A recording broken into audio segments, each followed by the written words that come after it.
Jiaotin's still far on the western side, but because it's such a big amount of landmass with a lot of places to play, you do see a lot of teams confirming here early, but you sort of want to be on that end where Aurora is, Vitality, where there is those clear exit points across the road. A lot of other teams have to take something a little bit more unfortunate. Fourth rise though, Joker stepping up to the plate here, spraying through the smoke. There's one close. He's giving himself away though, Jackie. Yeah, this is risky, bro. IQ had to be so swift with the shotgun here. It's Joker just teasing them, dancing around on top of the rocks. So much damage already done to 4 Frights. This would be a hellish way to go down. And that's how they fall in our opening game. EARENA. EARENA down, but back on ball with TIANBA. Milu finding the first, as per usual. Scarface desperate against it, but he's just pushing up. A-King will find another shot. Solus is down. This is looking very, very bad for Ulf. And TIANBA puts up more points. Milu on a fat 7 so far. It's not going to stop either. They want even more. Squeeze whatever points they can get out of this one. Eren had to tuck his tail and absolutely bolt it.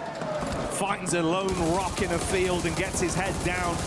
Turns his attention back up onto him though. Few shots as he dumps the magazine towards Milu.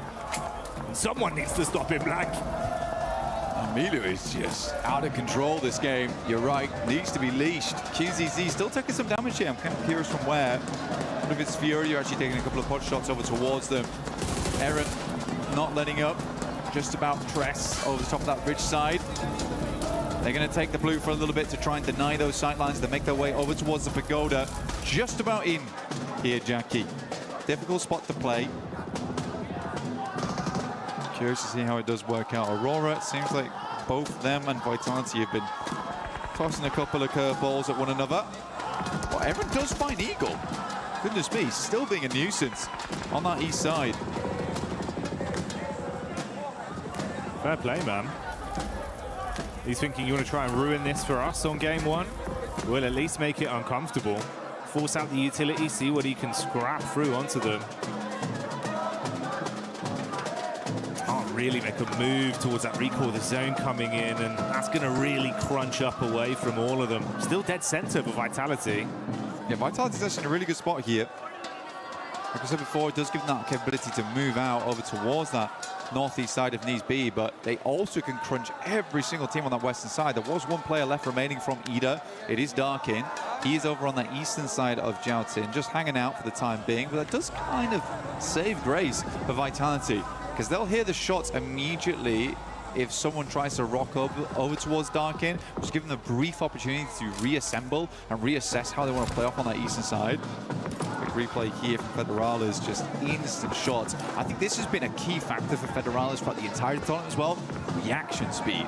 He is quick with it. It was quick and on a disgusting angle as well, so good plays. Oh, Federales, no one clears it! Hello? He didn't get the playoff! TIANBA? They turn around back onto it and Federales falls! What's gone on there? This is an insane push from TIANBA, by the way. They have practically mostly lived it. Only QZZ goes down. I don't know how TIANBA is here. They immediately scarpered from that south side, and they took the most bold push. I was like, goodness me, Vitality's going down. And I was like, goodness me, Vitality's going down to TIANBA of all teams. Mate, this is lunacy. Milu's looking for the nade as well, wants to really commit to this.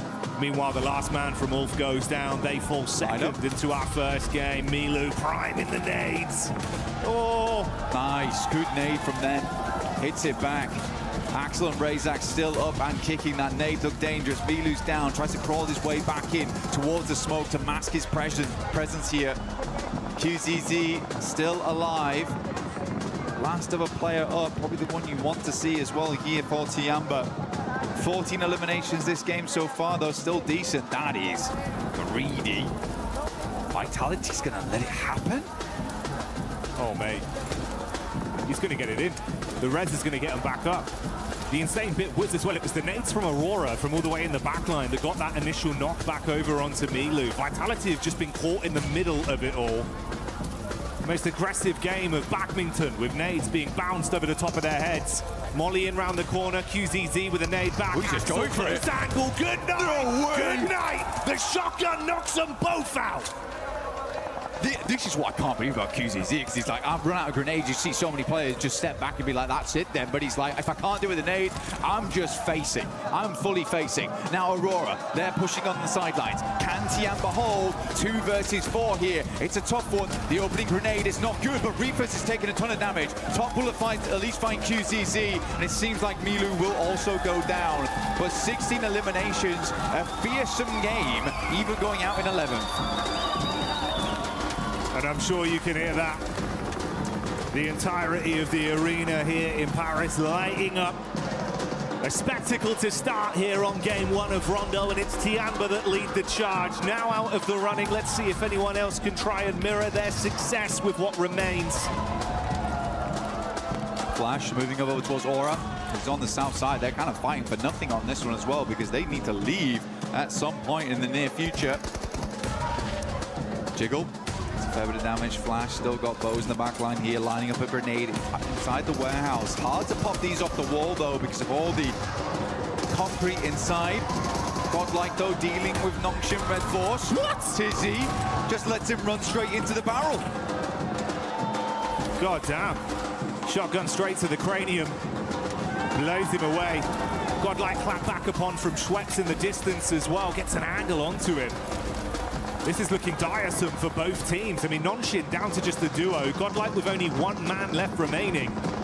And ALULA, they've seen the blood in the water. They want to see if they can roam over. They smell potential points here. Why not? Honestly, grab them where you can. ALULA sends up Yasser. NONGSHIM REDFORCE has not got the reset online at all. Still priming nades upstairs. There's going to have to be a big hole. Tizzy on the outside. Luckily, that Molotov is not on target. Tizzy's just going down. What are we doing? Mate, this is nutty out there. Tried to drop off the top of the rafters, spamming the shots. It's all gone. I feel like Tizzy just panicked. I think so. You just get the res in, bro. Drop the smokes, get the reses. They missed the first molly. At least challenge the res. Goodness me, man, you're going to go down to a perfectly placed Molotov here from ALULA. I mean, hats off to these guys. They currently control the entirety of the northern side to themselves. EARENA looking to put up another good point here. AURORA playing with our hearts right now. Opening up with maybe a gargantuan game. Leading us to believe it is possible once again for AURORA. NIGMA Galaxy coming out swinging as well. Might have been a bit quiet in terms of the overall aggregate elims we've seen to this point, but we know it's a team that can deliver with some consistency late game. They've got nades as well. Oh, the red zone forming on top of EARENA. Thankfully for them, a little bit of deployable cover will make all the difference. TiANBA in the back trying to keep his eyes on what's going on, but if you flick to the elim feed, you can see Doc's doing damage. The scalpels come back out for AURORA. And Blank, it was 16 for TIANBA, but AURORA now on 14 elims. They might be able to lap them. AURORA have been just stamping away here. REDFORCE again does find Aru, leaving AKOP inside. Will be able to grab win. Actually didn't even grab that. Top was able to steal it. But for OG, they live a lot longer than expected. But with 0 eliminations, they will not get a huge amount off this game other than the placement points involved. AKOP inside. Has to move soon. Might just end up denying the point here. REDFORCE spraying in. Has 217 bullets as well. So they have had a lot of loot crates to pursue and peruse. AKOP just trying to keep himself sustained and run the clock down on this one as long as possible. See if he can deny it out to the blue potentially, because if he goes running in there, that's just another point for AURORA. He's trying to get an extra placing on this one, but I don't think anyone else is going down anytime soon. Still more. He's mistimed it. Yeah, unfortunate.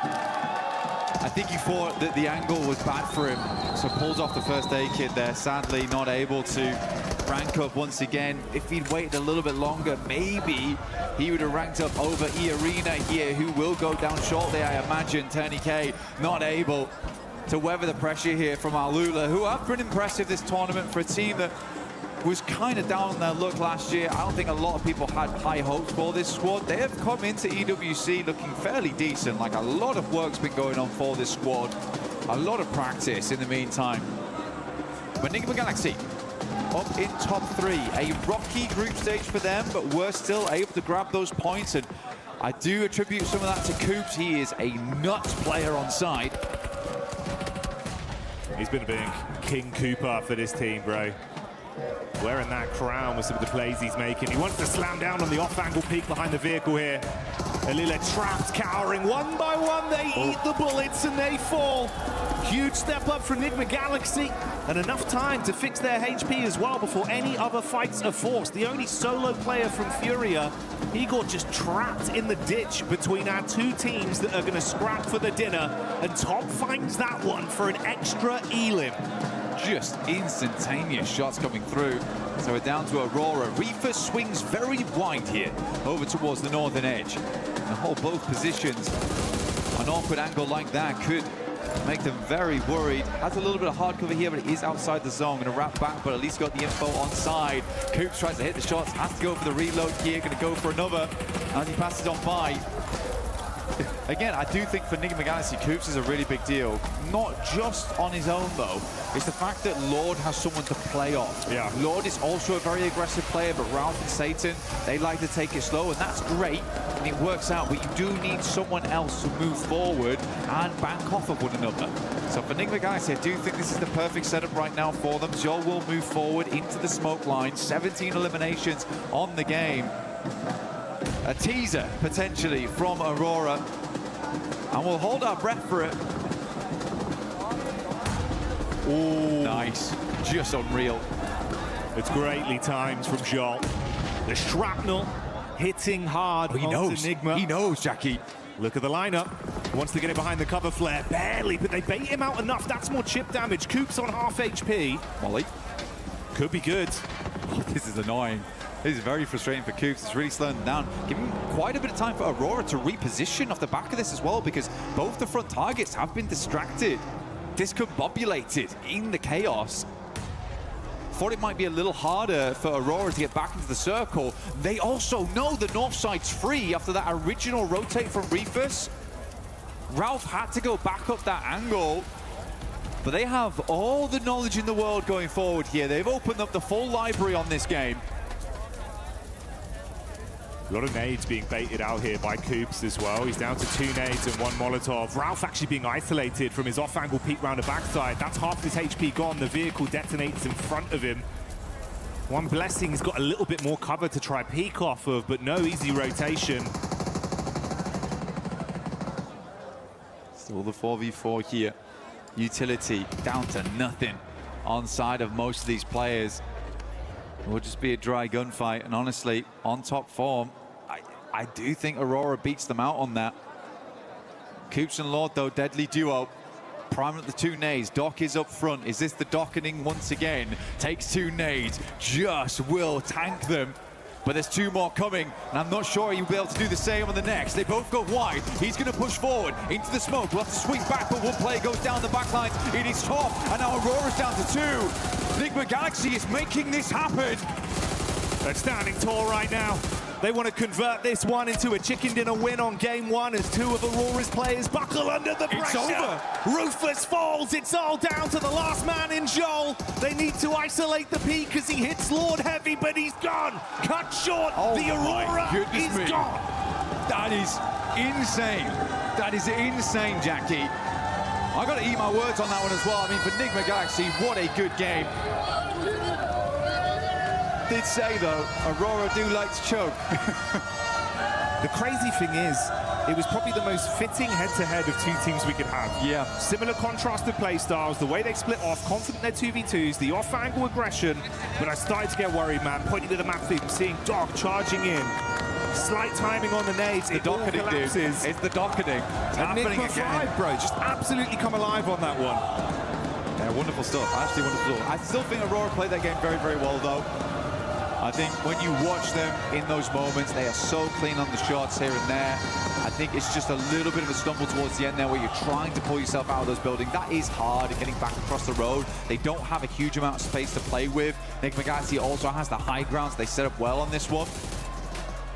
But yeah, good stuff from NIGMA Galaxy. Again, Lord and Coops, though. That is a great duo. We're seeing a lot of fantastic duos be born here over at EWC and really spread their wings into these matches. You can see him enjoying it as well. Ralph enjoying the celebration from the fans behind them there. Everyone in the arena popping off with NIGMA Galaxy taking game 1. Stay tuned for even more.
Welcome to the front of stage. My name's Barney Banks and I'm joined by S2G's very own Badish. Badish, how's it going, man? Fine, bro, you? I'm very well, thanks. I mean, let's talk a little bit before we get into the nitty-gritty of the teams and how things are going for you guys. Let's talk a bit about Paris. How's the Esports World Cup been for you so far? Paris is amazing, bro. Eiffel is so good. The castles are Notre Dame, the Pantheon. Everything is good at the Paris. But Arena is more than good. There is, I don't know. It's my first time at the World Cup and it feels so good. It's amazing, right? Yeah. Let's talk a little bit about your team, S2G. Let's talk about the preparations coming to EWC. Were you guys, you know, preparing here on site or did you boot camp in Turkey? What was the plan? Just we did boot camp at the Istanbul. You know, we have a gaming house at the Istanbul. And before the tournament, we go to China, the PMI, Wow. Macau invitation tournament. And I don't know, I feel we're gonna take this. You feel like we're going to get this? Yeah. Well, S2G's run through the group stage was really good. Now we're in the finals. How are the team feeling? Are they nervous? Are they excited? Like, what's the vibe from the team right now? They saying me, my players are saying me, maybe we're gonna get the first place, maybe we're gonna get the sixth place. Oh, they wow. don't know. Yeah, but I think we're gonna handle this. It's a very strong group of finalists, isn't it? So if you get on a roll, like momentum is a big thing in this game. If you start playing well, you could take it all. But do you have faith in them? Do you think they can do this? Yeah, I believe them. I believe too. Badish, thank you so much for joining me in this interview. I really appreciate it. Enjoy the event and we'll see you later. See you. Back to you guys. Day number 1 in serious business here now for PMWC at EWC 26. And what better way to start it off than I have 2 legends here from India to talk about what's happened so far as well as what may be to come. So of course I have Admino and I have Aru here as we have Godlike and of course Orangutan going to be representing from India. So I guess I'll ask you, Admino, first. You guys must have watched the survival stage. What did you think about the teams and gameplay overall from the survival stage? It was kind of little passive, like the previous group were too much aggressive, or maybe they were one more chance, that's why they were aggressive, and this was a survival stage. But I think TIANBA got the momentum and the top 6 were expected, as we have decided already in the podium thing that we have a fun activity over there. Yeah. And I think ALULA gave a little bit surprise, and I hope so they perform good in grand finals also. But I'm hoping for TIANBA to carry forward the momentum that they have already got in survival stage. How about you, Aru? What did you make of the survival stage? We tried to grab as many things as we could from the playstyles and the lobby structure to, you know, get a better understanding and to be able to predict better what the structure of the finals lobby would look like. And obviously we don't really fear anyone, but yeah, there are many respectable opponents that we need to respect in game as well, as much as we should, not more, not less. So yeah, we are confident coming to the finals and looking at the survival stage. We know that when teams have like only one last chance, it's like they play more in pressure, and yeah, that's it. All right, so I wanted to actually ask a bit of a fun question since we've got 2 fantastic teams here. I'll start with you, Aru. If you had to take a player from Admino's team and add them to your roster, who would you pick and why? Maybe Espoir, because he's really consistent. Okay, okay. Same question to you, Admina. Who would you take from Aru's team and why? Aru insists because he's a good idea. What do you think about that? You think she's a good IGL? You think that's fair? I don't know, I just work. All right, so kind of final thoughts, final kind of look at the finals as a whole here. I'll start with you, Admino. Well, what's your expectations here for the final? Obviously, it's an amazing lineup of 16 teams, arguably one of the best lineups of all time here at PMWC. So how do you think your chances are here? Well, I wouldn't be saying anything. I'll just prove it by performing over it. Perfect. How about you, Aru? What are you thinking for the final?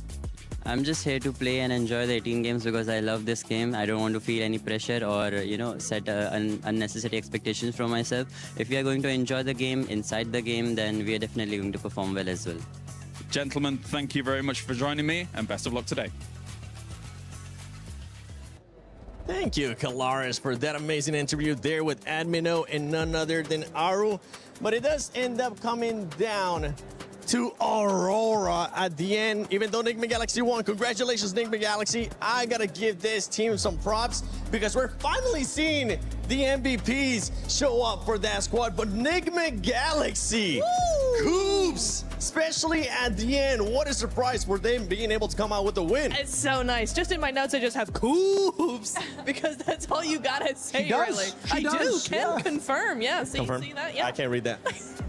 Yeah, my handwriting's not great. But Coops was awesome. I really love the jump that they're coming through throughout that game, right? They played on that edge side. They waited for their moment. They bided their time. And what I loved particularly here, Max, was their push onto EA was not super aggressive. All they wanted was space inside the zone. They didn't go for that full push and that full clear of the team. They're just like, hey, we want some space. We're going to take it from you, take a couple of points as well, and then wait some more. I really liked that from them. I have an idea, but this is just pure speculation. Maybe I'm reading too much into it, but I'm like, maybe they slowed down the fight into EARENA, hoping ALULA would go for a third party, and then they could let them fight each other and pick off the rest.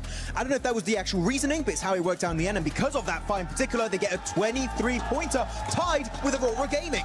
Lace, and we get just pure aggressiveness right off the bat. This feels like a PMWC finals, baby, as 3 teams were able to get 13 or more eliminations. Aurora with the 17. TIANBA started off hot as well. Man, I did not like, I mean, we came out of that survival. It's just not, I just love the fact, right, I'm just getting so excited, so passionate here, that the fact that they carried on the same momentum that they had. I mean, it was exceptional from them. Obviously took the hot drop seriously, which, shout out, love a hot drop taken seriously, and were able to capitalize and obviously recover the team. And it's just a crazy storyline from them, from bottom to the top. And I mean, I'm so excited to see what they can do next. Yeah, for TIANBA, they're looking to carry that momentum that we saw out of them in survival. Something that you actually enjoyed watching that game is the plan B, the adjustments that TIANBA was able to do, Max. Because they had a great hot drop, right? I think it was, 9 eliminations after the hot drop? Absolute mad start for these guys. And then they start losing players. They want to go for the recall, which is usually Tinglong Garden.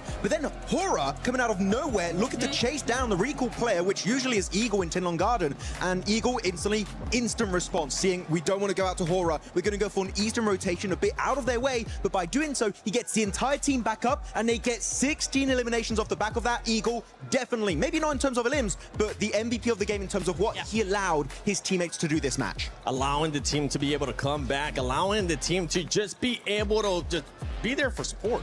Allow the other players to just frag out. And for anybody that had TIANBA, NIGMA Galaxy, or Aurora in your predictions, congratulations, because those teams have been performing quite well. If you haven't already, make sure you check out the EWC Play app. Go put in your predictions. You could end up getting some rewards there depending on what your predictions are. And no surprise here that it is Milu from TIANBA with the MVP once again. 8 eliminations. This man is just non-stop right now. He is, you can't stop this man. He's just gonna go from better to better to better performance. Here we go, the head-to-head. You're seeing here 16 eliminations versus 17 of Aura. And if I'm not mistaken, Milu had at least 8 or 9 of those. So You know how you just had some notes and it was just Coops, mine Yeah. was just Milu. Man, this man's just chasing that MVP at this point. he is. He absolutely is. QZZ though, shout out to QZZ, that 1v2 onto the rest of Vitality.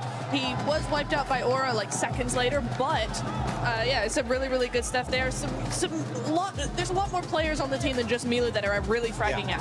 I mean, I was wondering going to this, are we going to get group stage TIANBA? Are we going to get survival stage TIANBA? Clearly, with its opening performance, 7, it is survival stage TIANBA in the finals. And we're hoping that that's going to be the case. If you're a TIANBA fan, you're going to be looking really happy. If you're a Fourth Rise fan, Fourth Rise, so it's looking for a comeback here. Same with OG, but let's see what's going to be happening here on the second game of PMWC at EWC 26 Finals. Thank you, Seven.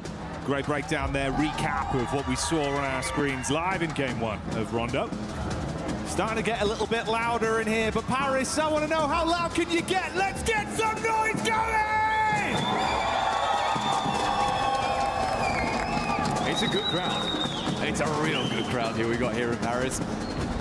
Supporting all their teams. I mean, the NIGMA Galaxy crowd, they've been loud. We'll see if they can get louder. As NIGMA Galaxy are doing fairly well here so far. It's really, really nice to see. I think, again, mad props to Coops. First of all, mad props to actually being here. That guy's dodged so many events at this point. Finally gets to play some matches. But yeah, the rest of the team's also looking fantastic. Ralph looking a little bit more reserved, I would say, in the gameplay, which is good to see. Holding those angles. I actually liked where he set himself up. It became a real nuisance. The big thing was, didn't immediately go down either. And I think a lot of times that's all he needs to do, because he knows the layout of the land. He knows where he needs to be playing. It's just sometimes he'll play those spots and then humble. And that's bad. So he's just letting the rest of his team work those angles whilst he plays that off angle in a really, really strong and quite frustrating spot to deal with. But we're heading over to Erangel now, so probably a little less action involved, a little bit more calm, chilled out as we head in towards the first portion of the day.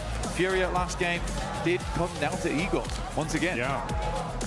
And honestly, mate, you know, normally I think you'd favour him in kind of positions like that, where if he had to step up as a solo, it's just how late in the game it was and how strong everyone else he was up against was looking, right? Uncomfortable position to be left in, but hey, they've still squeezed some extra points out of it. So it's better than it could have been. For some of our other talented squads, they're far down the standings, but like you touched on, Rondo is Rondo, and now we get something a little bit more normal. Opening playing path established here, whole way down the middle. Down on that eastern side, Yaz.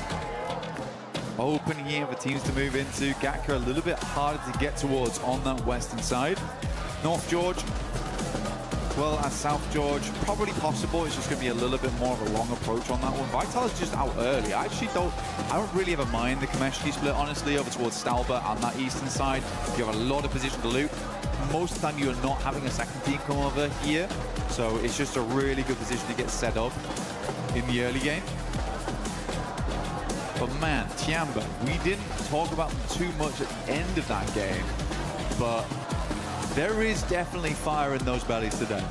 Because to make that push, to make that decision, to just be like, let's have a straight fight on the central compound when we're playing Edge, I don't know what's gotten into them, but I love it.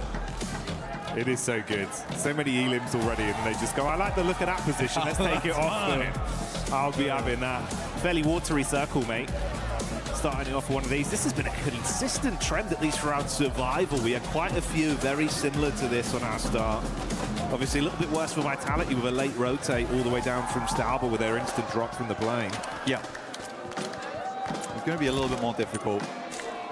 A lot of the rotational tools will probably be removed as well. So it is going to be a long rotate for Vitality. You are correct. That might end up, or probably will end up, creating a little bit more of a passive game for them, a slower game for them. Fourth Thrives, though, loving life. You know, they get down towards Ferry Pier. The yellow's on the eastern side. There's no one around here. It's chilled out. It's peaceful. You get yourself set up nice and early on one of the prior compounds as we head into Zone 2. I think the scary thing about this one is it does eke in a little bit of Sosnovka, and there isn't a 0% possibility that this doesn't go down towards Sosnovka in the future. It still can. It could even center up around Bridge. Satan on our screens. You know what, the last game, first time I've seen Satan smile this tournament. by the way. Even when they win, he usually looks like something's gone wrong. He enjoyed that one. He did like that one. That was a nice win for him. Yeah, they were chuffed to bits. And to be fair, it was great. You know, nice head-to-head. Two very talented squads. Lots of contrast of play styles, but NIGMA Galaxy proving that it was on the money today in that first game. So low on utility, but made every bit count. Can they keep it going, though? You start well on Rondo. How does it look then moving in here to Erangel? Another chicken dinner, big placements. What are we looking at from them? That'll be a nice, I suppose, sort of litmus test of what the quality of this team's going to be looking like throughout the next 2 days here. Qiddiya.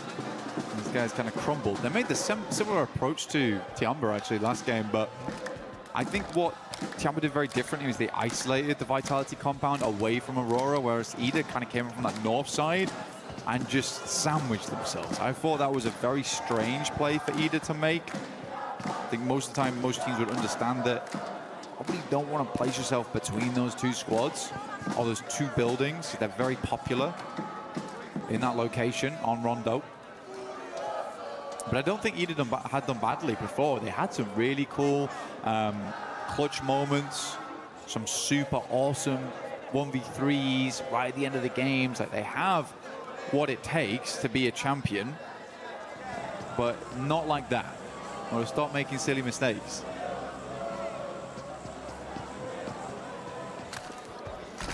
And obviously we touched on Vitality going down kind of early into that one. Two other squads that I'm assuming towards the end of the day will be in a very different place to where they are in the standings right now would be both FURIA and GODLIKE. Two teams that have got so much firepower, even just individuals as well. Yeah. Valak gets some of that old form back out immediately, mate. You won't only see it, you'll hear it from the crowd. I mean, he looked happy when I saw him this morning. They're ready to go. He's got a little shy smile on him as well. Quite like it's cheeky. He is cheeky. It is cheeky. But even when I was talking to him yesterday, he seemed like he was ready and raring to go. The rest of the team all looked happy. IQ is in high spirits, which is very, very good news for the team. Being able to give that advice and those crucial bits of information, where the team wants to go, how they want to play it out. You need all of your team to be happy.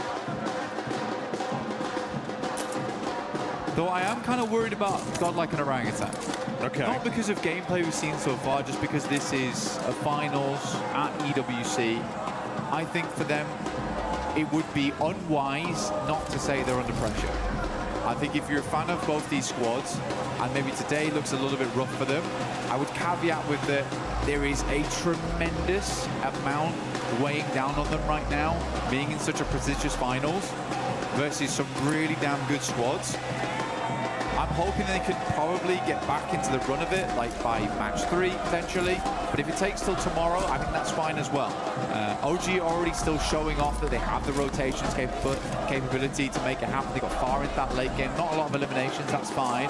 GODLIKE similarly, still that aggression in play. I like to see it, but maybe not where we really wanted it to happen during that game. I think it's also for teams like that, Blank. For our other squads that were forced to play survival stage, you've had to consistently keep grinding and keep that form on the go. Yeah, exactly. You come out from your group in those top team spots, you get a few days off, but that does cool you down a little bit. And the thing that's changed is what's going on behind us. The energy in the arena, the noise, the hype.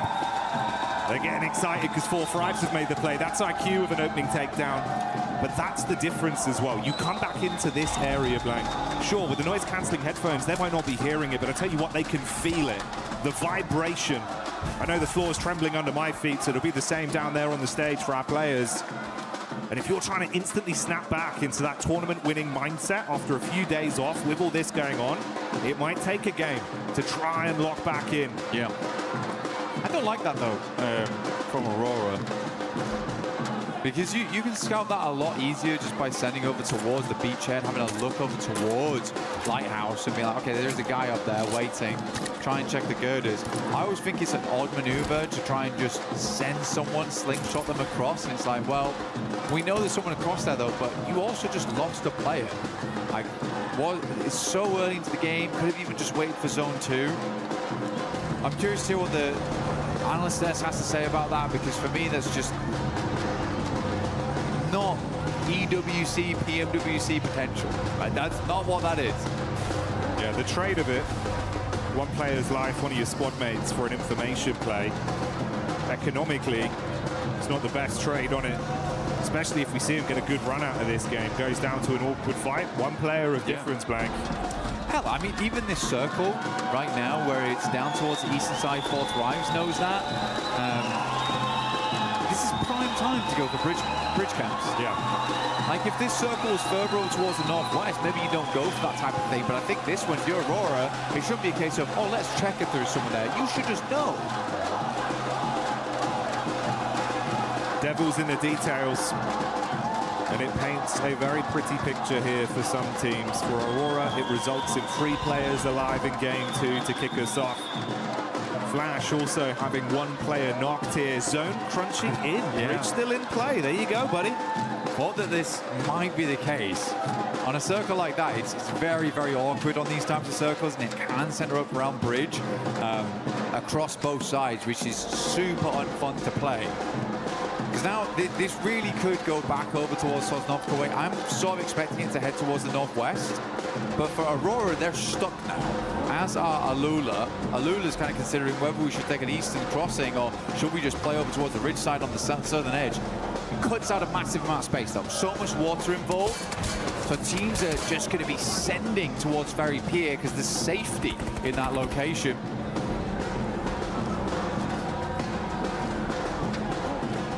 Vitality did thunderfoot their way down from Stolber quite quickly, so you can see there amongst the rest of the pack, everyone else attempting to forge a path into the zone, knowing that play space will be very limited with a decent chunk of it cut out by the water, and that bridge dividing either team from each other. Only 2 squads on the island right now are ALULA and Aurora. We've got EARENA on screen now. This is the POV of Joker. TIANBA though, taking the scrap towards OG. WizGod being hit very heavy. Trying to stay behind the trees, bro. Luckily still alive. Yeah, great zigzag. Able to stay out of dodge there for a second. I think he's very close to going down. AKOP actually challenging this. But man, A-King has been making a name for the DBS, right? You know, there's a lot of nerfs that came through. S12K became the more popularized weapon. Despite that, though, A-King has been consistently winning these trades with it. He's bringing it back in fashion. Seems like the HORAA fans enjoying this one so far, getting quite loud there. You see the banner flying. Haru. Oh, going back in. Let's see what he can do in a DBS. Wants to prove he's the DB best up close and personal. On to Schwetz with the opener. Not ideal for his teammates, though, as Joker strikes with a shotgun and Turney K outside twists the knife. Another one falls. An orangutan, it all goes down to just Aru. Trapped behind the bike sheds and laid out by EARENA. EARENA able to remove them.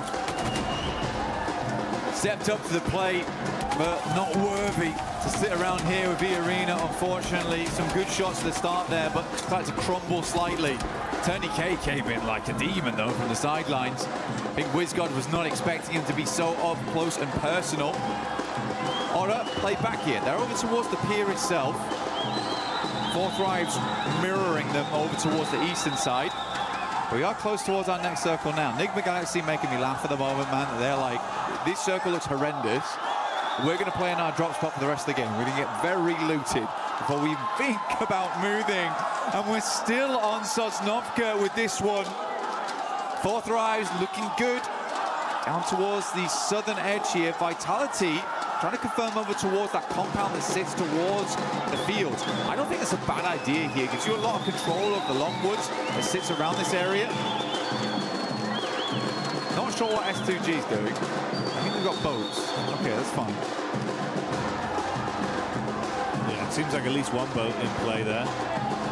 Dream scenario, maybe it's a hovercraft wrap back over to the mainland, grab their teammates, then get involved with the action later. Meanwhile, though, Godlike taking on TIANBA. Milu on his last leg, suffering a casualty there for the TIANBA squad. It's a decent start, but Godlike have received 1 knock onto their roster. This is the establisher. You can see the fight here from the top down. QZZ with a nade into the ditch. Manya very low, but backpedals into safety with cover to play with. All right, first nade goes long here. X Power holding down the fortress. keeping that drawbridge pulled up. Takes a fair bit of damage here, but he's refusing to move. Manya will reinforce the front gates. Actually goes for a swing by, try and get some information on that. So Eagle's going to move round, understanding the position has been compromised.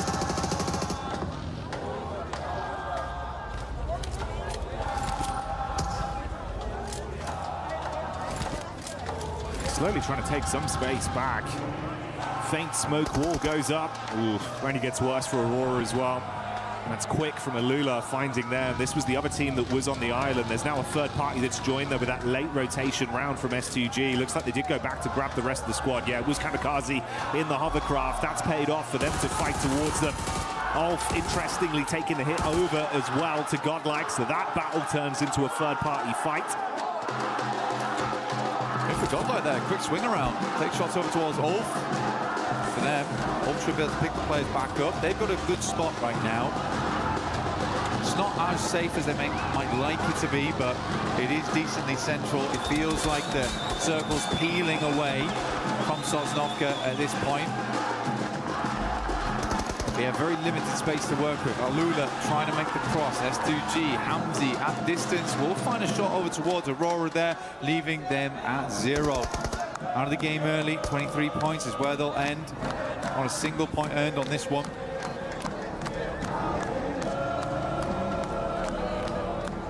So a great start on Rondo, but a bit of taste left in their mouths off the back of the Erangel performance. But these guys have been playing the same game. I think this is the first time they've been inside the circle since the beginning. How does their entry work, actually? Matt, how are we still on the bridge? Yeah, this is kind of unreal. At some point, I thought we'd move. Yeah, we're still here. I mean, Sosnovka's still in as well. I cannot believe this. ALULA also took another casualty from S2G on the backside, so they've called it quits and actually rushed over the bridge now into the mainland. Yeah, that's only a trio blank. Damage onto Yasser as well. Oh, NIGMA Galaxy might try and trade up. They're just in. They're just in. They're absolutely playing a different game at the moment. I mean, I'm glad finally there's some shots that go towards them now. It's just such a wild play from NIGMA Galaxy. Coop's taking a hell of a lot of damage. Will slowly careen it back in towards his team. And lock it down. They have lost one off the back of that. Vehicles are smoking, flaming. Flashes dash with Gal. I mean, that's 3 eliminations potential there for them, but they're worried about these sightlines at the side. FURIA. Ooh. Go on. Give it some welly.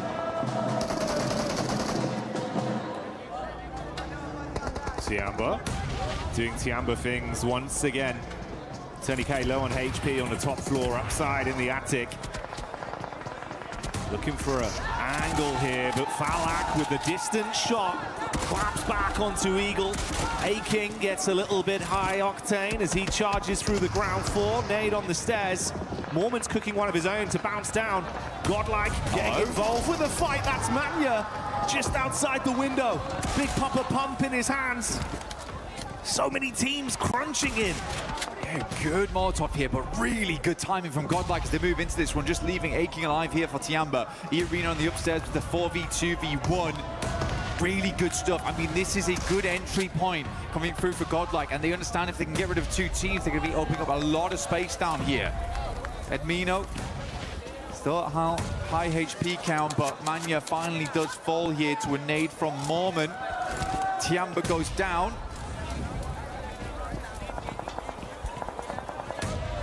Smoke on the stairs. Mormon's going to clear it. Oh, straight in with the clothesline.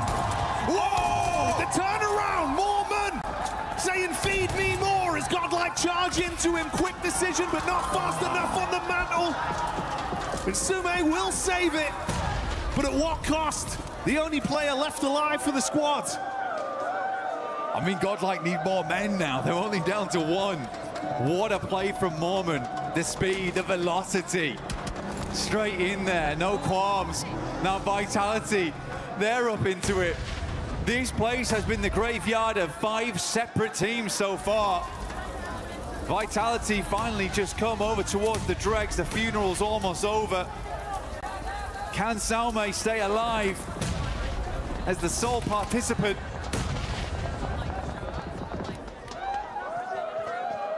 The Vitality a victim from the top floor. Or will they just be signing their death warrants on entry? Axel being shot in the back.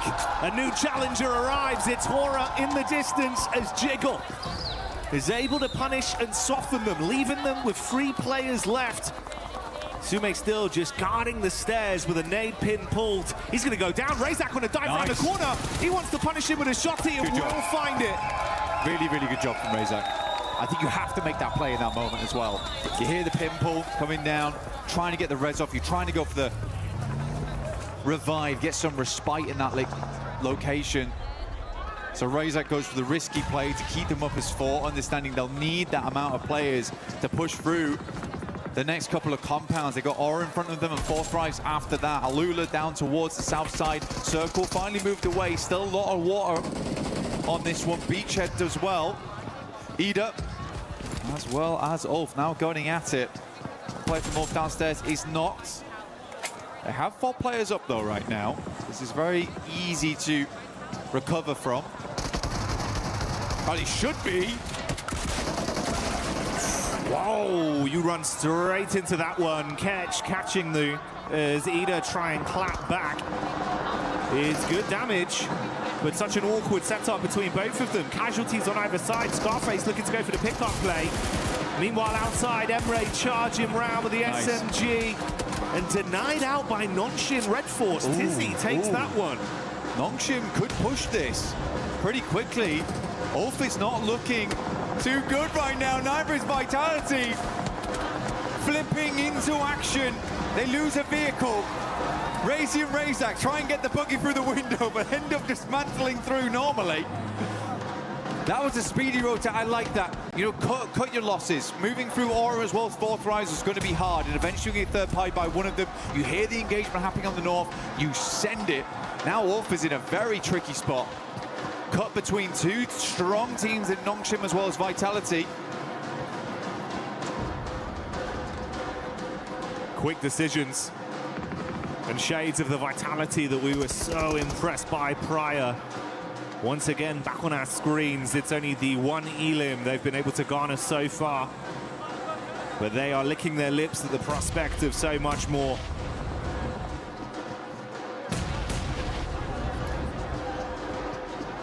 Getting a little bit more here, you can get yourself the Naruto skin in-game, as well as the Ninetales Fury Org. Both looking very cool here.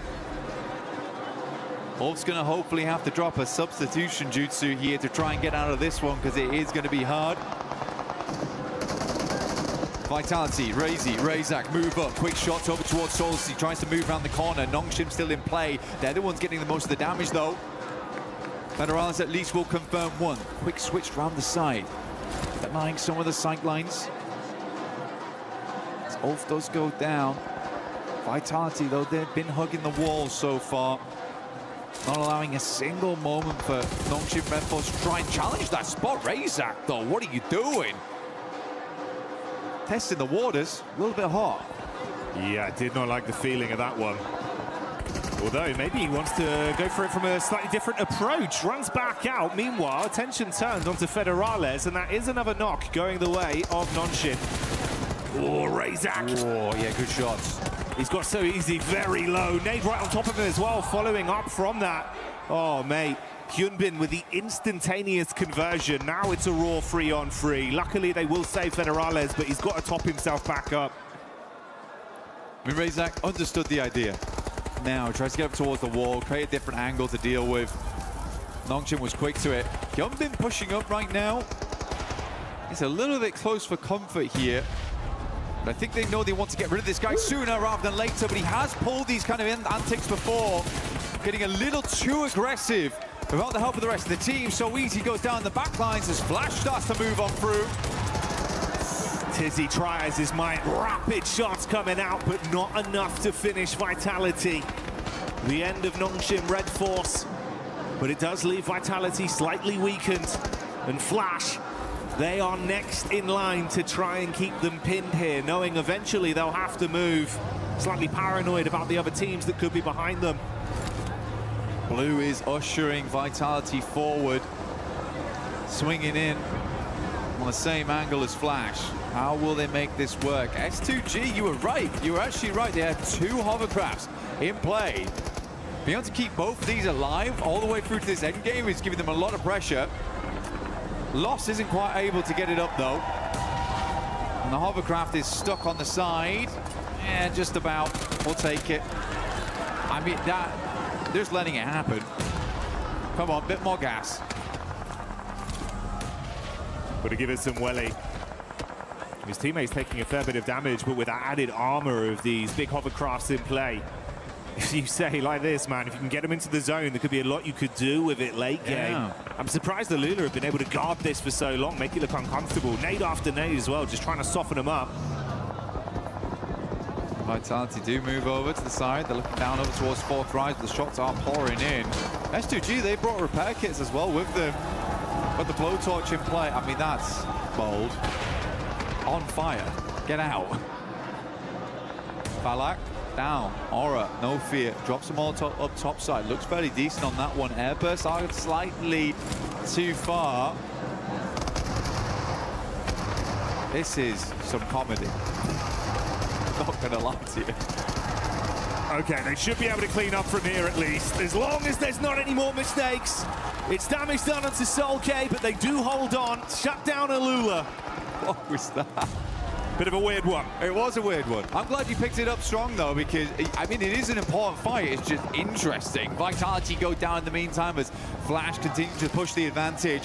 But it is majority of fourth rise doing that damage.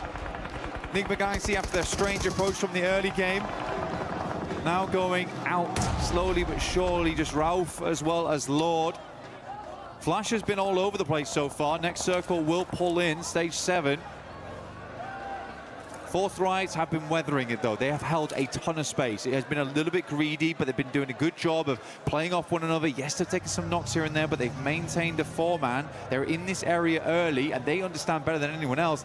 This is a game that they should be doing well on. I don't think I'd put as much pressure on and say this is a game they should win from the spot they had at the start, but it should be at least a top 5, which I think, you know, we've already achieved. So this is a good game from Fourth Rise and shows that they still have it in them.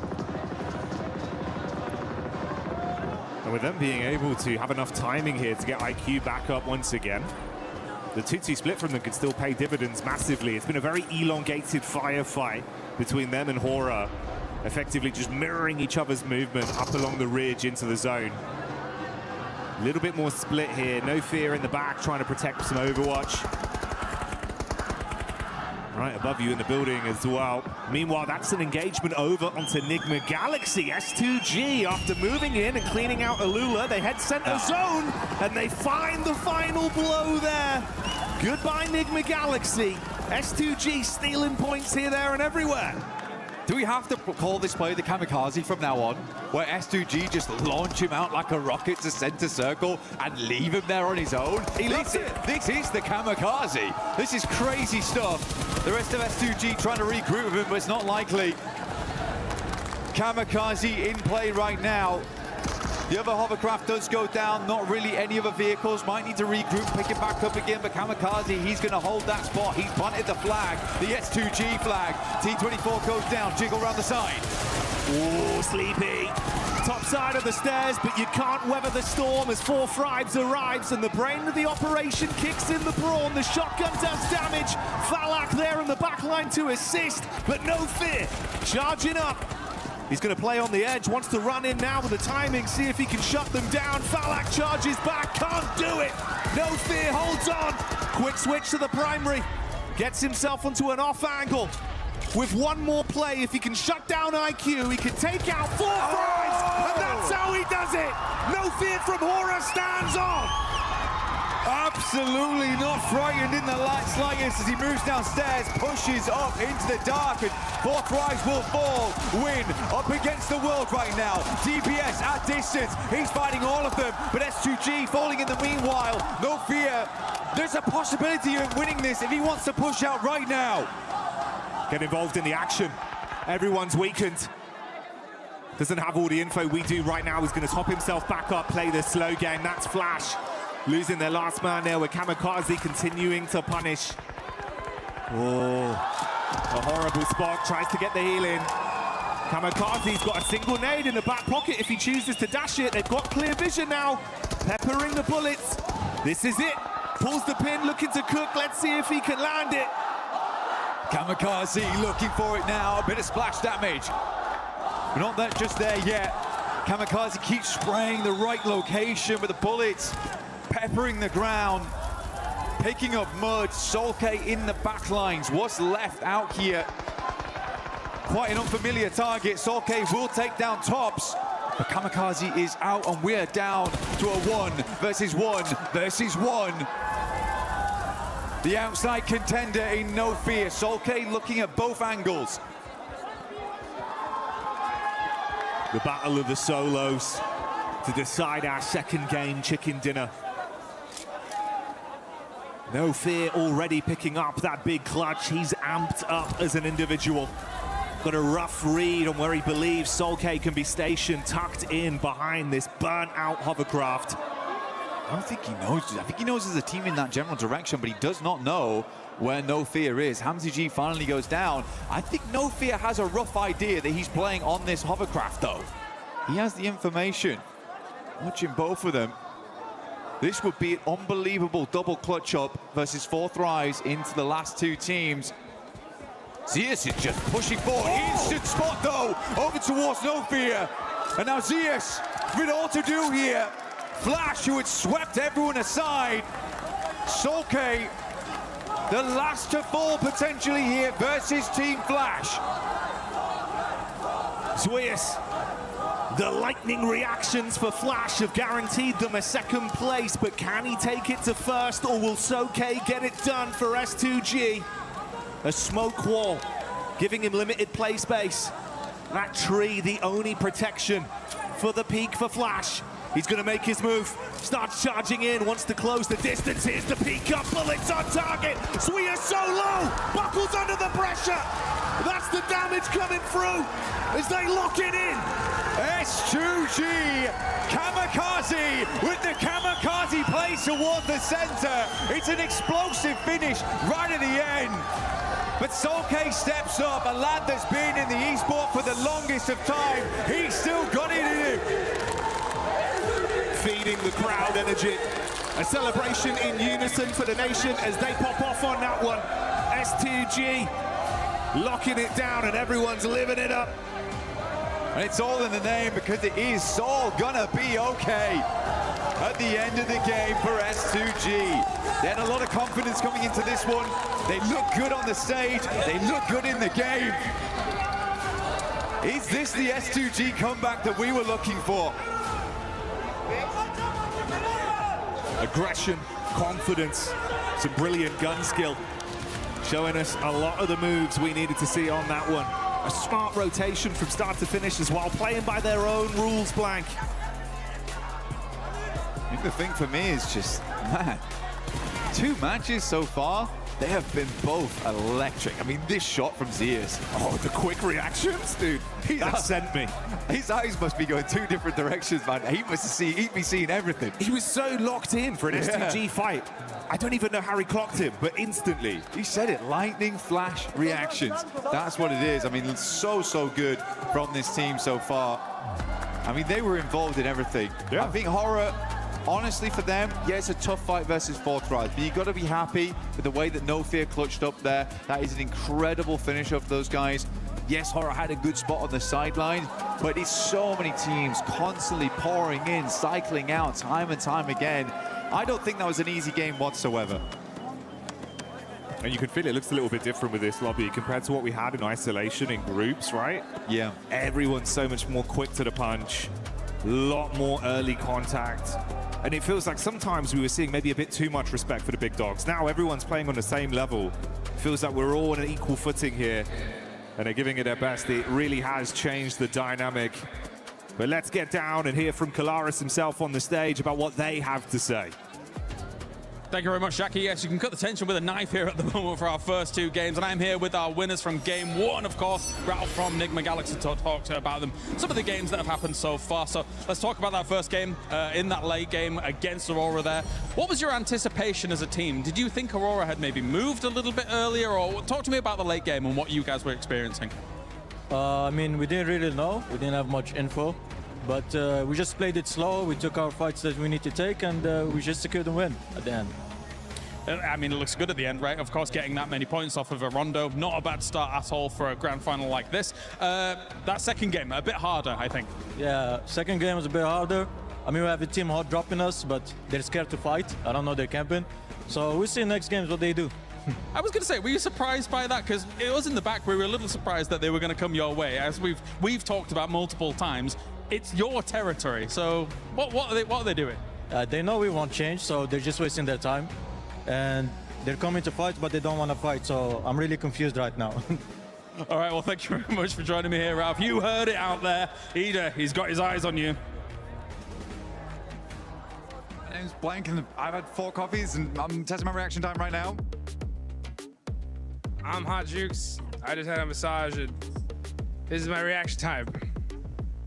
Let's get it.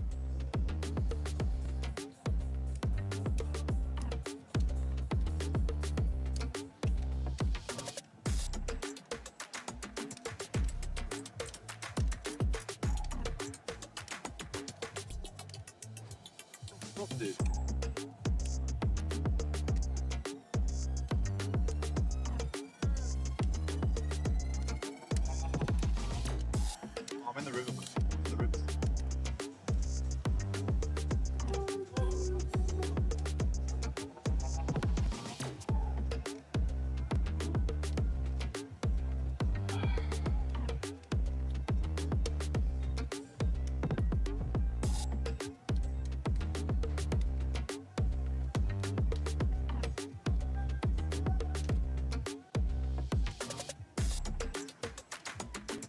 Yes, my reaction score is pretty damn good. I actually don't think it has something to do with anything else or anything like that. But what about you, Jukes? I don't care. Cut.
S2G in hovercrafts. That is like white on rice right now, because my goodness, what a performance out of that squad. Before we break down that second match here in finals, don't forget that we do have the fan experience that you can check out here at EWC. Make sure you go check it out. You can check out the new mode, Brain Rot Royale. Check out the collaboration right now the PUBG move is doing with Naruto, and so much more. And you can win some really cool shirts, which actually we've been wearing them. Not right now. I think Jukes does have one on, but you'll be able to check out so much stuff. Yeah, check out that still Brain Rot. I mean, Brain Rot Royale. I've been playing it. I think I got to level 7. I've seen people being able to get to level 11. I got to grind some more. Wow, But 7 got 7. yeah. Hey. Yes. Gotta keep it on brand, baby. Now that's it. I'm not gonna be playing anymore. But S2G, Jukes. Bro. My goodness. Oh, dude, that double hovercraft play right there at the end was absolutely insane. They were able to take out ALULA in a very nice way. And then just, I like to see that they kept one player there, right by the water, behind the hovercraft, just in case. And he was able to clutch it up at the end and get that chicken dinner. Finally, an S2G win, and nice and early. Yeah, really, really nice. And the momentum they were able to pick up on after, getting those hovercrafts. Very quick side note here while we're on this fight. 4 Thrives are looking, I hate to say it, very shaky. I don't know what happened because group stage, they were looking really, really solid, just not able to get that win. Here, the splits are kind of off. They're pushing one by one. They're not really communicating, it feels like. So the last 2 games, I've not been super impressed with them, but hopefully that changes in the next game. And for 4 Thrives, I felt like it took him way too long, Niptura, to engage the fight there with HORAA, just coexisting for too long, and No Fear came in clutch with that 1 versus 2. He really did, and he continued to come in clutch for a lot of the game. Actually, he was a big part of the team this game. Yeah, I just think he just made a big play. I mean, what can you do against that? When No Fear comes up and clutches it up, I mean, Aura fans are screaming these guys' names at the top of their lungs, and to be able to clutch it up like that is just huge. So yeah, unfortunate for 4 Thrives, huge for No Fear. Another team that has been performing quite well today when we talk about eliminations has been none other than NONGSHIM Lace. This was the biggest feedback that we gave this squad during groups and also survival, and they're finally starting to put up those eliminations. As you can see, NONGSHIM REDFORCE right now with 9. Yeah, absolutely 7. I mean, they're finding important fights on their rotation to solidify that position, especially on that northern side. They were able to sort of catch FURIA off guard. And now I do want to kind of segue into FURIA and to why I need to highlight this. But one of our most aggressive playstyle teams is prioritizing the rotate on Rondo. We actually saw them grab utility, move into zone, and Max actually made a good point about this when NGX was sort of on the, I think it was the eastern side next to EARENA. FURIA should have just pushed them into it, caused that fight. They would have had control over that whole entire side because they just sort of stopped the revive from Ulf. Then again, on this map, they found themselves in the position, and NONGSHIM from the northern side just obliterated their defense. This is just unusual for FURIA. They are the power play team. They're the ones that get in a goddamn vehicle and shooting out the window and making that position them. It's just unusual. They're all right. They are supposed to be that aggressive team, and they're currently not showcasing that in the opposite, like you just mentioned, and I was mentioning too. NONGSHIM is putting up those eliminations, but something happened at the end of that last game.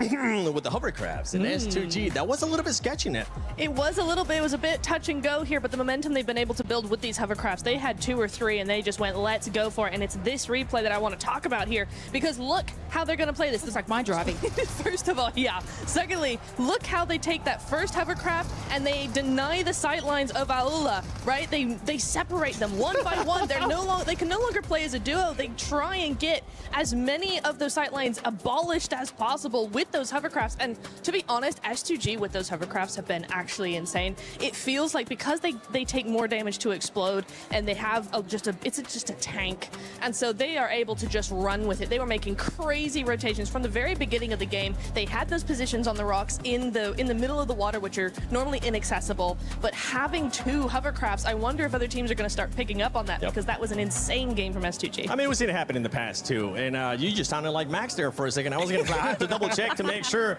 it was Michael Natura Jackson or if it was Max, man. But we're looking at the overall ranking here. NIGMA Galaxy is currently in first place with those 26 points. AURORA, top. What happened at the top of that bridge? That man ended up falling down, and he actually ended up hurting AURORA with the rotation that they were looking to do into the main island. Yeah, it's so unfortunate there. I mean, that's what it's all about. You're trying to be able to get into that end game and make those plays, and if you're AURORA, 24 points on the board, you can't shake your head at. And S2G being able to get that win, push themselves up to 3rd place. I like what we were talking about there about NONGSHIM a little bit earlier, right? They just look at the elements. Yeah, I mean, look at that. 18 eliminations, and they would have gotten even more if it wasn't for those clutch plays from Vitality right there, because we saw absolute Hyunbin in action making some serious plays. But hey, again, super clutch moments here. we have to talk about some of these other teams that are currently on the second page. I know it is the first day of PMWC at EWC 26 finals.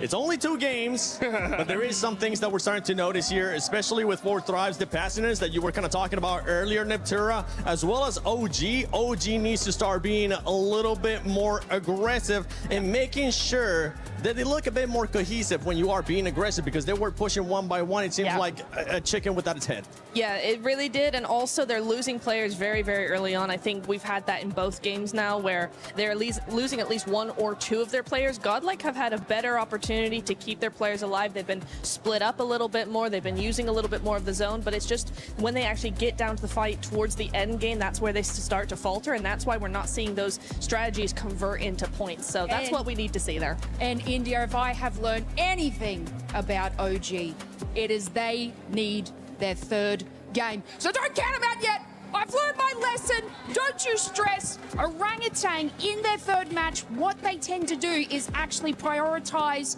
just kind of scoping what the rest of the teams are doing, making their game plan. Game 3, 4 is where they set their sights on fire. Oh, I like that one. Now this is the group of death. Woo! This is the group of death, and this does feel like a finals right now with the way that some of these teams are playing. One man that I know is happy because he ended up picking that team that was in the top 3 here, none other than Team Flash. Maxman is looking to make sure he reverses curse. So let's send it over to Maxman in Calaris. Well, we're not going to let him do any predictions here. That would be very, very serious indeed. But of course, we take a look at how things have gone down so far here in these 2 games. And we did have that interview just with Ralph, who's also a little bit confused about said hot drop. I saw the hot drop that could happen on the map before this event. I'm like, they're not going to go for it because NIGMA Galaxy has been dropping in Pachinki before I was even born. And yet, a team is trying to contest it away from them. And as he said, they're going for the hot drop, but they're not fighting and very confused. And they just see the loot truck pass by like, oh, my P90. No P90. Oh. So, Ida, I might want to change that because it's not helping you out. I think it's going to be difficult for them to go up against that, but we will see if it continues. Ralph is also a little bit confused. Let's pivot kind of where we're at here as well. They've already alluded to it on the desk and how things have gone down so far for S2G, but just masterful control of the double hovercraft, some crazy plays, and the send out of Kamikaze to be able to make that work. For S2G, that was very, very impressive. Yeah, it's just a domain expansion double hovercraft. I'm sure you get that reference right there, Polaris. But no, great use of it, especially you saw there in the during a little bit of a replay analysis where they block out the line of sight of one of the players of ALULA to really separate them and win the fight off the back of that. When you're near the water, when you have these open-ended finish, hovercrafts are, I'm going to have to say it, they're completely broken, and S2G made full use of it until the very end of that game. A tough circle though, right? If you think about where Aurora was when it comes to the bridge as well, we're having kind of conversations in the back about this is a military island kind of heavy team, and yet the bridge seems like a conundrum to them that can't solve like a Rubik's Cube. It was a bit weird, especially because Top was on top of the bridge itself. And I think the player 4 Thrives got an angle onto him, so he goes down, kind of drops to his death at that point, right? And then the team tries to go and back up and hopefully get him back up on his 2 feet. But then ALULA were very sneaky, pushing right behind them on the bridge. I think Aurora, they're very experienced on that western bridge. We should be expecting more on the finish like this. So, you know what? First Erangel, it's fine. But the next Erangel, they need to show up. All right, well, thank you very much, Maxman. It is time to head on over to the commentator team once again for game number 3 of the finals. Let's do it. There we go, we'll pick up that throw. Thank you very much, James. There's a good arc on that one. Swift, great elbow on you. You can tell he used to be a drummer, but we'll be beating the drums of absolute anticipation and excitement here, Blank, as our 3rd game of the day is about to get underway. Yeah, national gods as well as we get into this game, because it is going to be a lot to talk about going so far. I mean, even from watching the desk, to watching the stage hits, to watching the interviews, there's a lot to break down over the last match, and even just the 2 games we've had so far, there's been a lot going on. 4 Thrives on the first game, and having a little bit of a misstep, and then coming to the second one, looking a lot better.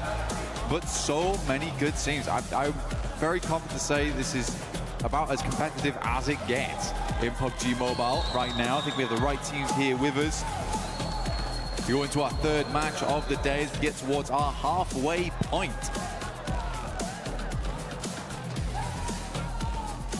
Shooting range to start off down towards Novo.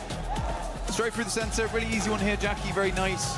I think most people can get exactly where they need to go. Aurora, last game, like you said before, looked a little bit weakened, right? I mean, even Max picked up on it. He was saying that, hey, as the team's very experienced around this area of the map, should not be going down so early like this. It should be a game that you are a bit more in control of. Wasn't the case here. TIANBA, they go out early. Extend a little bit further down towards the south side of the map on the west. Yeah, you'd hope they'd be able to bounce back from that one here. Obviously, it was a nice start on game one, but that didn't really translate over. Has meant there was a little bit more fluctuation in the standings, and obviously for TIANBA as well. Far quieter, it was 16 eliminations on their opening game of Rondo, only 2 added to that count. See Milu still living his movie though in terms of individual plays, as he was popping off on Rondo. It was a big piece of the team. I do wonder if we'll have something early here from HORAA and AURORA. And where's that zone gonna go? We've had some wacky zones this LAN. It's been kind of crazy. Yeah, most circles have just been very strange so far, very odd to play. We had a couple towards the end of survival stage, which I think I was quite grateful for, that were more normalized on Erangel at least, where teams could actually play out their games. NIGMA Galaxy versus EDA. No idea why this is happening, by the way. It's actually very strange. I'll explain once it's done. I mean, Kalaris already went over it in the interview, but the context is crazy on it. So Ralph with the M249. There's some good shots done. Actually, NIGMA Galaxy doing quite well here, but already losing a player does feel bad, and it being Coops is even worse. Taken on the side. Lord hits some shots with Abacan. It's back and forth here. Swine last left to face. Ooh. And Ralph will get it done with the M249. He's screaming! He's up, he's standing up. Give them large for that. It is absolutely insane that they continue to come here. For context, NIGMA Galaxy has dropped in this location for years upon years upon years, and they say it every time. In fact, they actually say it to the crowd and to all the players, we will never switch our hot drop, so it is never worth it to fight NIGMA Galaxy inside of Pachinki. Sadly for them, Fourth Rise feels like we can get some easy points off the back of this one. You guys just come off a fight. We know you've come off a fight. This is a great read from Fourth Rise. I actually love this. Oh, mate, didn't see him on the angle. Fourth Rise spotting Lord. So as much as there was a pop-off of them defending their home turf on the hot drop, like you say, Fourth Rise know you're slightly weak. They'll look to get in there, twist the knife, and completely knock them out of the game, denying any more points on this. I mean, to be honest, you do wonder, Fourth Rise boys, they see a big hubbub go over to by the NIGMA Galaxy camp, and they're like, they've just won that fight. We should get involved. We should fly over. Oh, cheeky work, but you got to make the point somehow. Ralph with the M249. Looking for some good damage, but the shouts from the crowd start to ring out. Fourth Rise might look to back away from this one, allowing Ralph as well as Satan to live another day. Circle did move up towards the northeast side. I don't know what Eda's doing, man. It's akin to throwing away all of your Erangels. Yeah, it feels like one of those where it's kind of cutting your nose off to spite your face. Yeah. As much as, you know, it's your spot too. If it's not working, you got to adapt. Gigantic prize pool on the line. You fought this hard to be in finals. Don't ego challenge if you don't need to. But for Fourth Rise, can they find those elims they wanted off the back of this counter play? T24 spotted on the drop. Let's see if he can go for the peak off this. And of course for you, you can get involved with that Naruto event at home. 4T up top. T24, he's got an inkling. Smells him out on this one. Senses his Reiatsu inside the building. Satan underneath. Ooh, slightly slow on the timing there, and T24 tries to use the DBS. He's swinging around in circles. Satan's not sure where to look on this. The rest of Fourth Rise will come into hold. Finds the first. Takes more damage though. Ralph is nowhere nearby to help. Drops him down to 1. And it's an easy revive here on T24 inside the building. Church held. Then get the revive back on T24. Ralph's just had to stay, man. It's where he's been for so long. You'd be furious. Yeah, you'd be fuming. You win it twice. You win the hot drop twice back to back. It happens again, it costs you your game. And not even because of them. Yeah. Oh. Well, that's the thing, it just comes back to haunt you, right? Here we go, this is the full replay on it, so you get all the action. Oh, mate, it's carnage from the start. Obviously, we had Coops go down early, and like you say, they pop off to win it. We saw the celebration from Ralph literally sending a message live in the event, live in the flesh. Said it with his chest. They deserve the drop spot, but Ida don't want to give it up, and it's just really making it uncomfortable for both of those teams to get anything in these games. It's the best NIGMA Galaxy's looked in a long time as well. I think that's the saddest thing about it. Now it's happened in finals. And it's happened so frequently in the past as well, where NIGMA Galaxy's just got to challenge another team for their drop spot. It's not guaranteed theirs for sure, but they've held it the entire tournament. Come on, guys. No fear getting ran down by Aurora, as Top will find him on the move.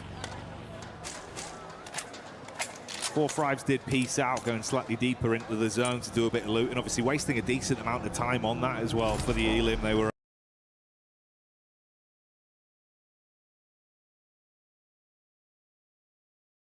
able to garner.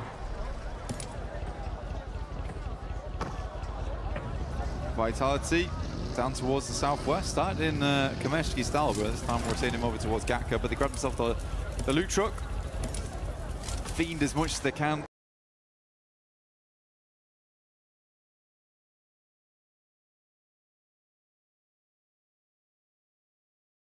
Out from there.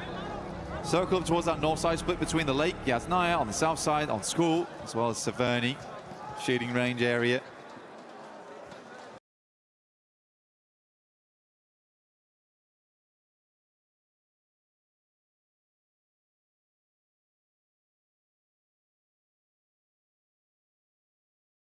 TIANBA tighten it in with EARENA, AURORA, GODLIKE.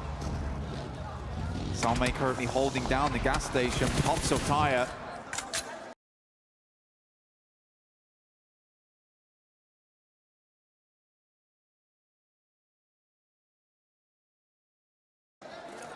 He can't come through here for repairs.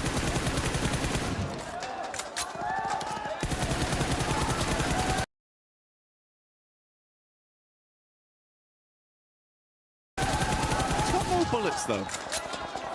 Yeah, only 18 left. One in the clip, 17 in a hole. Let's see if he can turn some bodies cold on this pusher up.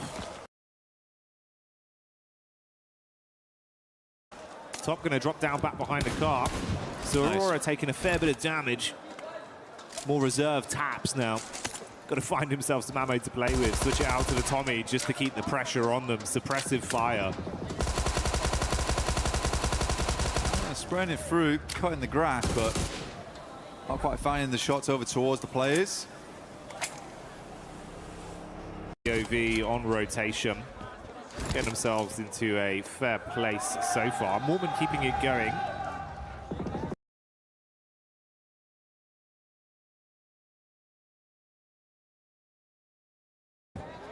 Ooh, that's Vitality as well, with Razy hitting a very big blow back onto GODLIKE. A lot of fights breaking out across the battleground, individuals being knocked. Ulf coming in with some show-stopping rotates. Oh, right into the nade. WizGod had that one ready for him. Got it primed. I mean, for Ulf, Aaron comes in swinging. But yeah, got shot down very, very quickly there. Scarface looks to send a nade, but I don't even know if I think it's worth it anymore to go for this. Ulf's deep on the south side of the map, need to swing back further up in Yazway. ALULA instantly takes up the cliffside. Aurora decides they're going to go loot Severny. I mean, to be fair, they had taken quite a fair hit earlier on. Spent a little bit of ammo. Potentially some of the vests are starting to wear down, some of the helmets. Get some resets on that before you get moving.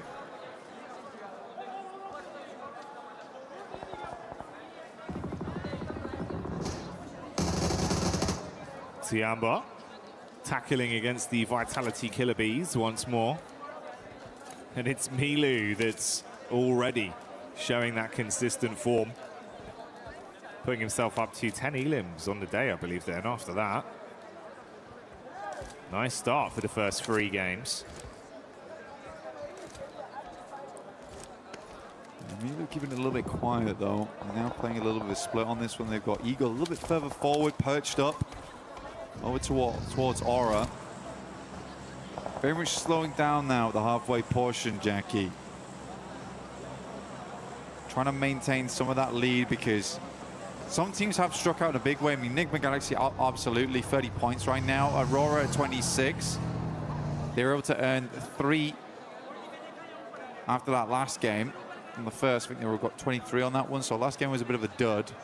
Hope they can find more of this one. Centers up over towards TIANBA as well as Aura. So those 2 compounds there are going to be a really big deal. Aura actually has the high ground on this one, the plateau that surrounds them. Very nice to be able to take shots out towards teams as they push on in.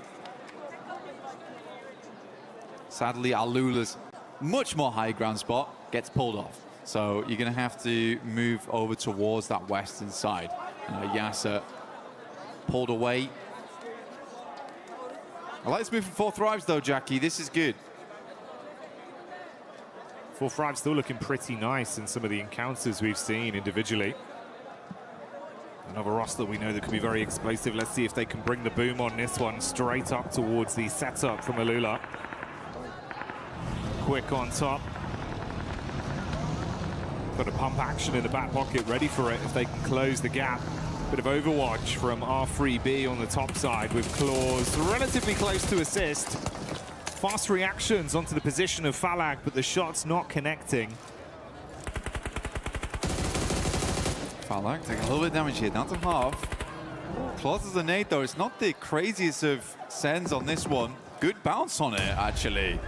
That would have been on target if he hadn't moved. I mean, Falag just takes the time. Here's the arc on that one. So he doesn't want to have any part of it.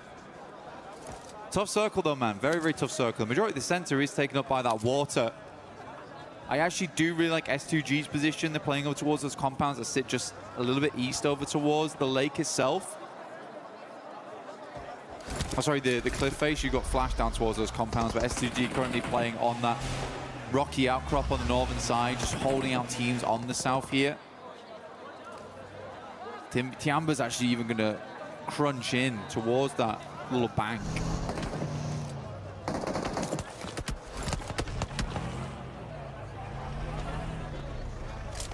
Fine margins between this going wrong for either of these 2 teams in 4 Thrives and ALULA. So not wanting to risk it too much. Meanwhile, OG crossing past the crosshairs of NONGSHIM REDFORCE with Zizzy taking the peak over the top. Got the heavy weaponry ready to rock them if they stay close by. And luckily they have at least been able to create some space between the 2. Double back over to the bridge where Rolf is stationed. Yeah, they know OG's in the area as well. See, Aaron struggled versus them earlier on his flying maneuver into the gas station. Tried to go for the movie entrance, but we went straight to credits instead. Yeah, Ulf hoping to hold them on the bridge side. Next circle, though, I'm feeling the pizza slice here over towards the west. I mean, AURORA currently have a really strong position on it, and we do head over there, in fact. But it's like a case of AURORA holding the central spot. They have a lot of 360 vision, but it's very open, Jackie. This is a very, very open area, a little bit unfun. There's quite a few radio towers and the square concretes that sit underneath them that end up being like where you play. You literally just lie down next to them, try and set up vehicles. You can see Vitality already sending over. But this is quite a nice spot for AURORA. It's a tiny bit of hard cover, a little bit of a crescent lit behind them as well. Well, that's the last man from NIGMA Galaxy, and Ralph trying to stay alive for as long as he can, but finally falls to S2G. S2G possibly being collapsed upon as well by 4 Thrives. They fall next. Yeah, good fight. Very good fight from 4 Thrives.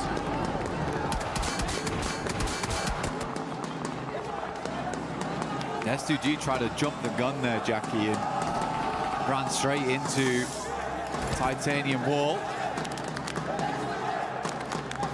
lot of hopes riding on these 3 players from Aurora, though. Another good game here. Sits them a little bit further ahead. Make up for that previous match there on Erangel. Not the greatest of pushes across the bridge to begin. To be fair, with NIGMA and S2G going down early, not really acclimating too many points on this one. It could be the dream recovery for Aurora if they can keep it up. Unfortunately for Godlike, Adamino unable to withstand the hit that is thrown towards him. FURIA will get their mates back up and live on to fight on this one. 4 of our squads out of the running into the 3rd game so far. NONGSHIM on that south side, actually trying to push on in, but there's quite a few teams there. NONGSHIM's just gonna barge over towards OG. Atanki's already down. Another nade towards the backside here. Good damage from Hyunbin, as always. Looking very, very strong. Hits the deck. Good dodge on that. Second nade's a bit stronger though. Aru now needs to get back into action. The rest of NONGSHIM REDFORCE lagging behind as Flash still continues to create a little bit of a nuisance for them in tops. It's back and forth blows, but Orangutan still being able to withstand. Uncomfortable for NONGSHIM, actually, man. Yeah, that's a nice flick back up towards the Wizard Tower, and it keeps him pinned in position, so he can't provide too much overwatch. He's in a bad spot now. I mean, no position to help the rest of his team. It's a cool side swipe coming through from tops as well. Caused so many problems on the back line there for NONGSHIM REDFORCE. Just weren't quite quick enough. He's going to have an even deeper look into this one. He wants to get up close and personal, investigate. Potentially some more eliminations here left at the crime scene.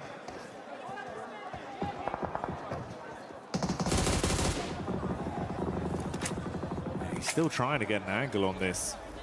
The minute you got to move, he'll be ready for the catch. And FURIA over on the other side of the coast have been taking shots over as well, so it's all been a little bit uncomfortable for the 4 squads that have been collapsing in onto that one position. This gas station for OG somehow being a very formidable defensive area. Oh. Calling it from zone 3 there. I got a little bit lucky, but yeah, Aurora in a really, really good spot now. This is definitely redeemable city here for Aurora. We just need to not see them go for something silly again. That is all. Yeah, just keep their cards close to their chest and be able to close this one out with some good plays. To be honest, mate, that is kind of the dream with what we saw off the back of this game with the other squads above them falling out early. It has presented that opportunity, and like you say, if they can grab it, you've recovered from that. We can all forget about game 2. Everything looks good for them, and they'd actually be on that podium spot in first place come the end of this game. But that's still in the future. Still a lot of other teams that could potentially look to upset them. So we'll stick with the narrative as it develops.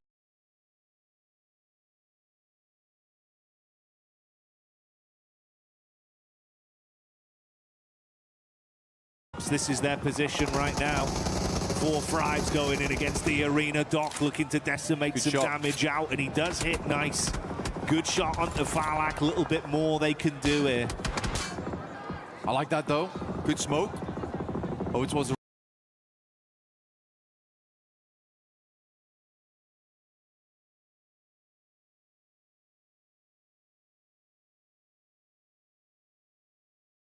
rock side to kind of isolate this engagement between them and 4 Thrives in the arena on the northern edge. Makes a ton of sense to me as well. That vitality location is going to be a real problem for you. That's a long nade. Ooh. Actually hits on target. Great damage, and they just keep on pumping in. 4 Thrives are out. But yeah, I mean, that's some massively long nades on that one. Just chaining them together as well, one after another, after another. They want to go in to grab the bits. Drop the smoke, try and stay alive. Issue is you're now in a position where other teams can take shots onto you for free. Yeah. Good. I mean, Doc is holding on. He is holding on. I think he's got that mentality where it's like, well, I'm sorry guys, I ran out that time. I will play anchor for the rest of the day, and I will keep you lads safe. It's a good shot over towards Silence. The rest of Furia need to re-angle over towards it, but it takes a gun away from that western side. But Aurora had to do that. They had to push over towards Four Thrives. They knew that it's not likely in the near future they're going to be getting many more death crates, and they need that util. They need that ammo to carry on inside of this match. TIANBA, though, looming off in the wings. Had to restock and get themselves ready for what's yet to come. TIANBA, they've been doing a pretty effective job of harassing a lot of our other squads from distance as well throughout the past couple minutes, keeping pressure on them. Playing a little bit safer here in their setup. Window peek with good eye line onto some of the other teams. Scarface on the long wrap around back up the coastal ridge over towards the bridge side, going to be coming in from the back near Vitality and Flash. This is his angle on the move. Ooh, spotted out. Starting to lose his HP bit by bit. Got to drop down to the deck and hope that he can hold on. Kind of unsure how he's lived this long. I mean, Tops has got to know someone's mover here, the pitter-patter of the footfall. Bows a distance. Scarface is instead just going to go for the heel. Tops pulls the pin. He should know. It should be right on the edge of the blue here. Good air burst will do the trick. Ruins the amount of healing that came through there. Aura from the sidelines, though, will get sleepy and over towards Bows. Top, though, is the one to refrag over towards that. TIANBA aching moving forward. Gets behind that radio tower. This is a good spot to aggress over towards Aurora on. But more importantly, hold out on the southeast side. Good nades again. Goodness me, Aurora's having none of it. You feel the base on that one. More coming as well. Airburst over the top side, trying to arc it round the corner. Ooh. Eagles crossing his fingers, hoping the smoke is enough to get the pickup play back on Aching to stay alive. I wonder if they're going to push this, Jackie. I mean, with a molly, you could. You get the spread on it, just try follow up off the back. You know they're weak. Oh, man, I think they just wanted to get the flush, at least, but not meant to be. That's a lot of nades invested there for basically nothing. Aking's going to send back one of his own. Now they're fully set up over here on the radio tower. Good Molotovs, man. A bit more damage done. Chip damage from the nades should be good enough. So start to bombard now. They're splitting the difference on these ones. They know they have to go for one side, and it is over towards Dog. Survives the first blaster shrapnel and should survive the second.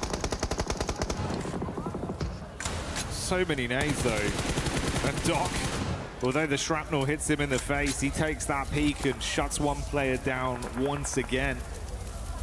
6 nades thrown out for no real follow-up from it. So it goes both ways for either of these two teams.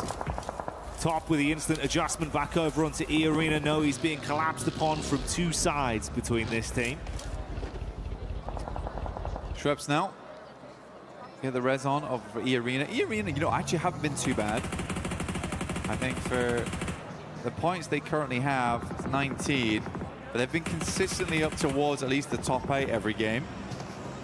Vitality still taking more shots here. TIANBA is the one to take down Tops. TIANBA's playing as a 4-man, and genuinely the way they weather the storm here versus Aurora, they have a place to play inside the circle going forward. More about dealing with the couple of players inside of that shack right there, and it's hard to line up those nades past the side. Always have that angle of Doc to worry about. He is so critical to his other 2 teammates living.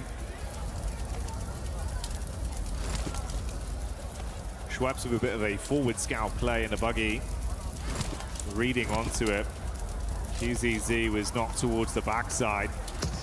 Thing is, though, they've been here for so long and they've invested so many nades, so many bullets, that they're starting to run dry and can't actually push out to get themselves anything.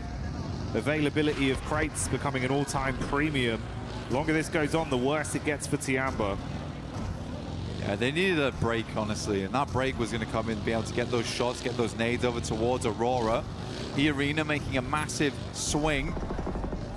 Mormon's got 5 nades to play around with too. QZZ finds shots over towards Vitality. They are trying to stop 2 teams from squeezing them together. But this is a good play. This is actually a good play. It's a desperation play, but it's one that's very much needed for TIANBA right now as A-King moves in. Razak last step alive. Where's the rest of the team? QZZ moves up. How is Razak living this? Oh, this is unbelievable. Razak raising hell amidst the chaos as he stands strong to punish back. Vitality looked like it was all said and done, but they pop off on that one against TIANBA's clash in, knowing they needed to shut them down to get themselves any sort of ammunition, any kind of supplies to play on. And it does not work how they wanted. Wild stuff. The arena now. Send some nades in. Zol's the first to fall off the back of that. They have just played this game nice and slow from that northern side, trying not to get too involved in things. They've been saving up these nades for that endgame moment. Will move in and just completely cleans them out. This guy's been unbelievable with the S12K today.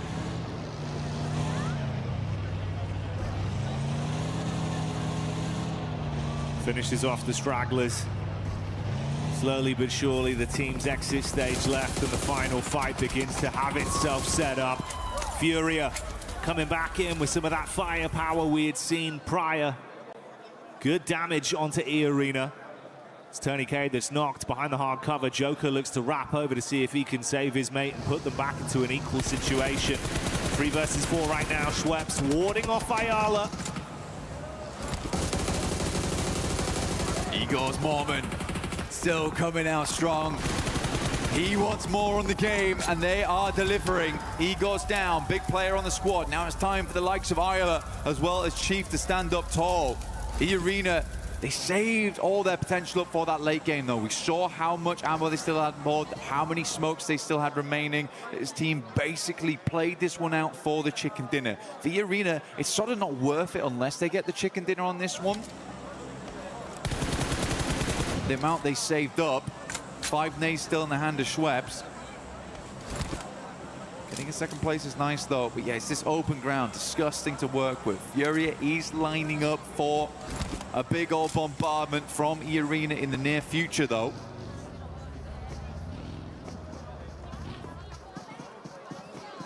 As he go down, man, it's kind of so brutal because he really has been this pop-off player for the team. Is that going to be enough of a deficit to really make this one uncomfortable?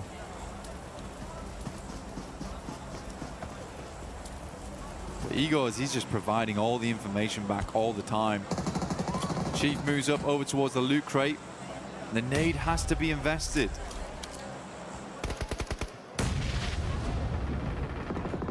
Oh man, don't use that on that. Yeah, good. I was thinking that he was going to send it over towards Igor's. But he is just calling every single time they pull the pin on this one, when to move and when not to. Finally, the play zone takes him out, and FURIA is blind again. You lose your eyes in the back line and have to rely on your gun skill now.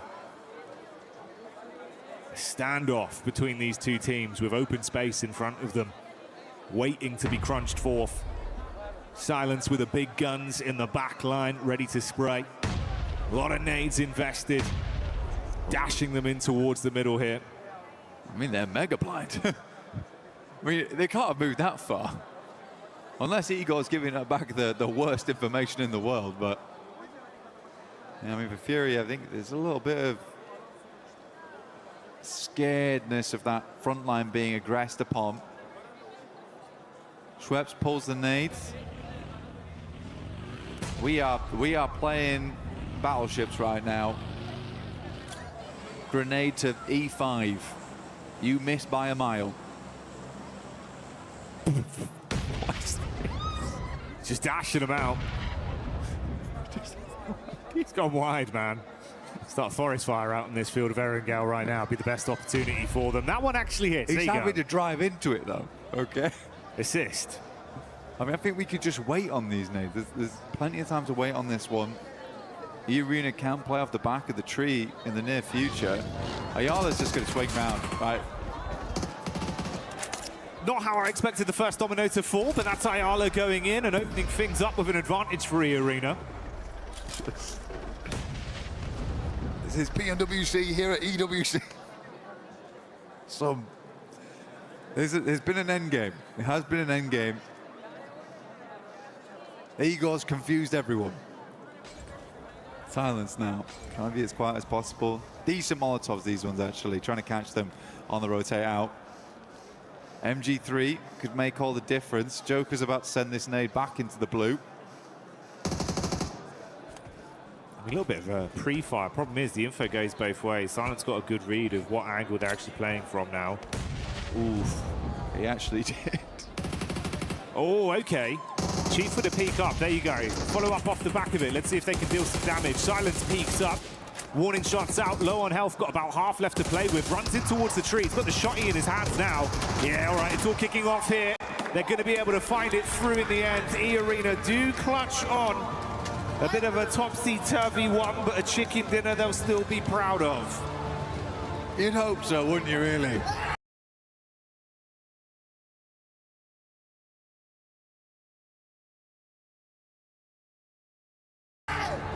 Good game from EARENA. I think that the game plan was great. I think everyone confused one another right at the end. Igor's, as he went down, I think he might have passing them out into the blues. It's a little strange. Was a little strange.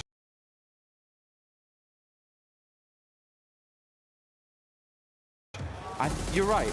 I also did not expect that to be the first domino to fall, which was just Tyler just getting mega impatient. After all that waiting, yeah, it was kind of really like a curveball just came in. Swift gut punch. Didn't expect that. I know they're behind. I'm just going to go for it. All right. Confirmed. That's where they are. You're dead, Tyler. That's where they are, lads. Yeah, I got the info. Okay. Got the info. Info game. Sick of playing battleships. But yeah, overall, I think if we look a little bit prior into that game, I think Aurora, the way they set themselves up, not bad, but there was a couple moments where it got real hectic. I think a lot of teams made it far into that end game. TIANBA play out that radio tower really, really well. Even I think TIANBA's decision-making does require bringing up a little bit. The fact that they decided to push over towards Vitality in that moment, the play almost works, but the speed at which they do it, like we're getting crunched right now, we have to just fly over towards this team and take them out. They have no qualms about just fully going for it. I really like that, and I think that that's the type of playstyle that's going to win you games more often than it loses them. No, absolutely. I think, again, that was one where it was like Razak just kind of popped off on the hold. Yes. It was, honestly, it was better play from him than it was bad play from them. He just popped off on a solo mission where it's like, oh, fair play. You've actually kind of owned us there. Yeah. But what the play was meant to do was great. They needed ammo, they needed supplies, and they went for it. So absolutely. It was a head-on call. It was the right thing to do. And the right thing for us to do right now is to go for a little moment with the boys over on the stage. And we'll be back real soon.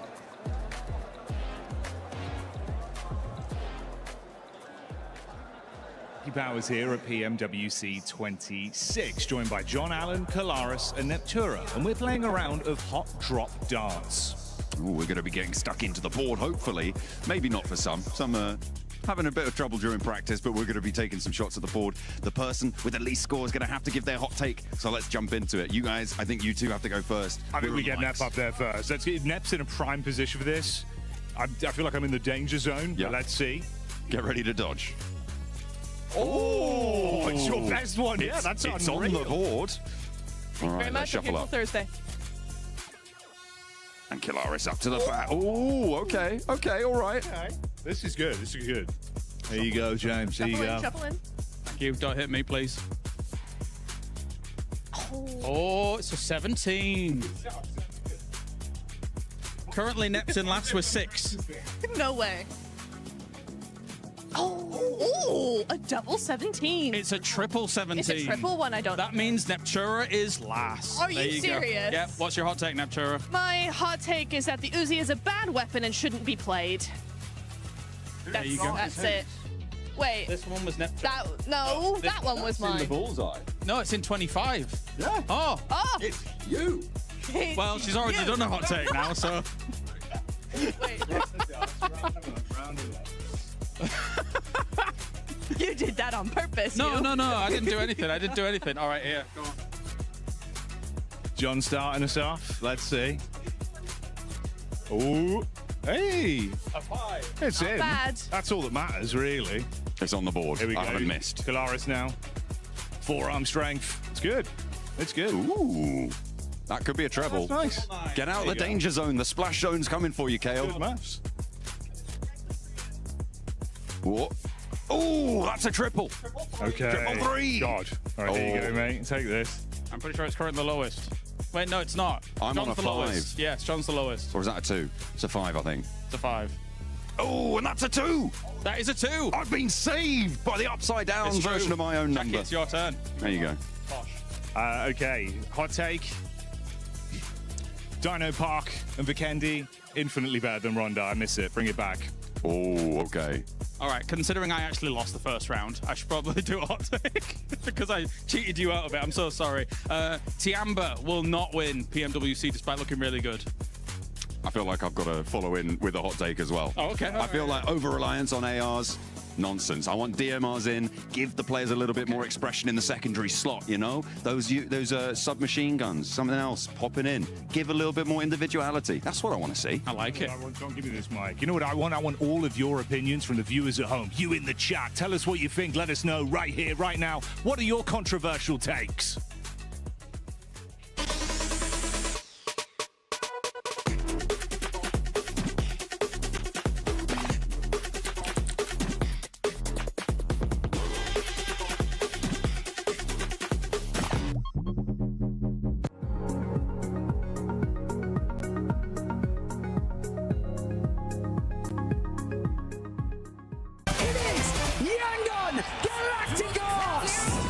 Chasing the sunrise, boots hit the ground, hear the battle call. Loot up, lock in, we're ready for it all. Every street, every door, searching for a little more. One squad, one dream, nothing's ever what it seems. The circle's closing in, can you feel it on your skin? Heartbeat like the drum, the final fight has come. Fight till you make it, never gonna break it. Stand your ground and take it, right into the fire. Fight till you make it, every move can change it. Higher and higher, we're reaching for the winner, winner, chicken dinner. Fight till you make it, fight till you make it. If I'm not mistaken, Niftura, I think you actually won at darts. And I think you got that chicken dinner. I did. You were lied to, but Very mad. in this last game, EARENA wasn't lied to, Max, because EARENA came out with the win. I never know how to react to an EARENA win now since that Rondo 39-pointer. I'm like, okay, that's great. That's a cool win. But what's next? No, it genuinely was a good game. It was a very open-ended finish between FURIA and EARENA. I think it was kind of even-steven until eventually ALULA got a little bit overly aggressive on that push. Then he gave them an advantage, and EARENA using every resource they had available to get that win. Good to see, but again, I need to see that continue in your next coming matches. Take it away, Lace. I know you've been wanting to talk about this team for a minute. Hey, Arthur, I am revoking your driver's license because I was waiting for the FURIA drive by Max. EARENA, obviously, they deserved that win because of FURIA and their driving and not taking that position early on. I mean, I liked the way that they sort of held out EARENA early on in the map. Yeah. They had Silence kind of scouting Vitality's movements right down at the south side. So this was such a better play from them. They're actually defending and looking where other teams are sort of pushing into that position. They had such a strong split hold. Obviously, a little bit of tunnel vision coming out of some of the players there, and then I don't know what the vehicle situation was, and you could hear me screaming in the back, he's like catching nades with the vehicle as well, and I'm like, what plan is this? They had such a strong position after getting like this one. Yeah, after moving their way into zone on the rotation on the southern side, Max. Look, I'll give you a mic back, Neptune. I'm really upset. I know what happened, actually. I was talking to Knight. I saw him as we were leaving the talent room, and I asked him, like, what was the play with Ayala? And he said the idea for Ayala was to get an off angle on the team and actually catch them from behind. But then he saw two players and he got scared. And that's the thing is, right, lack of information will make you do these kind of mistakes. So it could have been a good idea, and catching nades didn't work out. It could have been great, but unfortunately, two-player setup was exactly what EARENA needed in case of those kind of pushes coming their way. That was just a big, something I like to call, what the FURIA. WTF, because that's exactly what ended up happening with that one. I've been working on that one all day, especially with the way that they were playing earlier. There was a squad, though, that was able to put up a good amount of eliminations, and it was none other than AURORA. AURORA, once again, Neptura being able to back it up with the limbs, even though they wasted a lot of utility with TIANBA. They did wait. It was a big old red zone, and it was fairly unnecessary. However, it does get you those points, right? And it's been really nice to see them actually, because I think in the group stage, right, we saw them just doing just enough to get into the top 5, just enough to get to where they wanted to be. Now we're seeing true AURORA here. Now we're seeing the team that we're used to seeing, and I'm really enjoying that. I think they've actually played a lot better, right? They're very even. They're not splitting. Doc's not doing his thing. He's staying with his team, and Reefus, we've seen some really cool off angles from them, so very happy with them. And something that I enjoy seeing there, especially out of that graphic, Max, is Top being able to bounce back. Remember, earlier in the previous match before this one, Top was on top of the bridge. It didn't end up working out for him, but 4 elims out of him, a person that has been an MVP before on an international finals, that's exactly what you want to see. Yeah, really happy. I mean, the best way to describe it is what you said, Niptra. They became a red zone at that moment in that game, and I love the way that any team would get in contention of their zone, they would start just nading them to hell and back. So AURORA playing it really well. I am still not sold on their performances so far. I feel like there's still a lack of fragging power that they used to have in the past. Doc is underperforming quite significantly. So Top, GG's, I'm loving it. Zol too had some great moments, especially in that Rondo. But Doc, he's still sleeping right now. He needs to wake up. Wake up, Doc. Wake up. Just make sure you don't start going away from your team, because that's when things ends up falling apart for AURORA. But AURORA, honestly, 36 points, currently tied. But the tiebreaker does go to EARENA with that win that they ended up getting. TIANBA, though.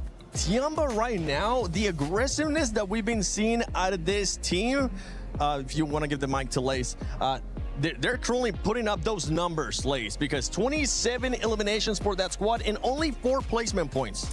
Yeah, I see that. This is what I'm saying. They're finding those fights.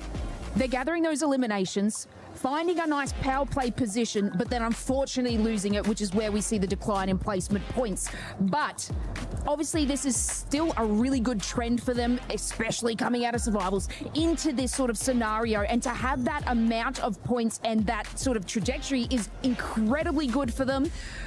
But of course, we got to bring it back to kind of the smash rule and the way that you have to gather these eliminations. It's fine. It's good to do it, obviously, today, but then we got to see more of those placement points and those wins out of them to be able to take more than that. 100%. And another team that's currently doing that, Max, it's none other than NONGSHIM. And I know you weren't quite happy with what NONGSHIM, especially Human, was doing that last game. Yeah, initially I love the way they initiate the fight onto, I think it was Orangutan in that gas station. I'm like, okay, you've got some solid off angles, I like it, they're pushing the fight. But the thing is about off angles, they lose effectiveness the longer the fight goes on. And I think it was one of the play on the Harry Potter tower, he had a great line of sight, but eventually Orangutan know you have that line of sight, so they're not going to peek you that aggressively. That would be the prime time for them to regroup, fully commit to the fight and send it, and hopefully come out on top. But they're very slow to respond to these moments, and I'm very upset with their opening performances so far. Yeah, one team talking about aggressive, talking about people committing to a fight.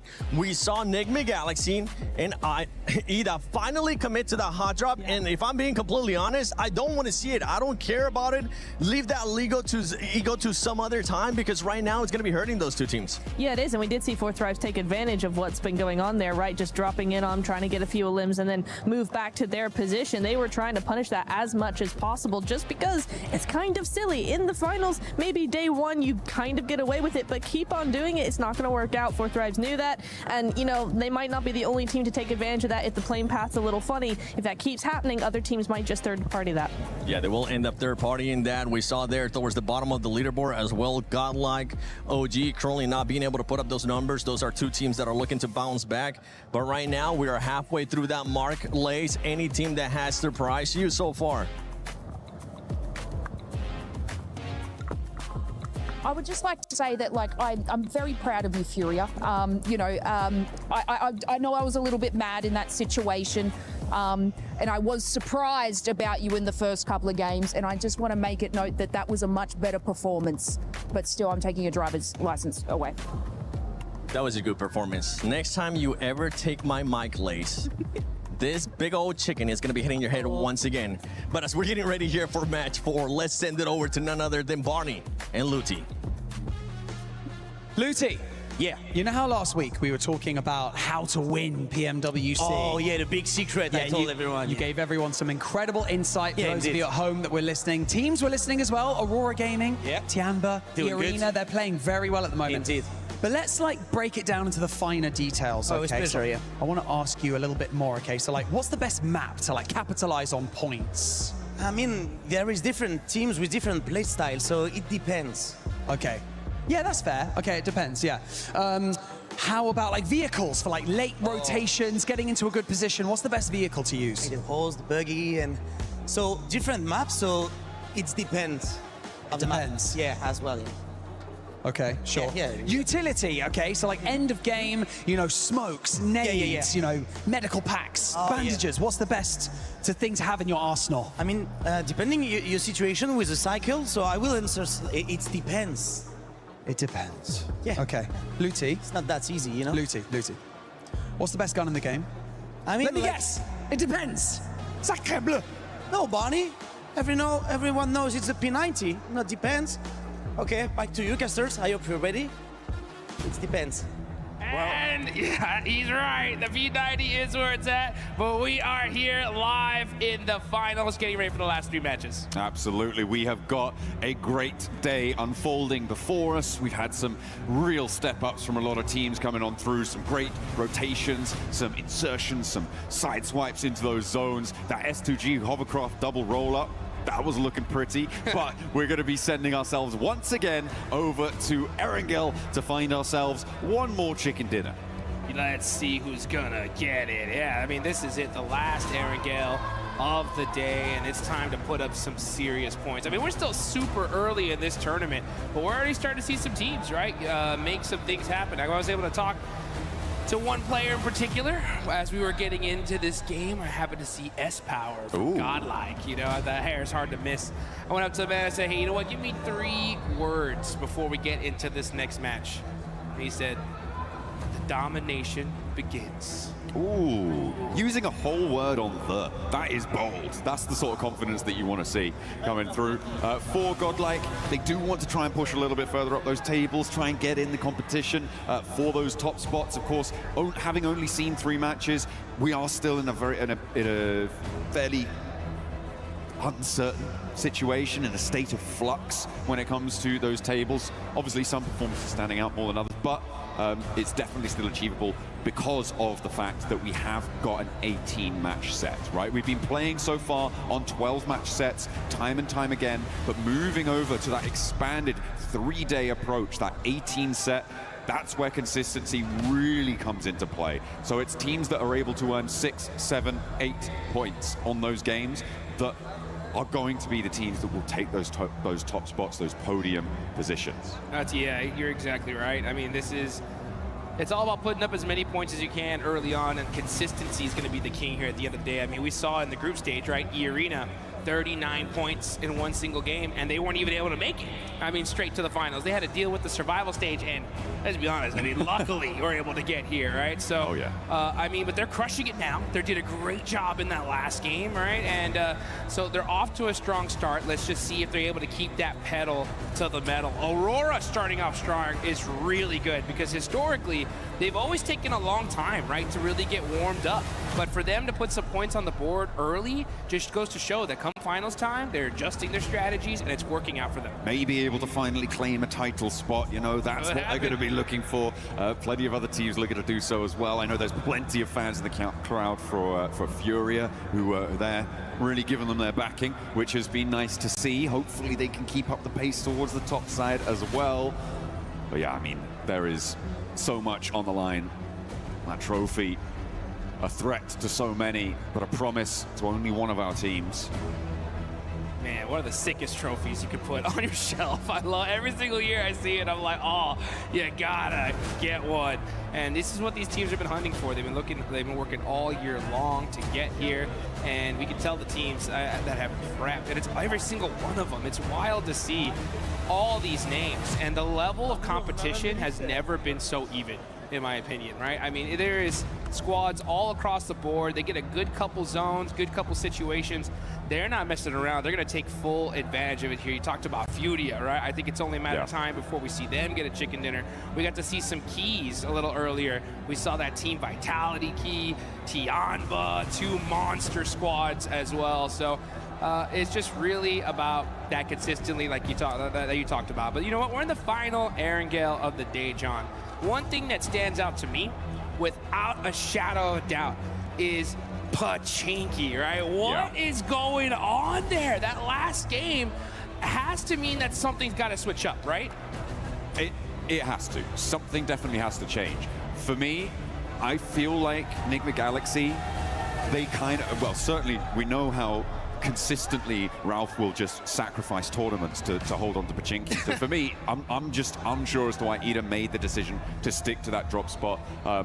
There are obviously other opportunities, and it's sort of, it reads ego to me. It reads ego that they aren't disengaging. I liked Fourth Rive's adjustment. They were able to get in. They were able to get, I think, 2 eliminations right at the start of the match.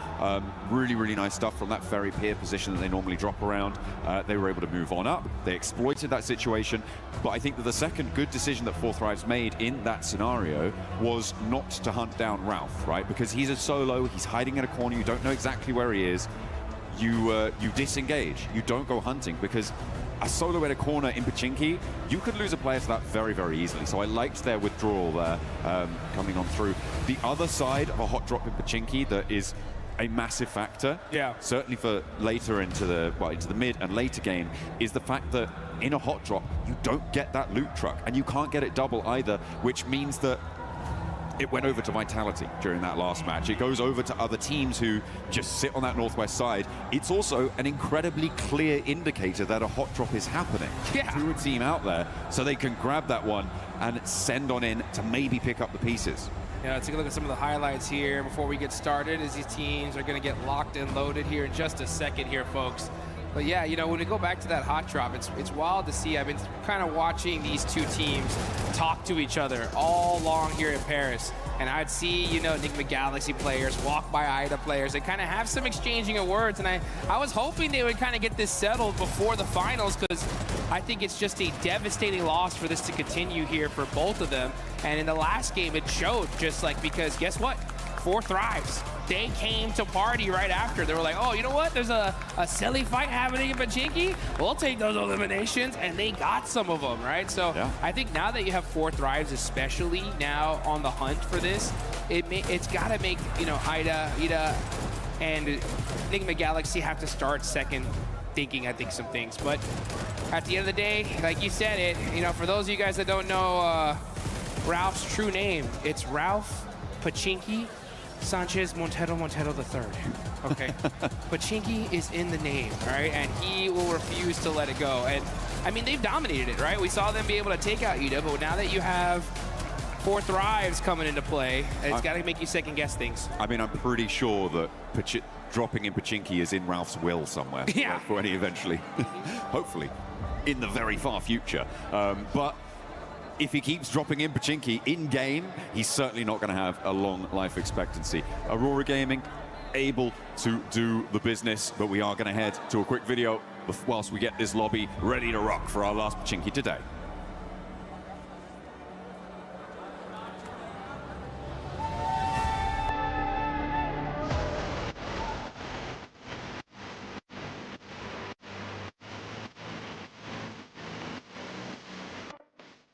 안녕하세요. 저는 농심 레드포스의 엑스입니다. 여기는 현빈, 소이지, 키즈입니다. 프로 선수로서 경쟁하는 일은 항상 힘든 일입니다. 하지만 이런 플레이 라운지에 오게 되면 즐거운 게 되게 많죠. 저희가 이 플레이 라운지에 왔기 때문에 이 플레이 라운지에 있는 것들을 즐겨보겠습니다. 가시죠.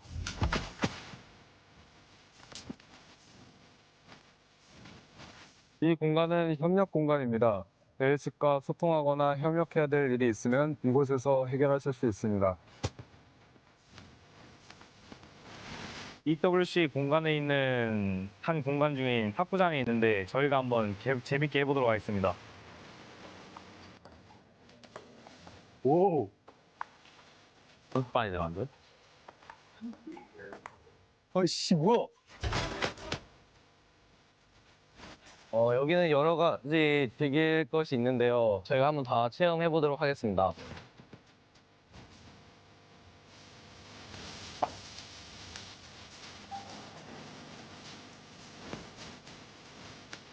대회를 할 때면 항상 배고플 때가 있는데 WC에서 제공해주는 음식이 있는데 그 품질이 아주 좋고 최고급이라고 해서 저희가 한번 먹으러 와봤습니다. 아 배고프다 빨리 가자.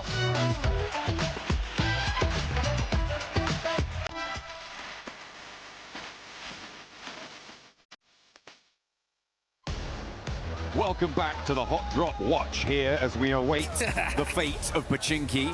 It is still undetermined as to who is going to last the longest in that location, and if we may have a fourth, a fifth, or maybe even more teams. Perhaps everybody is going to Pachinki. It's going to be a 64-player brawl in the center of the map.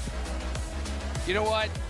Ah, man, I want to see that action. That would be absolutely insane. I mean, if it was going to be possible, now would be the time because it's the last one of the day. But you know what? It's time to see what exactly is going to happen as we get into the map. Final Erangel of day one of the finals. Now let's see who's going to be able to put some serious points on the board before we get into the sandy deserts of Miramar. I mean, I'll take non-serious points at this stage. Of course, every single team would as well. Plane path on the west side of the mainland here, coming through from North George to the west point of Sosnovka military base. And it will be going fairly close to Pachinki, so we're not going to be denied it by the plane path. HORAA out early over towards Severny. TIANBA over into North George. I'm keeping an eye out to see if any of our teams on the hot drop are going somewhere else, but I'm really not holding my breath. I kind of am here. Oh. You know what? I will say, yeah, you can see already. Look at that. Looks like we're going to see another hot drop in Pachinki as Ida and NIGMA Galaxy are headed in that direction.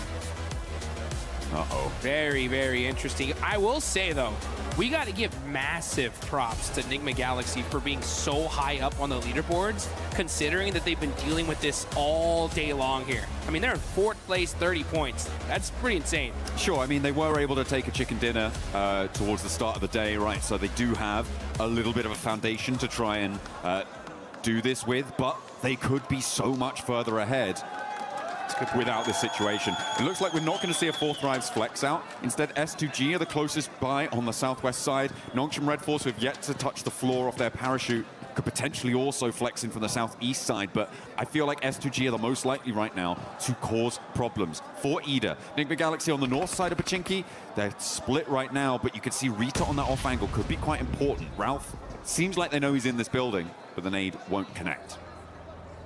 Yeah, that was a warning nade for sure. You can see Satan up on the roof here, or on this ledge, trying to get a little bit of information. He knows exactly where Rita is. It's a big stalemate, though. This is the hard part about these hot drops, and I can hear it. That loot truck is now driving on by. The precious loot. Satan's like, that should have been ours. I want it. No. Oh, Lord gets knocked. And did he get thirsted? No, he actually gets beat up pretty bad. Satan, oh, through the door. What a clutch knock for this team. Able to take out the off angle there, and Ida are going to really struggle to get back to this one. It's across the road, and I don't think you can break past that. The res, though, in the meantime, is going to be there, and because it's so early in the game, it's so much less likely that you've got the nades on side to just completely suppress that res position, which allows NIGMA Galaxy to go back to 4 and leaves Ida stranded on 3. Rita getting knocked there is the most crucial part of that fight, Jukes. Man, that was an insane shot there from Satan. I mean, that's that game sense, guys. Shooting right through the door. He knew he was there, and he makes the play for his team. It's one of those micro plays, right? That when you make that kind of play, it just changes the entire situation for your squad. And now, because of that, NIGMA Galaxy up ahead against Ida. They still have to get a little bit more pace to it, though. And EDA are retreating now right to the southeast point of Pochinki. They've read that immediately Satan can move out, get this position on the off angle that they were previously in control of. The fact that they're aware of that is good, but you're just going to keep losing players. At this stage, I feel like NIGMA Galaxy definitely have had a better result so far in this Pochinki hot drop. They were very ready for it. As you said, they will have known, they will have been aware that this is unfurled. Yeah, and what are you going to do if you're EDA at this point? I mean, look where they're at on the leaderboards. I mean, this is crazy. 16th place, only 2 points so far. If I'm their coach, anybody that is in the leadership of this team, I'm like, give it up, guys. We lost. I mean, I get it, right? Day one, you're going to battle it out with NIGMA Galaxy to see if you can conquer this location, but it's an L. Like, you got to at some point realize that this is not going to work for us. If we want to be able to do well in this tournament, I mean, Erangel is the majority of the maps we're going to be playing here. We cannot afford to continue doing this. It is pretty devastating. They have only lost one player this time around, but the loot is going to be fairly thin on the ground. The vehicle condition, like, I don't know, man. It's really cutting the legs out from underneath themselves. It's terrible. I mean, you're down a player. You don't get the loot truck. You don't get any. You're under looted at this point.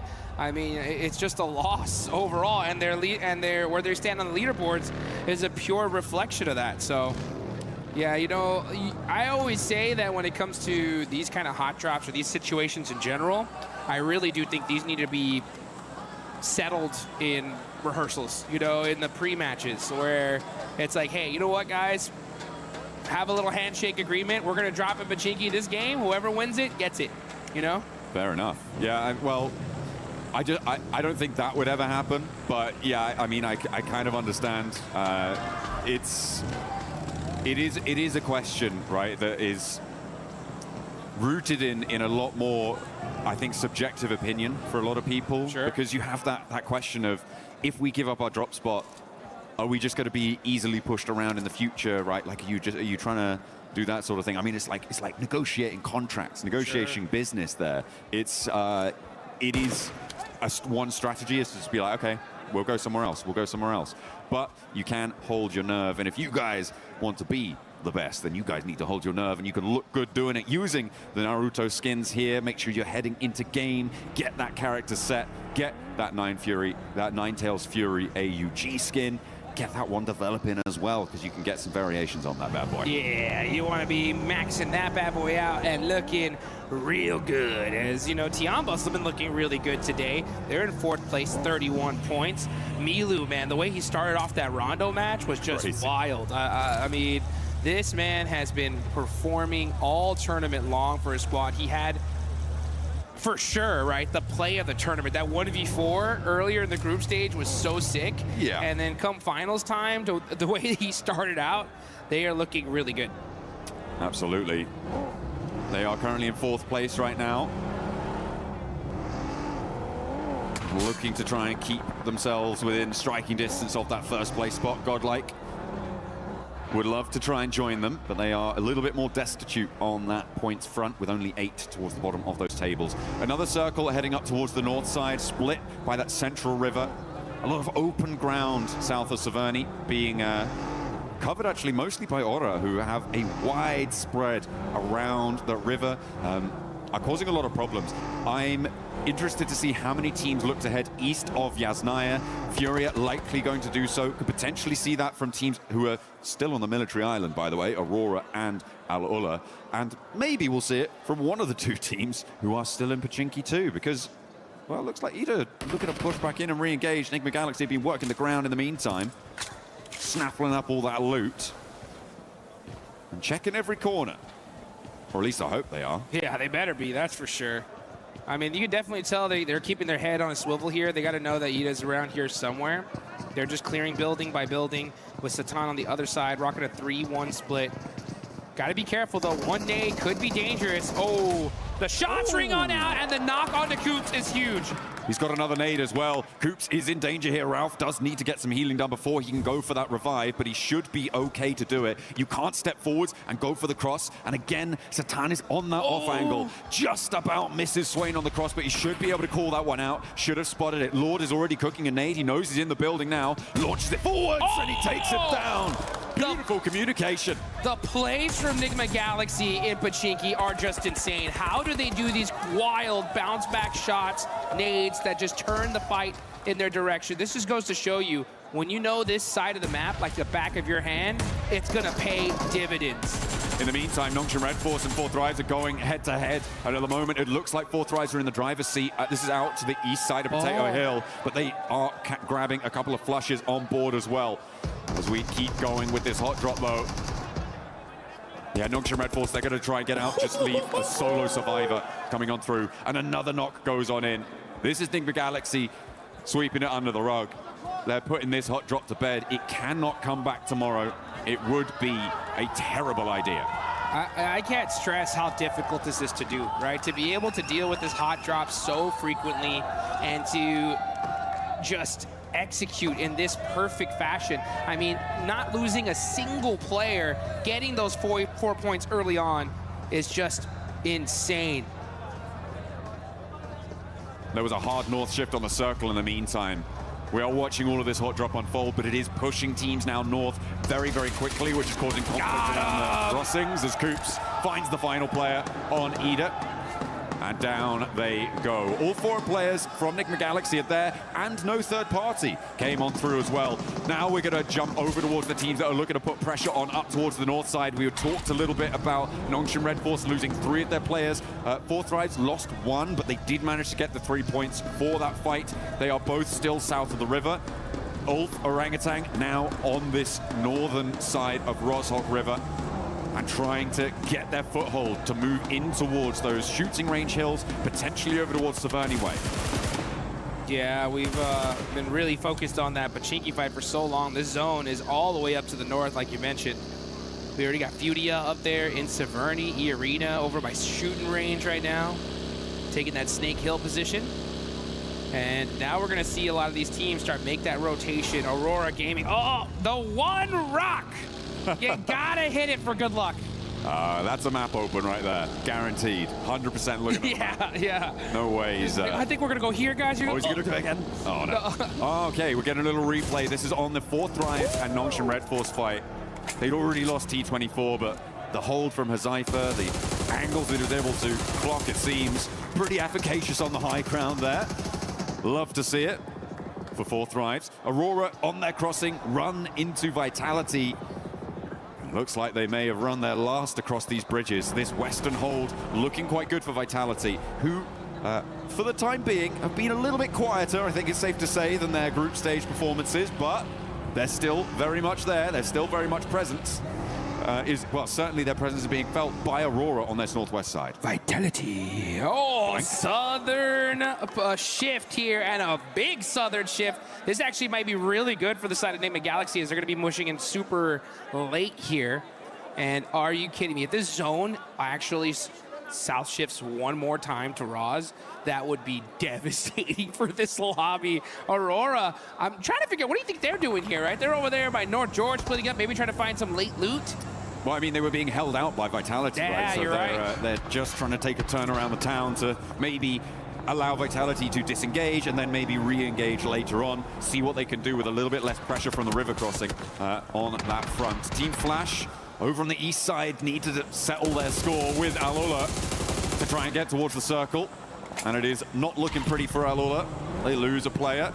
Not a good start, but yeah, it would be kind of mental to send all the way down to Roshok. It'd be great for NIGMA Galaxy, right? They're still just on the north side of Pachinki, so yeah, they could just take up that mountain and lickety-split, get themselves another chicken dinner. Godlike, in the meantime, on the hunt in the middle. Getting stuff done, getting bits out to AURORA, and it seems that they are going to be able to take at least one and get the flush for Godlike. Mormon, the nade looks good. Puts them all the way down to 1 HP. Mormon, pow, pow, pow. That's 12K getting the finish. And look at that. I mean, teammate instantly there with the vehicle to make sure that they can get him over to safety. So AURORA going to have to go out pretty early here in this game. Only one single player up, see what he can do later on. But now we're off to the gas station with a FURIA. Keeping their eyes on to Team Flash. Win has the P90 and the ghillie suit. So he definitely won that crate drop. He came out absolutely stacked to the teeth and hits the tree for good luck. That is a necessary thing to do here, folks. Yeah, absolutely. Bold Just a strategy. Little tap on the tree. Little tap, tap, tap. Little shout out to Mother Nature there, for saying hi, and then gotta make sure it's secure. Yeah, and then proceeding to unleash lead into the hillsides around him. Hopefully. With that P90. Team Flash getting out of dodge from this east side could be tricky. S2G managed to make their way to one of the buildings here that is this lineup from S2G, from Orangutan, from TIANBA, and from Ulf. On this lineup, very central on the circle, some very defensible positions, but teams will start to crowd in around them. Vitality and Aurora, this is the re-engage, Dukes. Here they go, they're battling it again, and it looks like Aurora are on top so far with that knock on a Razak. Here you can see Zol driving around, trying to get some information. Federalis up close and personal, having to run back. Oh, it's godlike on the other side. Yeah, that's too dangerous. Vitality need to disengage this, as their 6 is not covered, but Razy is driving up close and personal, giving an opportunity for Reefus to put some shots onto him. And yeah, it's just down to these 2 players left for Aurora. This fight would have definitely went off earlier, but that third party from Godlike bought Aurora Gaming some time. A little bit, but now they're down to 2. And Vitality doing a little bit of nade there, not ideal. EARENA in the meantime trying to find their way in on the north side, but it's not looking super accessible right now. And now it seems like they're engaged with the final player from HORAA. Sleepy is holding it, but in the meantime a crash. S2G trying to roll across, but TIANBA are holding face against it, and they are not going to let S2G in without a fight. Aurora want to jump in and join the party here. A nade in, that could be brutal there, right under his feet. Is it going to blast him down? But there's an answer, and Reefus falls. A third knock over towards TIANBA, but now everybody has been isolated and evacuated from this fight. Nobody's left to put the pressure on this triple knock. Are you kidding me? It looked like these guys were fighting in a lake of fire here. QZ in the center of it. And Top could have been there to make that play, but unfortunately, there are too many teams surrounding him, and it stopped that crucial third party. Oh, another nade from Top, doesn't quite connect there. There is an answering nade, and that is going to back Top off nicely. The run around there. Orangutan maybe missing a beat there, maybe missing a trick, not able to flex out, didn't quite have the angles on it. Top! Oh, Top just about behind the concrete there to keep him safe from catch, but they know exactly where he is. He's got 2 smokes. He is slap bang in the middle of the circle though, Dukes, and that might be a little bit of a help until another team rocks up with nowhere to go. They're going to roll right on top of this guy. Yeah, Top's cooked right now. He's just like, I think I'm just going to lay down right here. He's on the simmer. For as long as I possibly can. No standing up for me. It's straight hit the deck time on the side of Top. But hey, you know what? That's good, right? He's got a good position in zone. They're pretty high up on the leaderboard, so they can just kind of hang on and get some placement points. That'll be good for him. But meanwhile, I mean, TIANBA on a tear. 7 eliminations. Fortunate for them. They're able to get everybody back up here, and they're in a solid position in this circle. As we now look on over to FURIA, Igor hopping out the vehicle here, getting punished by EARENA for it. Oh, it's not going well. It is not going well for FURIA. Unfortunate, they're just going to be down to Chief, the other 2 players down on the hillside. TIANBA, by the way, managed to fend off a triple team crash on their compound, right? They're now on 7 eliminations. They have done phenomenal stuff. It's likely they're going to have to fend off at least 1 more, but the number of crates around them is going to be ludicrous.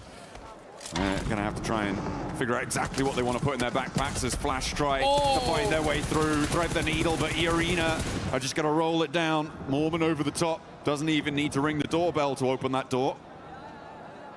And Tops has to turn tail. Turney K sees to it. He's going to get backed off by a third party. I think that might be Orangutan chiming in. And now Tops has to head towards 4th Drive, so nowhere real to go for him as Hyunbin finally bites the dust, the last player alive for NONGSHIM REDFORCE. EARENA are putting some good points on the board here. I mean, they're having to really battle it out, holding the edge of that circle, because there's a lot of open field in this zone. And now you're going to see 4th Drives 6 eliminations so far. Falak with 2, Zypha with 3. It's keeping Rozog in. Oh my, I just saw that circle shift. Are you kidding me? NIGMA Galaxy, they'll take that all day long, right? Hey, you know what? Sometimes you gotta get a little reward for those crazy hot drop efforts, and they'll definitely take that one to the bank. Yeah, that's going to be friendly for them for the time being.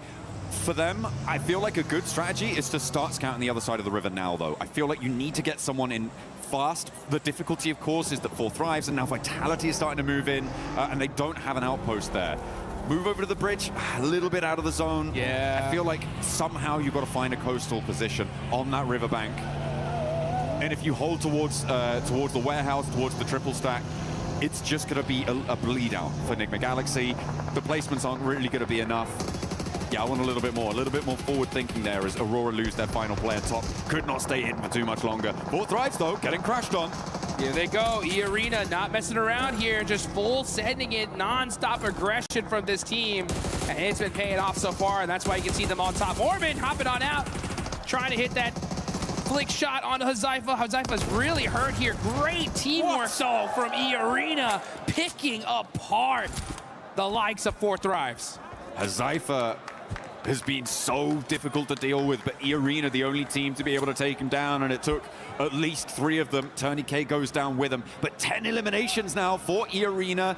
Very possible to get this res. This is the chance, though, for NIGMA Galaxy to move across. And look at Ralph. He's getting over. Koops is looking to join him. This is the perfect opportunity, whilst these teams on the East are preoccupied. A little bit slow to get the third party, but it is a good first step. I like what they've been able to do there. We've seen counter-pointed river cross positions in 2-2 splits work well in the past. I'm hoping they can leverage that here. I'm a little bit disappointed in Orangutan on the north side. I feel like they could have poked their noses into that fight and third partied it as well. Moved a little bit further out to the east, been fairly safe from TIANBA and gotten stuck in there, but they hold inside. And I don't think it was going to be enough. Yeah, one thing I've noticed here in the EWC is the quickness these teams are ready to third party and take those opportunities. And it's just kind of surprising to see OG just kind of hold back there for a second. NIGMA Galaxy, just due to the terrain, weren't able to even think about getting that third party. But because of that fight, it opened the door for them to be able to at least make that safe rotation and get that 2-2 split going that you were talking about. So let's see how they're able to capitalize onto it, though.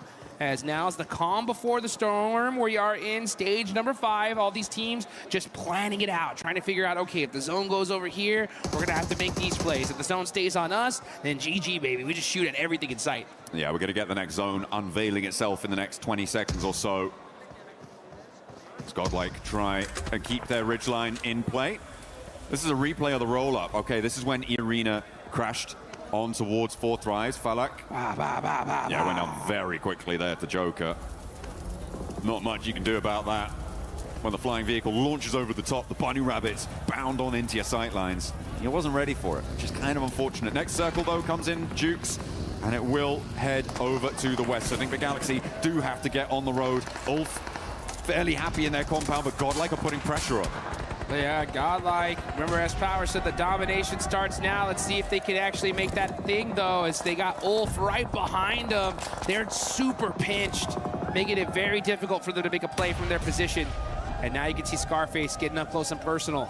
As Power trying to smoke some things out, buy his teams some time. It's going to be up to him and Admino, though, as they are just trying to hold this spot. Unfortunately for them, though, it's outside of circle. Yeah, so now Ulf are in a perfect position to gate cardi this. Oh, nice shots though from Admino, but unfortunately those smokes are perfectly put, and he's not able to get the thirst. The nade is up high, doesn't quite go the distance. It went completely out of his viewing angle there. If it had been just a little bit further, that could have been a straight knock there. S-Power gets across. Just to get some healing started as well, but that blue zone pressure is coming through. We're looking at OG and EARENA, as well as NIGMA Galaxy, also having to make moves in the meantime, Dukes, and move in from this east edge. TIANBA are going to have to move. There is a lot of teams that have to make some difficult decisions now, and OG are making it right now. They're going to roll straight on forwards, try and get dead center here and contest with NIGMA Galaxy on the coastline into Vitality sightlines as well. They drop down, and 3 of them managed to get across, not unscathed, but alive. Great great IQ of a rotation. They knew that one little plateau was right there. They were able to head straight towards it. They get their save. Coops in trouble. The closest nade, he's done. Oh, able to get the heel off and now get some shots downrange. Headshot onto Mormon. Joker right there next to him though. Can Coops get to safety? No, he gets knocked, and EARENA are going to continue to apply that pressure, getting that thirst immediately there onto Coops. At NIGMA Galaxy just getting picked apart. That 2-2 split not working out.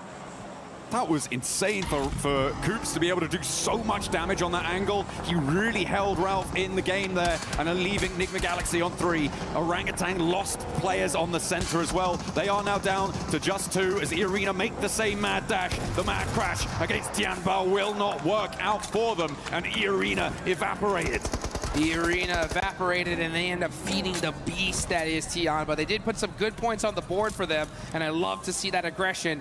Let's see if TIANBA, though, can put even some more points and get this chicken dinner. They already have 10 eliminations. They're looking pretty unstoppable. S-Power forced to hit the deck. Oh, now with those sight lines just punishing them. I mean, they have this position locked down. You needed Admino to be on an angle there to suppress Ulf, but no, not quite there, not quite ready, didn't have the presence, and it's a difficult spot on the north side, so I can't really blame them too much there. Now the transition to the rest of the circle. A knock over towards TIANBA, and the final flush onto Godlike as well. Another nade over towards TIANBA. They're getting caught in the crunch as NIGMA Galaxy move up the hill. They're challenging Orangutan. They're challenging TIANBA. They're doing a lot on this eastern side, and NIGMA Galaxy strike at the opportune moment. Perfect timing there for NIGMA Galaxy. They understand the situation. Hey, we got to push up. We can't just sit back and relax, wait for them to come to us. And you can see Lord with those nades applying the pressure. I think they need to slow things down a little bit, though. The circle is coming. The circle will push these teams out. So you want to make sure you hold on to all of that utility up until that last and final second. And I think they realize that. That's why they're starting to hold on to those nades. But the shots ringing out. Eagle getting a nice knock on Aaron. That's their biggest threat right now. Catch, though, with the response over to QZZ. And it leaves Eagle alone. Dropping that smoke, the zone starts closing in 15 seconds, so this res needs to be now. It needs to come through as fast as possible to be able to be in a position to move out. Orangutan lose their final player. Gone. And it is going to go down to NIGMA Galaxy, who are now up on 7 elims. Their transition from across the river has gone so well for them. What a game from NIGMA Galaxy, getting hot dropped over and over and over. They take out Ida in just a beautiful fashion, and now with this fortunate zone shift are putting the punishment on this lobby as they take down Eagle from TIANBA. Now QZZ will go down too, and TIANBA knocked out. They managed to get a whole host of points though, 14 on the match. And they will keep themselves in the running for the podium. NIGMA Galaxy looking to join them. There's not enough room for both of you. You've got to organize it. Back to front, stand the line. But Vitality gonna have to leave as well from their cover on that south edge. Does Solus not see Satan right there in that corner? He had to see him now. No, he's too focused downhill. Oh, never mind. It's gonna be Axel that catches him out. So it's all up to Vitality. Axel, the last player up. Is he able to survive? Oh, Ralph gets knocked as well. Ulf are captaining from this compound for quite a while now. They haven't had to leave it. And when they do, it's against 2 duo teams with one of their players on either side knocked. For Ulf, this should be a clean sweep. There are no two ways about it, but it might get a little bit hairy. Lord is shut out first, and Aaron doesn't even hit the deck. A 2v4 here would be needed for Vitality, and they are getting cut across, sliced and diced. Ulf are on the hunt. Downhill, they roll on in, and it's just Razy to stand in their way. The smoke billows, the P90 at hand. You couldn't ask for a better setup, but Ulf are here, and they have the nades, the ordnance to blast them apart at the seams. And that is how you do it, folks. Ulf just taking full opportunity there and capitalizing it on it. We love to be able to see that. That building so strong, it was in circle all the way up there towards the end, but they didn't just sit on their hands, right? They just saw, they hunted down every elimination they possibly could, and then once they realized that those teams were weak, they pushed out immediately and were able to get it done. Some real heads-up plays, some proactive plays during that match. I mean, we focused a lot at the start on the hot drop. but the rotations up towards the north side also came in to be really impactful later on into that match, right? It was the teams that got there early that had the staying power. For me, a highlight of that game was also TIANBA holding off against the triple crash. It was ALULA, followed by S2G, followed by AURORA. Everybody wanted to get into that central compound, but they denied them access at every single turn. It was a shame that TIANBA couldn't go the full distance. They did get shut out. And I feel like for Orangutan, they could have had more of an impact on that northeast side that would have changed the tune there. And hopefully they can find those opportunities in the future. It would be great to see them perform at the level we know them to be capable of from their performance in the group stage, but it is looking pretty powerful on multiple fronts. It's so tough. I mean, everybody here is playing just hyper aggression, zero hesitation gameplay here live in Paris. The second you see an opportunity, these teams are taking it. One team in particular, right? We got to talk about it. Is EARENA. Just straight aggression there towards the end game. They soak up a ton of eliminations. Unfortunately, don't get the chicken dinner, but when you get that many elims, that's a good game no matter what. Yeah, that fight with 4 Thrives over the ridgeline worked out well for them. And again, the lack of third party allowed them to keep in the match for a lot longer. They were down to just a single player standing at one point, but they managed to get back to 3 to recover that pressure without any third party look-ins coming on through. And yeah, for EARENA, it's a good result. I would even say it's a great result to keep them at the top of the tables, to keep, well, I don't know if they're actually at the top of the tables anymore. We'll have to double check that, but a man who could find out is Kalaris down on the stage with EARENA. I'll try my best, John Allen. Yes, that's right. EARENA looking fantastic so far, so let's ask them a few questions about the games here to get things rolling. So first things first, your previous win going up against FURIA. Were you surprised by FURIA's approach to the late game? And talk to me about that late game in general after you got the win. ในเกมที่เราต้องเจอกับฟิวเรียนะฮะในเกมที่เราชนะเมื่อสักครู่เนี่ยฮะตอนที่เราเจอกับฟิวเรียฮะเรารู้สึกเซอร์ไพรส์ไหมกับวิธีที่ฟิวเรียเล่นเพลย์สไตล์ของฟิวเรียในเกมนั้นครับก็แปลกใจครับแต่ก็รู้ว่าเขาเล่นอย่างนั้นอยู่ครับก็เลยไม่ได้ตื่นเต้นเลยครับ Well, we expected, but we still surprised with how they approaching the teams. But even though the last result is that they're winning the games. Okay, so you guys got very close to qualifying via the group stage and then came really close to not qualifying via the survival stage. So has there been any difference in approach here to the final? What has the team talked about to adjust here coming into the finals of PMWC? ก็ขนาดที่2นะฮะในกรุ๊ปสเตจเราก็เกือบที่จะได้ควอลิฟายแล้วส่วนในรอบ survival stage ฮะเราก็เกือบที่จะตกรอบแล้วด้วยซ้ำในตอนนั้นอยากถามว่าในตอนนี้ฮะรู้สึกยังไงบ้างครับก็พอเราเข้าไฟนอลมาได้ใช่ไหมครับก็ทุกอย่างก็เริ่มใหม่ครับทุกคนเริ่มจากศูนย์เราก็เริ่มจากศูนย์ก็เลยไม่กดดันอะไรครับ Well, right now we have zero pressure at all. So we are here to win, of course. And it's like since everyone, this is a new day, new group. So this is a champion group now. Everyone's starting at the 0 point, so that's no different. And we're gonna claim all the glory back to Thailand. Okay, so that does it then. Well, thank you very much for the answers. That does it down here on the stage. We'll be with you for more from PMWC in just a moment.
Today, our players are taking on a brand new challenge, Drop Hunt. Each team will be split into 2 pairs, with each pair receiving their own map. 5 locations are marked on the map and hidden in the player lounge area. At each location is a mystery envelope. The mission is simple: find them, grab them, and bring them back. But there's a catch. There are only 5 envelopes, and each one is worth 20 points. The team that collects the most envelopes wins Drop Hunt. Ready, set, hunt. Mana kita? Iya, so. Mana ya? Sini bang. Sini bang. Kita stiker di sini bujang. Kita di sini aja. Coba tengok mapnya lagi. Mereka mana tengok di daerah sini. Kayak mana cara dapat amplopnya anjing? Kita nggak tahu cara ambil mereka.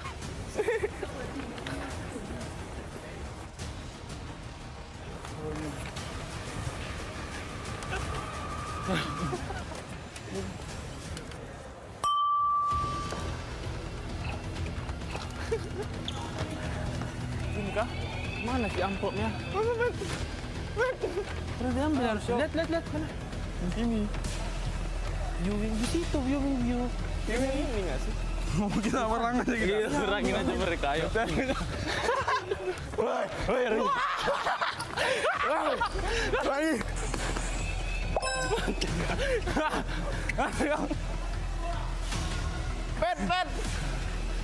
Pet. Sini, Pet. Kau mati juga kan, jangan. Ini, Pet. Ambil, Pet. Lari, Pet. Lari, Pet. Dam.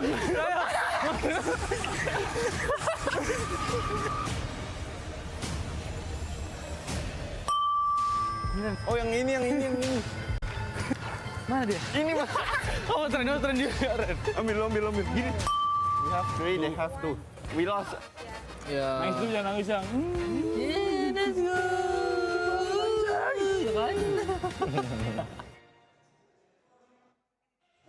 Today is going by so quick. It feels like a final here at PMWC at EWC 26.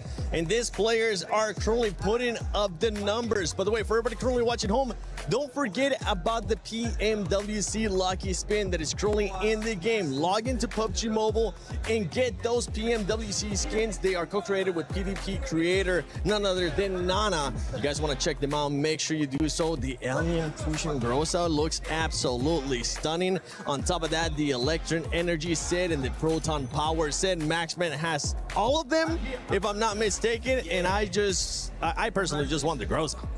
Yeah, I do have the Grossa. Unfortunately, I don't use it much because I cannot control that recoil. So I just stick to the AUG because I'm basic like that, 7. But the AUG is cool.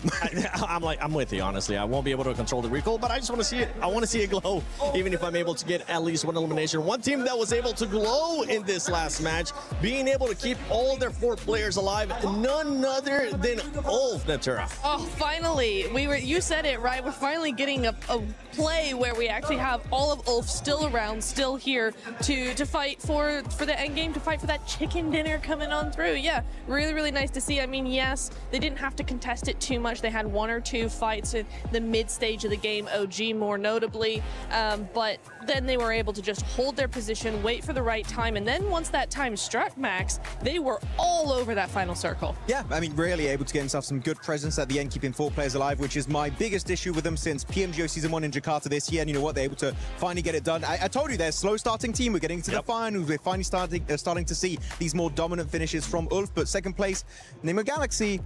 I got a segment later on, but you know what? It's good to see that once they do get out of the hot drop 7, they can actually put up big points. They can put up those big points. Talking about big points here for some teams, it was none other than Godlike and OG. This was a match that they really needed laced because the middle of the pack teams were eliminated very early on. They needed to be able to catch up, but both teams were only able to catch 5 points apiece. I mean, look, it's still a great improvement from them. And being so, they had like that kind of control in the middle of zone. So they were there for that early rotate. I would have liked to sort of see, I guess, OG apply a little bit more pressure to their eastern side. But still, to get to that point after the first couple of matches is a better thing for them. Obviously, we talk about slow starting teams, and they are one of them. But I do believe that coming into like the next match, we're probably going to see them a little bit more active. I mean, they need to be a little bit more active in that, but to get to that, I guess, spot that they have, it's a lot better than the previous match. It is. And one team that was able to, that's also been starting off slow, but finally being able to wake up, Max, none other than 4Thrives. 4Thrives getting 8 eliminations this last match. Good to see. Finally, good to see it, especially a lot of those eliminations actually secured on 2 teams that were interesting. You had Team Flash a little bit early on in that game too. That was fun to see how they won that little bit of an encounter. Huzaifa in particular, he carried that fight from start to finish. Really good numbers from Huzaifa. But they had a very good early rotation, and you could say a bad rotation for NONGSHIM REDFORCE, where they catch them off guard. They didn't expect to clash next to Potato Hill. And you know 4Thrives, right, Niptura? If they can take a fight and you are in a weakened state, they're going to chase you down until the edge of the earth, and that's what they did, and NONGSHIM REDFORCE took a massive L there. So 4Thrives, if you know where they're going to rotate, I would try and avoid them because they don't like having neighbors around them. No, they don't. And even in this state of where we're seeing them of just kind of indecision, I think they don't really know what's going on.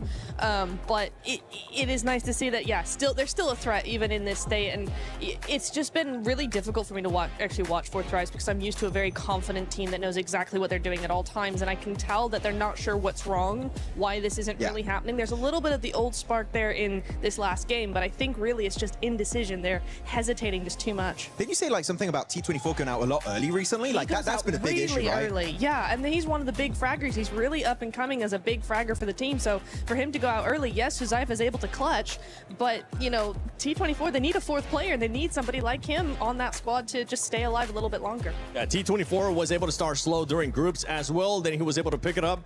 But right here in the finals, you don't want to be starting slow. So that's one team we'll definitely be looking to see bounce back. One team that has been really consistent, especially with eliminations, we talked about it earlier, Lace, is none other than TIANBA. TIANBA just keeps putting up those eliminations in a big way.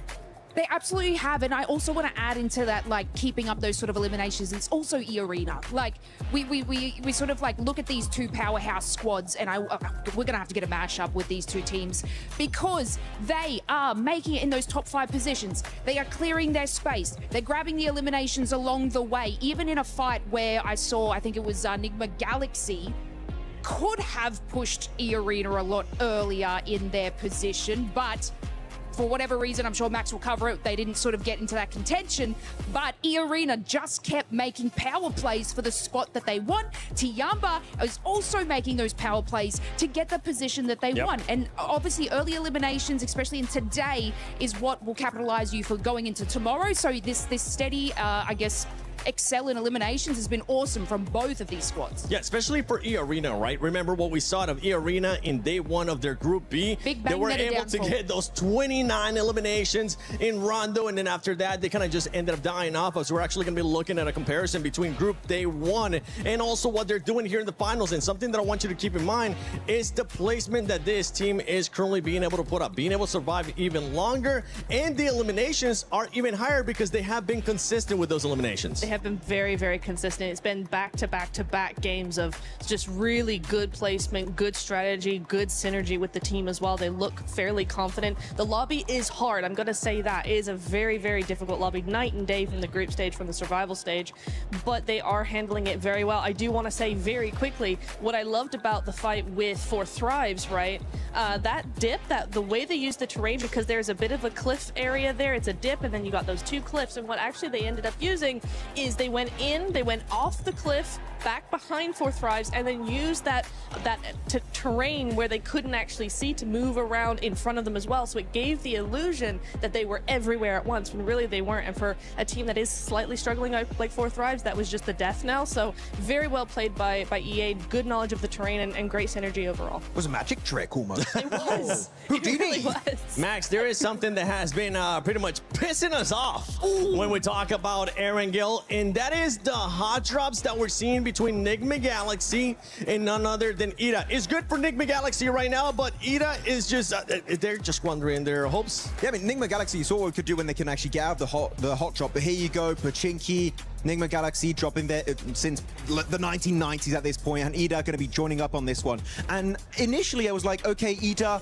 you should not be going for this hot drop. You know as a clear-up fact that NIGMA Galaxy will never go up this location. And it's almost getting to the point for me, Niptura, where I'm thinking NIGMA Galaxy maybe this would be a good opportunity for you to start leading, because EDA are not just ruining your Erangels, they're ruining your entire tournament run so far.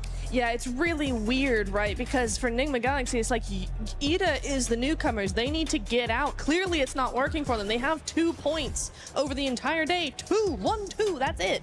But you're right, NIGMA Galaxy is ending up ruining their tournament chances as well, because we are seeing really good performances from NIGMA. I love how they've been playing, but they're just entering the zone way too late because of EDA. Yeah, of course, we did say this game was good, right? Because they got out of the hot drop as a four-man team. They lose a single player. I promise you, they do not get a finish like that. They do not get that many points. So right now, NIGMA Galaxy, I would say there are other options available, and I understand it's your drop. You've been there for the longest time, but I do not care at this point which team leaves. One team has to leave. This is a waste of time, and it's making me angry, and I'm just looking at that on the early game. Can I also just interject here and go, EDA, what are you doing?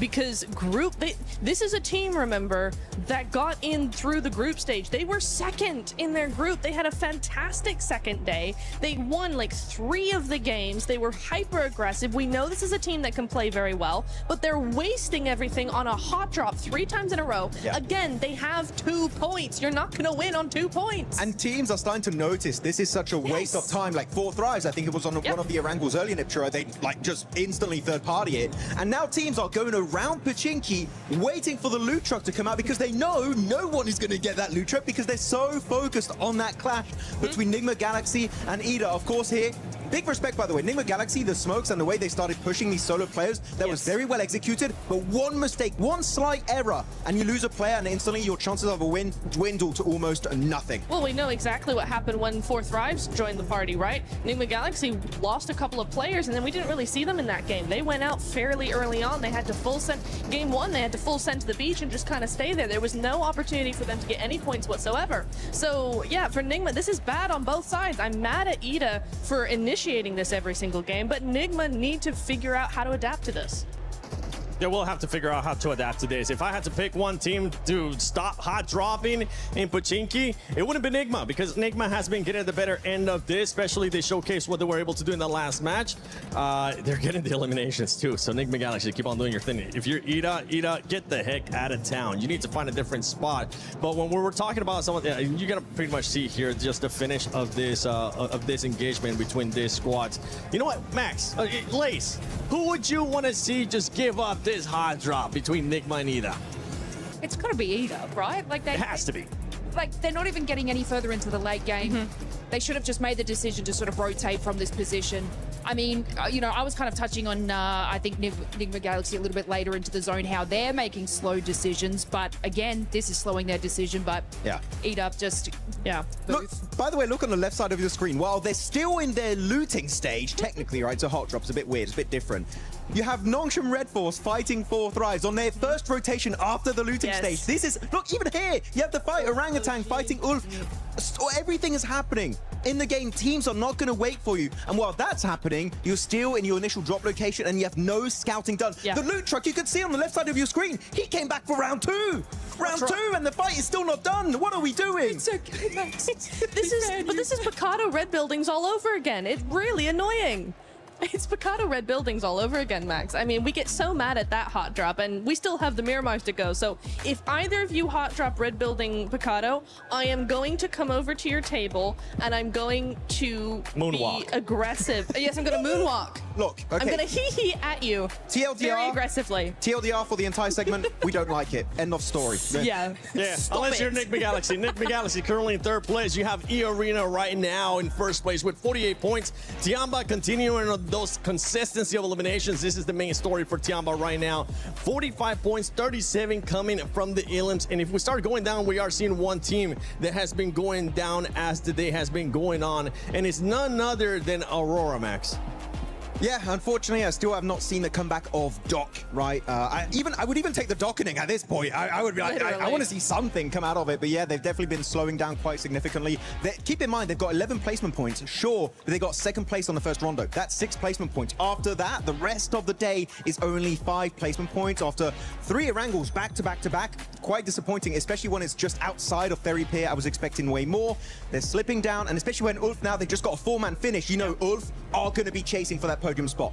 I mean, for me, I'm not too worried about Aurora right now. They've had a good start to the day or start to the finals, and we do know that this is a team that really waits until the last minute to actually do something. They just do just enough to stay ahead.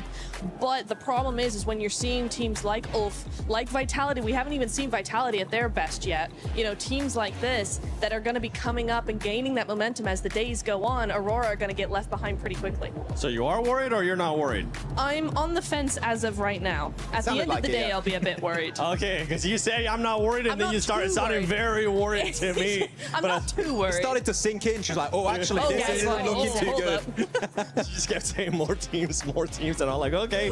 That sounds like you're contradicting yourself here. 4 Thrives ends up finding themselves here in the first page, but going here towards the second page, we really haven't seen much lays out of S2G. With FURIA, it's been a hit of a miss, and then we got some of the other squads there. S2G are getting busy, right? But they are sort of like losing the contests on these fights. They're able to get the placement points. It's been great. Chicken dinners are coming through, but it's kind of like more of a gifted scenario in a lot of segments. But you've heard me about FURIA, guys. I'm not going to go on about that. But what no driver's license. Well, I won't carry on about that. But look, I even just want to touch on Vitality. We didn't really get to talk about them. They are playing incredibly scared. So Neptura, after your sort of worried statement, I am also worried in that sense, because even in that final zone there, they had the western side to sort of scoop up behind NIGMA Galaxy, and they did nothing. Yep. One team that I want to see more out of, especially towards that second page, is none other than Godlike. And I would love to see the player stats so far today, because this is a team that a lot of people were expecting to actually finish pretty high. And it has to come with the fragging power of S-Power. And right now, for S-Power to give him a break, he is the only one that's performing for the squad, being able to average at least 1. But the rest of the squad is just not looking good. It's looking pretty bad in terms of eliminations, and the reason why the eliminations are so low is look at their survival time. They're not even breaching the 20, and some of the players not even the 18-minute mark, which is not good in a lobby of this caliber if you want to be contending for that, let's say, top 5 situation right now. So Godlike, even looking back on this game, they should have pushed up onto, I think it was Ulf's compound, but they got very idle, because the thing is, compared to the group stage where some teams might do mistakes and you might be able to weasel your way in, here you have to take fights head on if you want to have a chance to get very late into those games, get those placement points. Godlike, in a lobby like this, you cannot be hesitant. We've seen in your group stage, you have that raw fragging power from S-Power, from Admino, even Sommei. And Manya is a great IGL, but you need to utilize it and take your chances. Yeah, what I've noticed is Manya is making these sort of scouting power plays, but the rest of the team is not supporting him, which they're getting caught out. So, I mean, it's surprising to sort of see that level that they're at right now, because Manya is making incredible decisions, but it looks like a few other sort of on the team are just kind of tunnel visioning into the wrong direction, and then that's when they're getting caught out. Yeah, I think also one thing that we really need to think about, or they need to think about, is it seems like they keep going for positions that put them in a position to have to fight teams head on, and they're not succeeding in winning those fights. So if you want to make sure that you're actually going to get a position and be in there in the late game, you know, if you know that you're not really fragging out against these squads in the finals, then stop putting yourself in these tight positions in between teams that mean you have to frag your way out of them. Play a little bit more like Vitality, the way that they're on the edge. NIGMA Galaxy as well, they're on the edge. They try to just wait out other teams, take a fight here or there, but just survive and keep their players for later. Survive. That's the name of the game, all right? Just survive. It's so easy. Why don't you do it, Godlike? Actually, I believe they will be able to turn it around. It is their first time here in the finals international event for a lot of these players. S-Power, I'm still proud of you, brother. You're still putting up the numbers, and I think you're going to do even more as the day goes on, as the days do end up going on. But for right now, let's send it over to none other than the stylish man, Blank, and our special reporter, Kalaris. Yes, the stylish man and the short man. I get it. It's fine. Don't worry about it. We've got ourselves Mr. Blank here to talk about everything you're my that's been going special on. little reporter, aren't you? Right, yeah. I'll try my very best to rise to the occasion. My special little man here on the stage here. Shut up and go away. All right, we've got TIANBA to talk about as well, of course, as they have looked stellar in terms of their positioning and how they've been playing these games out, Blank. Yeah, they have been really, really good. I'm so sorry. I do love you, bro. But honestly, there has been moments where the decision-making has been fantastic. I think that the way that they are speedily going to sometimes their demise is actually astonishingly good, right? Because I think me and Jackie were talking about this. I don't know if you'd agree, but there are times where they'll make what feels like the best decision in a bad moment, right? Where a lot of teams would just stand by and probably get naded and be like, oh, it's over. Well, Circles haven't been kind to them, so they've been able to kind of fight against some of that adversity. And I think that when you watched as QZZ was able to get MVPs on international stages this year alone, I think a lot of people, including Max and some pundits, etc., wanted extra people to be able to step up to the plate alongside him. Sure. Milu's been able to do that like twofold, which has been really phenomenal to watch so far. Oh, Milu's been amazing. Yeah. Milu's been really, really good. It's fantastic to see. I mean, you were talking about it was FMVP for PMI, where he was able to get 39 eliminations over 7,000 damage for QZZ. But yeah, they have balanced the load in a big way. I think it's a really, really nice thing as well seeing A-King, because it very much reminds me the way that Alpha 7 used to play. They're not playing now. Ignore that bit. Ignore that bit. Let's just put that to the side for the time being. But yeah, A-King's kind of like the Revo of the team. He plays forward, he plays shotgun for the team. Milu's just very good in those clutch moments. And yeah, the load is spread out very, very evenly across the squad. Eagle is also a great survivalist. I think they have all the tools necessary to actually honestly win this at this point. As you're talking, you're getting further away. Come back. It's fine. No. Okay, Where's my box? The thing is that I think when you look at TIANBA's performance so far, and we can wrap it up on this and move on to our next team, is that double chicken dinner that they got at the start of survival stage, huge revitalization for them to be able to get themselves back on the road again and actually push to be able to find themselves in this state that they're in right now. What do you think? Yeah, very, very good. I do think that that's what they needed, because the confidence came through. Every time I look down at Milu on the stage, right, it's very... Like Milu. I do like Milu. It's very heartwarming because there's...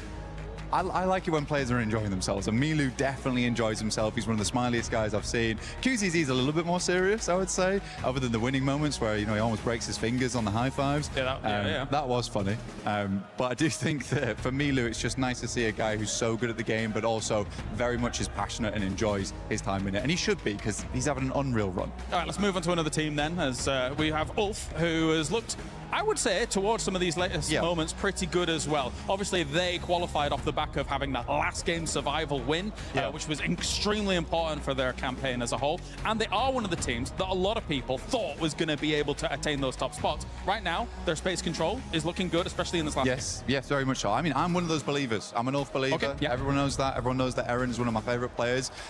Ketch also from way back when, MVP in PMPL Season 1 Spring. He's not quite as old as me, but he is pretty old. Way back. He's old, yeah, but he's still got it in him. He's got the grizzled beard, he's a grizzled warrior, but he looks good. And I think that for Ulf, though, that last game was fantastic for me in particular, because we were talking about it backstage, right? And I said, if Ulf wins this game, I want to talk about them.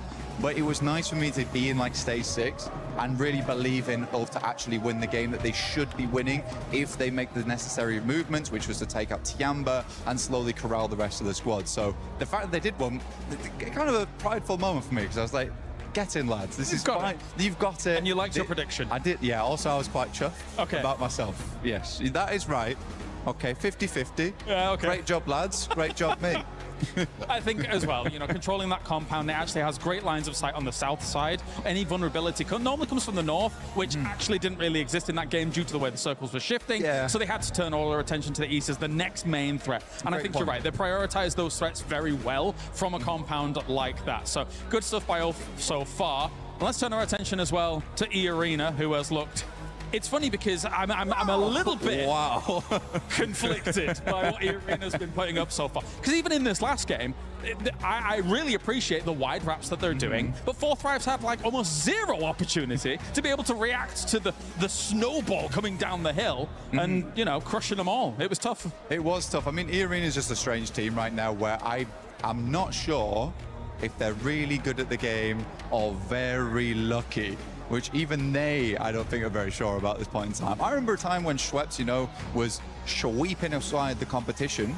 But again, I think EARENA just hasn't quite hit that full stride yet. But they do have the massive potential, Kale. He's been able to win twice on the stage in the past, Schweppes, with, of course, Vampire in the past. But anyway, thank you very much, Blank, for joining me here down on the stage. It is time to head on over to Glitter with an update.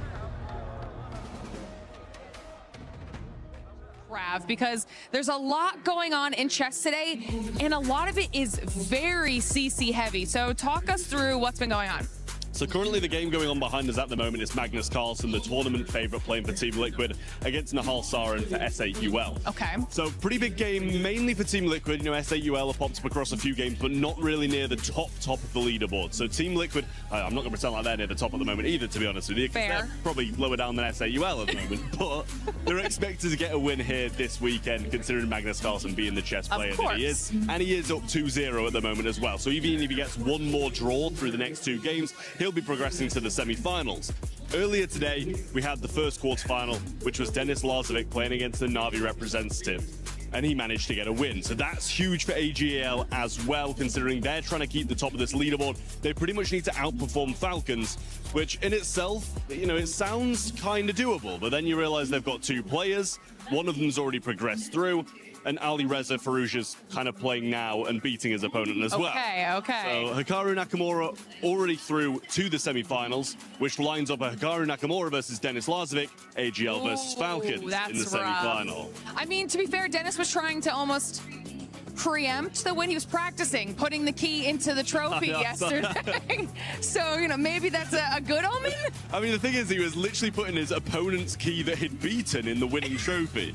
So it wasn't even his own key. He was like knocking someone out and then putting them on a pedestal straight away. But yeah, it's been a good one over here in chess. You know, there's so many club championship storylines that kind of lay on chess at the moment, considering, you know, AGL have been knocked out of PUBG Mobile, have been knocked out of several other competitions as well. So Team Falcons have to be outperformed by AGL if AGL want to keep that top spot. But then again, Falcons are in Rocket League as well. So they're kind of in a great position to go far in the club championship this week. And of course, already have managed to secure some points being in the top 4. So it's going to be a very close race is what we're hearing right now. And chess is going to be a big impact on just how close that race for the leaderboard is. We actually have way more matches coming up on the rest of the day. So as we have some more updates, we'll check back in with you, Trev. For now, we're going to say goodbye.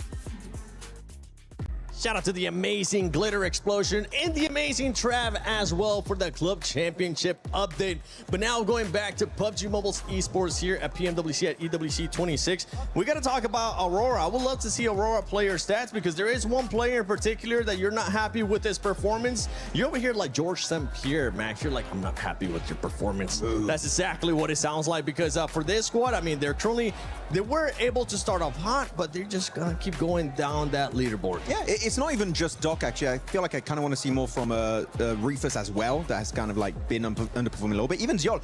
Ziol, I can give him a pass because he had some incredible grenades early on Rondo. So sure, maybe it doesn't showcase itself in the stats, but in general, I feel like Ziol has definitely also been pulling his weight. But top, it's been the top show. Getting almost 3 average eliminations per game is crazy in a lobby of this caliber. But it's not enough when only one player's putting up those numbers, Niptura. Doc, Reefus, again, Jolly get a pass, but Doc and Reefus, I want to see those guys doing well here in these coming Miramars. Oh, absolutely. We know they can offer so much more than they are right now. I also want to give Reefus a half pass as well, because similarly to Ziol, we did see Reefus have some really cool information scouting off angles, like way across certain areas of the zone, really trying to get as much information as possible for his team. So in that regard, yeah, I do feel like he's kind of pulling his weight a little bit, but yes, overall, I do agree with you, Max, that all of them need to really be stepping up to the plate here. 4th place is okay. It's not far behind first, but we just want to see more because we know that they can do so much more. Yeah, and for me, no pass for Reefus. Okay, Reefus, I expect a lot better from you. You're the only player right now that hasn't gotten one of the international MVPs in that squad, so the pressure is on you, okay? Any passes that I had for him was last year. This is a new year. I want to see more survival time out of him as well, but here we go. We're looking at the overall lace. We're talking about TIANBA. We're talking about Flash. We're talking about some of these teams that we need to see more placement points out of. Yeah, I want to ask Max, if he were to be an embodiment of a coach, you picked Team Flash, right? Oh, if I wanted to coach a team, which team I would coach? No, so I think Flash was, wasn't that your... They're my prediction, yeah. Yeah, your prediction? Yeah. Obviously being 7th place there, not doing terribly, but come on. 23 points behind. Inner coach, what do you think they need to do to be able to skyrocket up that leaderboard so your prediction is correct? Oh, it's complicated exactly to pinpoint what's going on with Tell Team us, Flash. Max. You're putting me on the spot right now. I didn't prepare a segment for this, but no, Team Flash. I feel like there was one fight that was versus 4 Thrives that I find interesting. That was actually the one that happened last game that eventually was won by Ulf. And I feel like what happened with Team Flash, they got caught off guard and they didn't find a good way to get themselves back up on their 2 feet and get ready for the fight, which under pressure, that is what you need to be able to do. Flash is a great team, right? If they take a fight they're ready for, when they're not ready for it, they just tend to crumble a little bit. So I don't think it's a gameplay issue per se. I feel like it's more of a mindset issue that Flash need to try and resolve. Yes, we're looking at the second page here. I'm also going to be looking at HORAA Esports, Neptura. This squad, I mean, they have the fan base here. They have the support from the fans.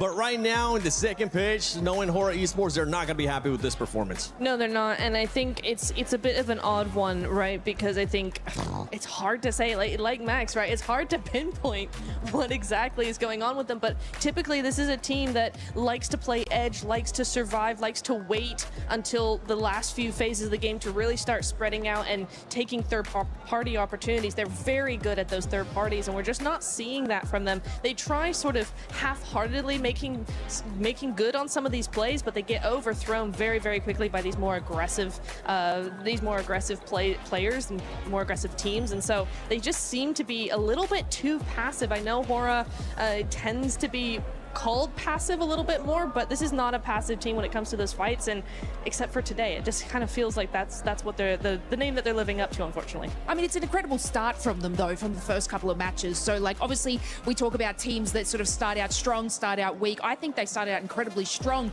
but it seems like, obviously, coming into these later matches and everybody's reading the zones a little bit better in these positionings, they are getting caught out on that. So I do agree with you in that sense. But look, it's just kind of that balance of mentality that they're sort of struggling later in these matches, but I feel like even though it's just today, I feel like tomorrow it's going to be like a little bit of a different scene from them in the start. I do believe so. I do believe they have it. They got the fans to back them up, of course. I'm backing them up.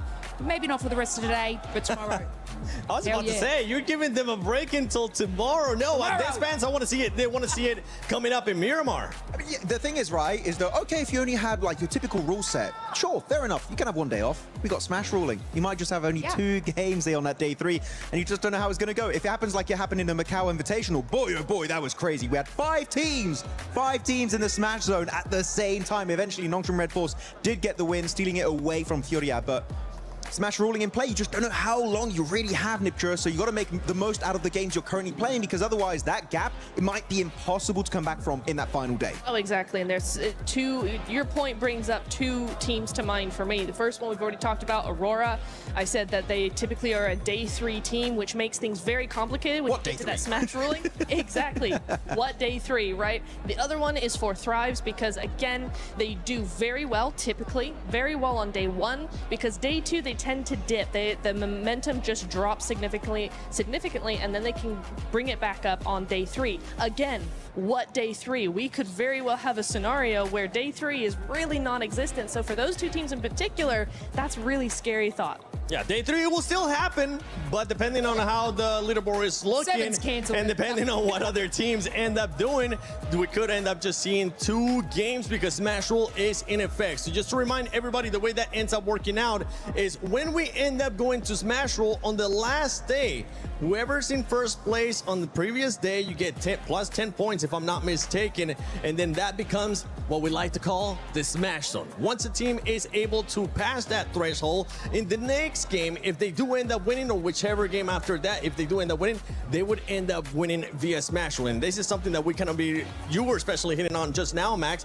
because it could come into play. If a team is too far ahead, I mean, especially with Rondo starting off as well, it could be an easy 10 points for that squad. And later on, we can see teams just readjusting their playing style because all they have to do is just win, baby. But it also adds so much pressure. Yes. Right? We do have to highlight it. I mean, I want to take you guys back to PMWC Season 1, Jakarta, right, in Indonesia. 4 Thrives. What was it? 50+ point lead after day 1? Like something crazy like that. They just destroyed everyone in those 6 games. And then comes over day 2. They're like, oh, wait a minute. We try and get into the Smash Zone. They get in the Smash Zone very early. Pressure gets to them. Ulf is like, oh, you're crumbling. You're having a bad time. And they catch back up to that team and almost take it away in that last Miramar. But luckily enough, 4 Thrives do maintain that top position.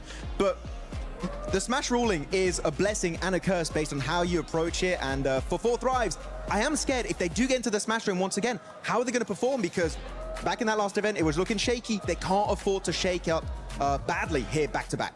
Yeah, that team, they ended up pretty much just showing us what we have seen in the past with 4 Thrives, which is the biggest question mark, and that is the mental state of the players, because when things don't end up going their way, they do end up getting into their mind. Yep. For them, being able to be champions, though, for 4 Thrives is going to be looking different. For a team that's wanting to become champions, none other than NIGMA Galaxy, they have had a great start here today, but I know Jackie got a chance to talk to them. Hello everyone, Jackie Powers here, live from PMWC at Esports World Cup, and I'm joined by the legend himself, Ralph, from, of course, NIGMA Galaxy. Now, buddy, I got to get in there and ask, the pop-off moment, Ida's been hot-dropping you every game. It feels like every time we're in Erangel, they're willing to sacrifice their own points to target your team. What's going through your mind in these moments, and what was that like, kind of asserting the dominance of, we keep winning this, and I'm going to prove it, standing up on the stage? I mean, Ida knows we've been landing in Pushinki, me personally, for 7 years now. So they want to challenge us. They want to prove themselves as a new team. But they know we won't change, and they know we're better than them. So just a waste of time for them. They're just giving us 3 points. First match, they were scared to fight, and they ran away. The other 2 matches, we fight them, we push them, and we just kill them easily. So, yeah, that's why I pop off, because it doesn't make sense. Oh, exactly. I mean, we kind of mirrored that on the cast in the moment, thinking it's doing more damage to them than it is you guys in these moments. Obviously, let's talk a little bit more on a positive term. It's been pretty good for you guys so far in finals. It feels like the comms right now on the team are really clean as well. Do you think this is going to be a NIGMA winner? You're looking to take the trophy home this year? Yeah, definitely. I feel like we're prepared more than ever to win the trophy. We're trying our best. Everything is going our way for now. It's a good start, but the tournament is still long, so we keep it up, keep the momentum, and try to grab that trophy. There you go. Respectful as always, with some brilliant takes. Always lovely to chat to Ralph. There you go. NIGMA Galaxy. Let's see if they can do it. I see the Key Crusher on stage, I think, yeah, that's cool, but it could be cooler. Yeah, baby, all the way! Oh, hell yeah! That's why I found a crusher of my own. Through totally legal means.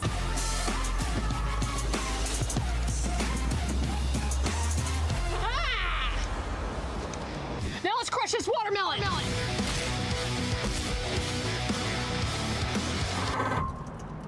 That's how esports should be done. So this nerd.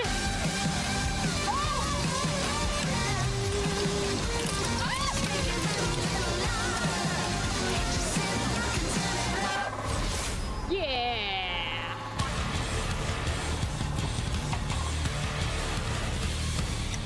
For T1. Okay, France was stronger than I thought. Don't need soap when you're in esports. Squeaky clean. Can of beans. Ah! Ah!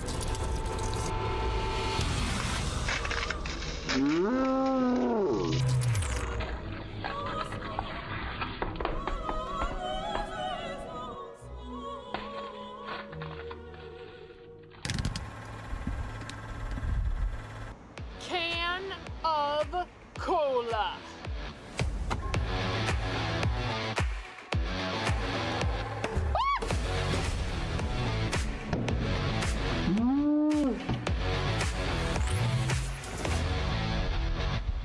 Esports! What time is it?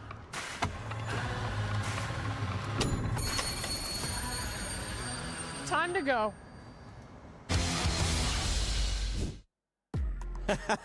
I love seeing that. I love seeing them just crashing other stuff, you know? What's one thing, Lace, what's one thing that if you had the power to crush it, you would end up crushing? Besides Max Man's hopes for Team Flash. Damn it. No. Why? No, I think, you know what? 7. You. Oh! Wait, what? I've got to take the shade off of Max at some point, and I need someone to pick on, and I just was kind of looking in your direction, and yeah. How would you do that, though? What's like... We don't need to go into details. No, Max, no. what would you be crushing? 7 also. What would I be crushing? You know Who what? would I be crushing? Who would I be crushing? No. Ooh, can we do Niptra first? I don't know. No, don't do me. On the spot. Come on. I would be crushing the key of Ida because they're making me very angry. I would take it like this, and it would not. The tournament would not even end, and I would just take it and crush it and turn it into a paste and squash it under my feet. Or so I don't know. I really don't like the hot drop, as you can tell. Probably, I don't like it. It's not fun. How about you? He's looking at me. I can see him on the monitor. He's looking at me very intensely. He is 7, and I don't have an answer. Oh, you're gonna have to find one. You know what? You have to pick something. Oh no! Don't put it on me. This is Yes, bullying. keep it. This is bullying. Come on. What's it gonna be? Instagram DMs. Actually, that's a good answer. That's a good answer, actually, yeah. She's just gonna be printing them out and just crushing them. Mine, I would want to see how long it takes to crush the level 3 helmet for PUBG Mobile.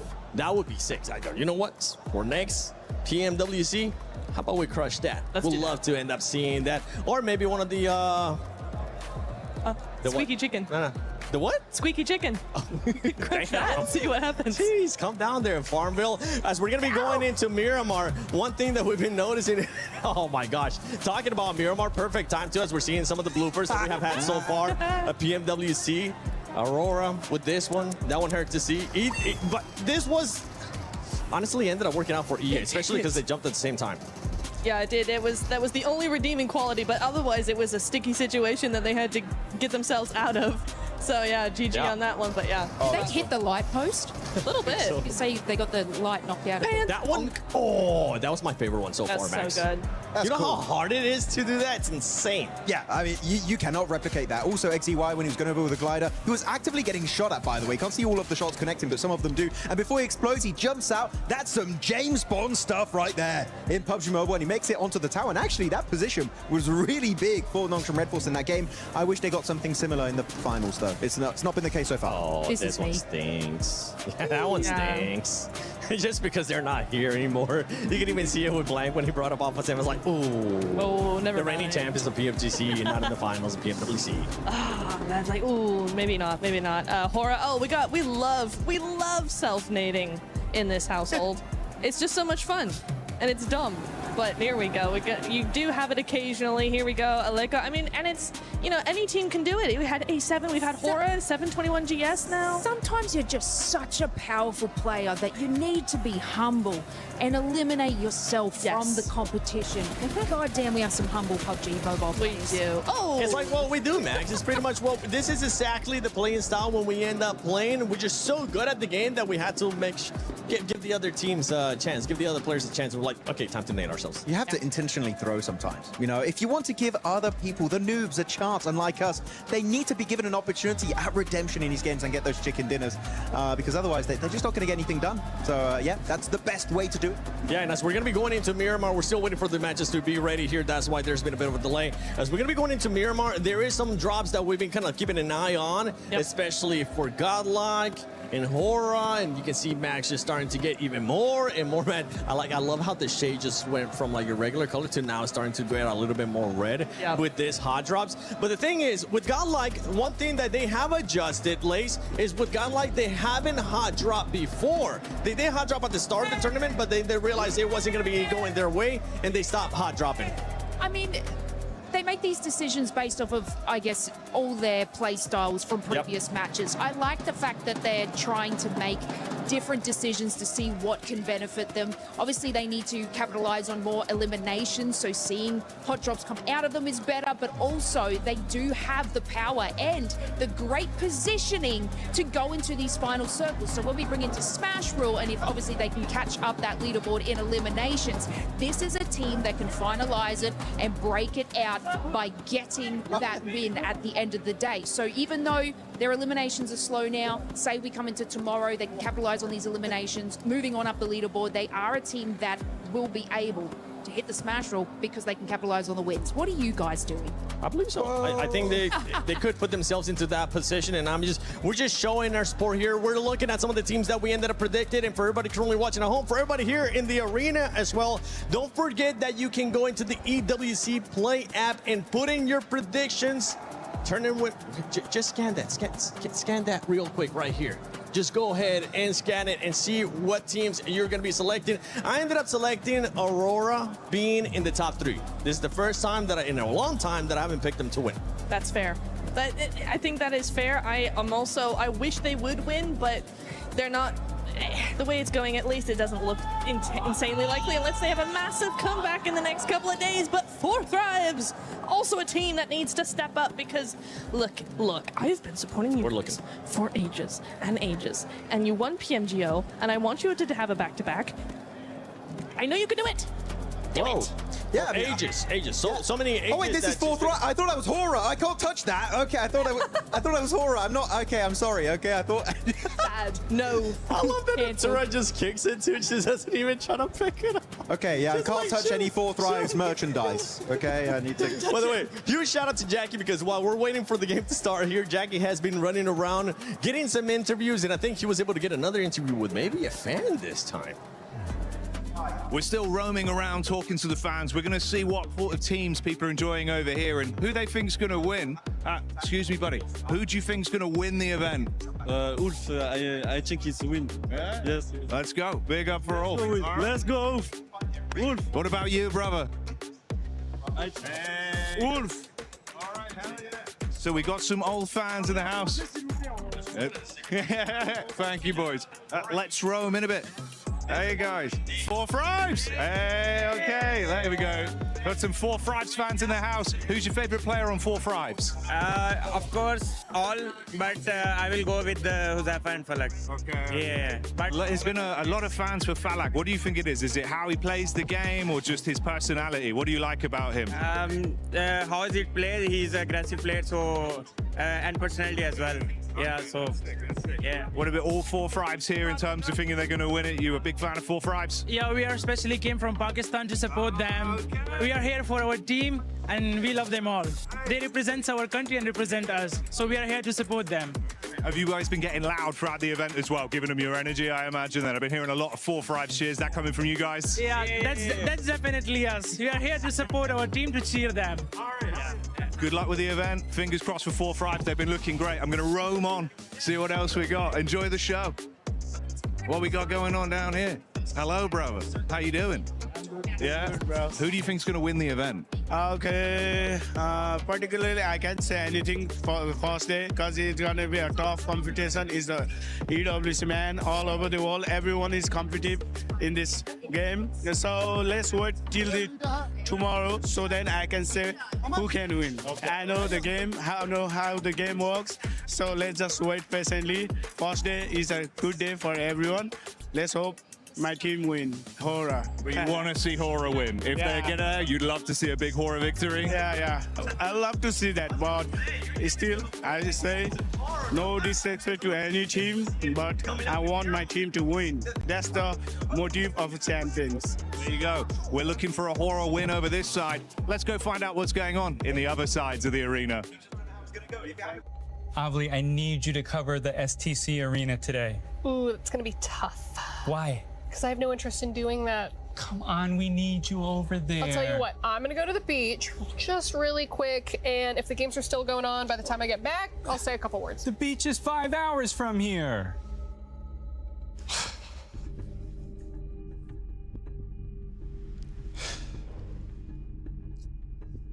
I wish Avli cared about esports more than anything in the world. That's a candy bar. It's worth a shot. Avli, what are you doing? I'm here for EWC. I love esports. More than anything in the world? So you can cover STC Arena? I'm gonna cover it all. That's great. Well, let's get you over I want a key. No, you can't have a key. Keys are only for clubs. Yeah, okay. We'll figure out your key. Great, let's go. Okay.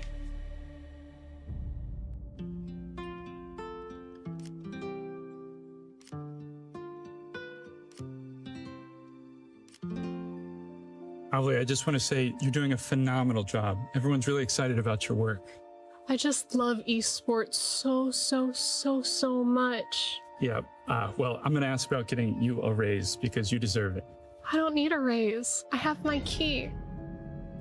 How did you... Can I see that? Mm-hmm.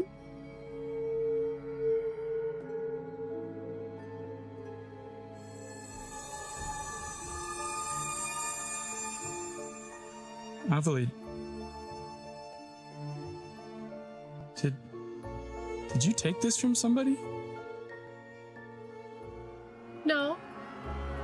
No.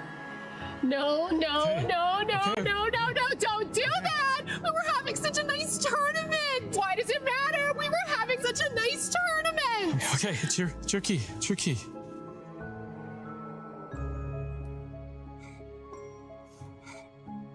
Probably would have got crushed anyway.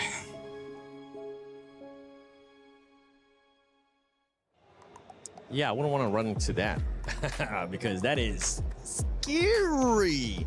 Talking about scary, we had some hot drops that we were talking about with Godlike versus HORAA. This squads, I mean, the only thing that would suck for those squads is that they're currently on that second page, Max. That's why we're saying we don't want to see any hot drops from those two squads. Nobody wants to be EDA 2.0. Okay, sorry. You know It's what? fair. If It's you're fair. an EDA fan, I'm sorry. I'm gonna start. I'm just memeing at this point. No, but they didn't do the hot drop in their respective group, right? Which was Group A back then, if I'm not mistaken, or the other one, but one of the groups. And they didn't go for it. But the reason why they didn't go for the hot drops, really, the real reason is because the planes were very focused over to the eastern side and the southern side, meaning La Cobreria was not in reach. I want to see a plane, right, Niptura, where it goes and reaches La Cobreria, and we see as a fact that HORAA and Godlike, and hopefully also TIANBA, that might drop there, will not commit to the fight because, yeah, right now they're not in a good position. They cannot afford to lose points, and I think they're not going to commit to it, but it could get bad. And for the Godlike, I mean, you don't want to go up against a team that's currently being able to put up even more elims than you, that usually ends up being more aggressive, like you were talking about in the stance of HORAA. Yeah, no. Again, yeah, if they were doing much better in the last 4 matches, if they had, you know, if they were top 5, top 6, something like that, and they were feeling really good and looking very confident, maybe you could try to contest the drop, right? But the way it stands, honestly, for either of these teams, I don't think either of them should really try and contest this. It really is down to who had it first and up to the other team to kind of figure out where else they want to go, because I'm not confident that either of those teams would win against each other. I think it's a 50-50. Even if you lose a player, right, it just hurts your potential performances onto Miramar. So, yeah, I do think that Godlike, talking to S-Power, you and me, right, Seven, we had a bit of a chat with him. He's like, you know what, it's not worth it. They had that first hot drop onto, I believe it was Hustler Crew, onto Erangel in their group stage, and like, you know what, it's just not worth it. Let's give it up. And I think that was one of the best changes in this entire tournament, was from Godlike, and I want to see that bleed into Miramar going into today. Maturity, honestly, from the first time being at a global event, especially in finals, and well, during group stages, it ended up happening. But maturity out of that player for S-Power, saying we don't want to continue with the hot drops. We want to stop that. We see that it's going to end up hurting our performance. And Lace, I want you to put your mindset into a coach right now, into the biggest hype coach for some of their squads. Godlike and HORAA, which team are you going to be picking, and what are you going to be telling them if they do decide to hot drop, or if they don't decide to hot drop? Just get it together, man. No.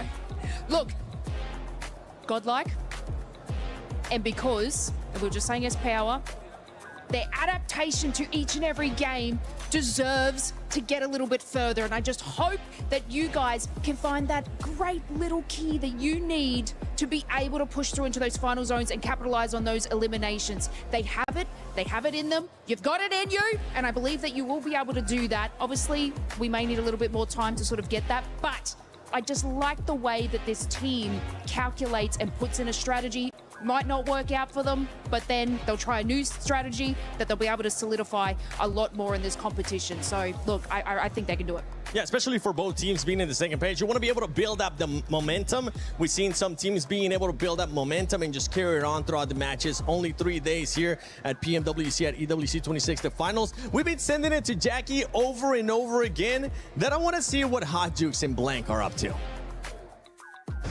Woo! Thank goodness the group stage and the survival stage is done. Now we can finally kick back and save our voices for a little bit. Playing some pool was a good time. It's been an incredible event so far, honestly, in Paris. Very, very fun. I mean, we're here right now in the Players Lounge, which is honestly ginormous. I think the first place we saw when we came in. I'm trying to hit some trickies right now, but it ain't happening. Also, I just want to let everyone know that I play pool. But I don't really, I play snooker. So this is very different for me. It's not the same thing, not the same thing at all. Matter of fact, I've never even seen a snooker table in real life. This is the game to play. I thought it was only one singular game. Yeah, I'm gonna break the rules. Okay, what are you thinking? What are you thinking? I think I'm gonna break the rules in terms of He is looking to take the shot. Will he hit the stripe? Little bounce shot. There we go. Well, you know, we're getting things figured out here. Let's see if I can finally hit one of these things. Okay. So what have you thought about the tournament so far? I mean, for me, tournament's been great. I've really enjoyed it. It's been insane. There's been some crazy moments. That's a good shot. It's a good shot too. Fourth Thrives look fantastic. I mean, Orangutan, Godlike coming in over towards that top 5 is just some crazy stuff. Couldn't believe it. I think everyone I've talked to whilst they've been here saying they're having a really good time. Again, everyone's really taken care of here as well. Plenty of stuff that we're taking advantage of as well. Honestly, that's the big thing. Like, we're having actually kind of a pretty damn good time here. All right. Yeah, we got 3 games in. I do watch the other ones, but afterwards I like to come chill here. It's a lovely spot. This place is stupid, to be honest. It's ridiculous. Dude, by far some of the best food I've ever had at an event ever. And this place really does have it all, dude, right? I mean, like every game you can imagine, manicurists on stage, and dude, that lady's insane. Like I've seen some of the girls walking out of there, and now she's like booked out for 2 weeks, which is wild.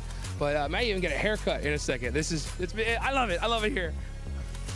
You're so hyped about you taking the mic back off me as well.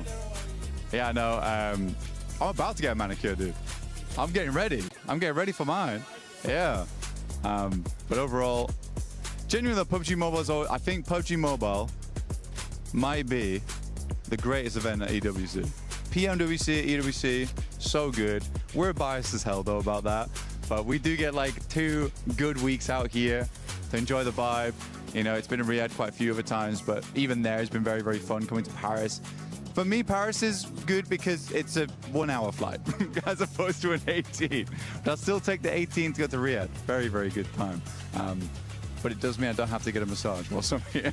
My back is not ruined. Yeah, I'm in the same dang boat. I mean, when I heard that there was massage therapists actually available, I was like, please, please, where are you at? Because my flight was a whole lot longer than that. But yeah, man, so far this has just been a crazy journey. And the survival stage just finished. It was tough leaving the hotel room this morning and seeing like 10 teams go home. But at the end of the day, someone's gonna be the champ. And another team is going to be the not champs. I don't even know what I'm saying at this point. I'm just watching. I saw him shoot 2 different color balls. He really does play snooker here, folks. And that was close. That was close. I like it. Look, I'm just hitting balls in holes right now, okay? I'm playing the equivalent of golf, just with a long stick. I hope that's fine what you did. I don't know the rules. Tell me the rules. Right? That's fine. I got you, bro.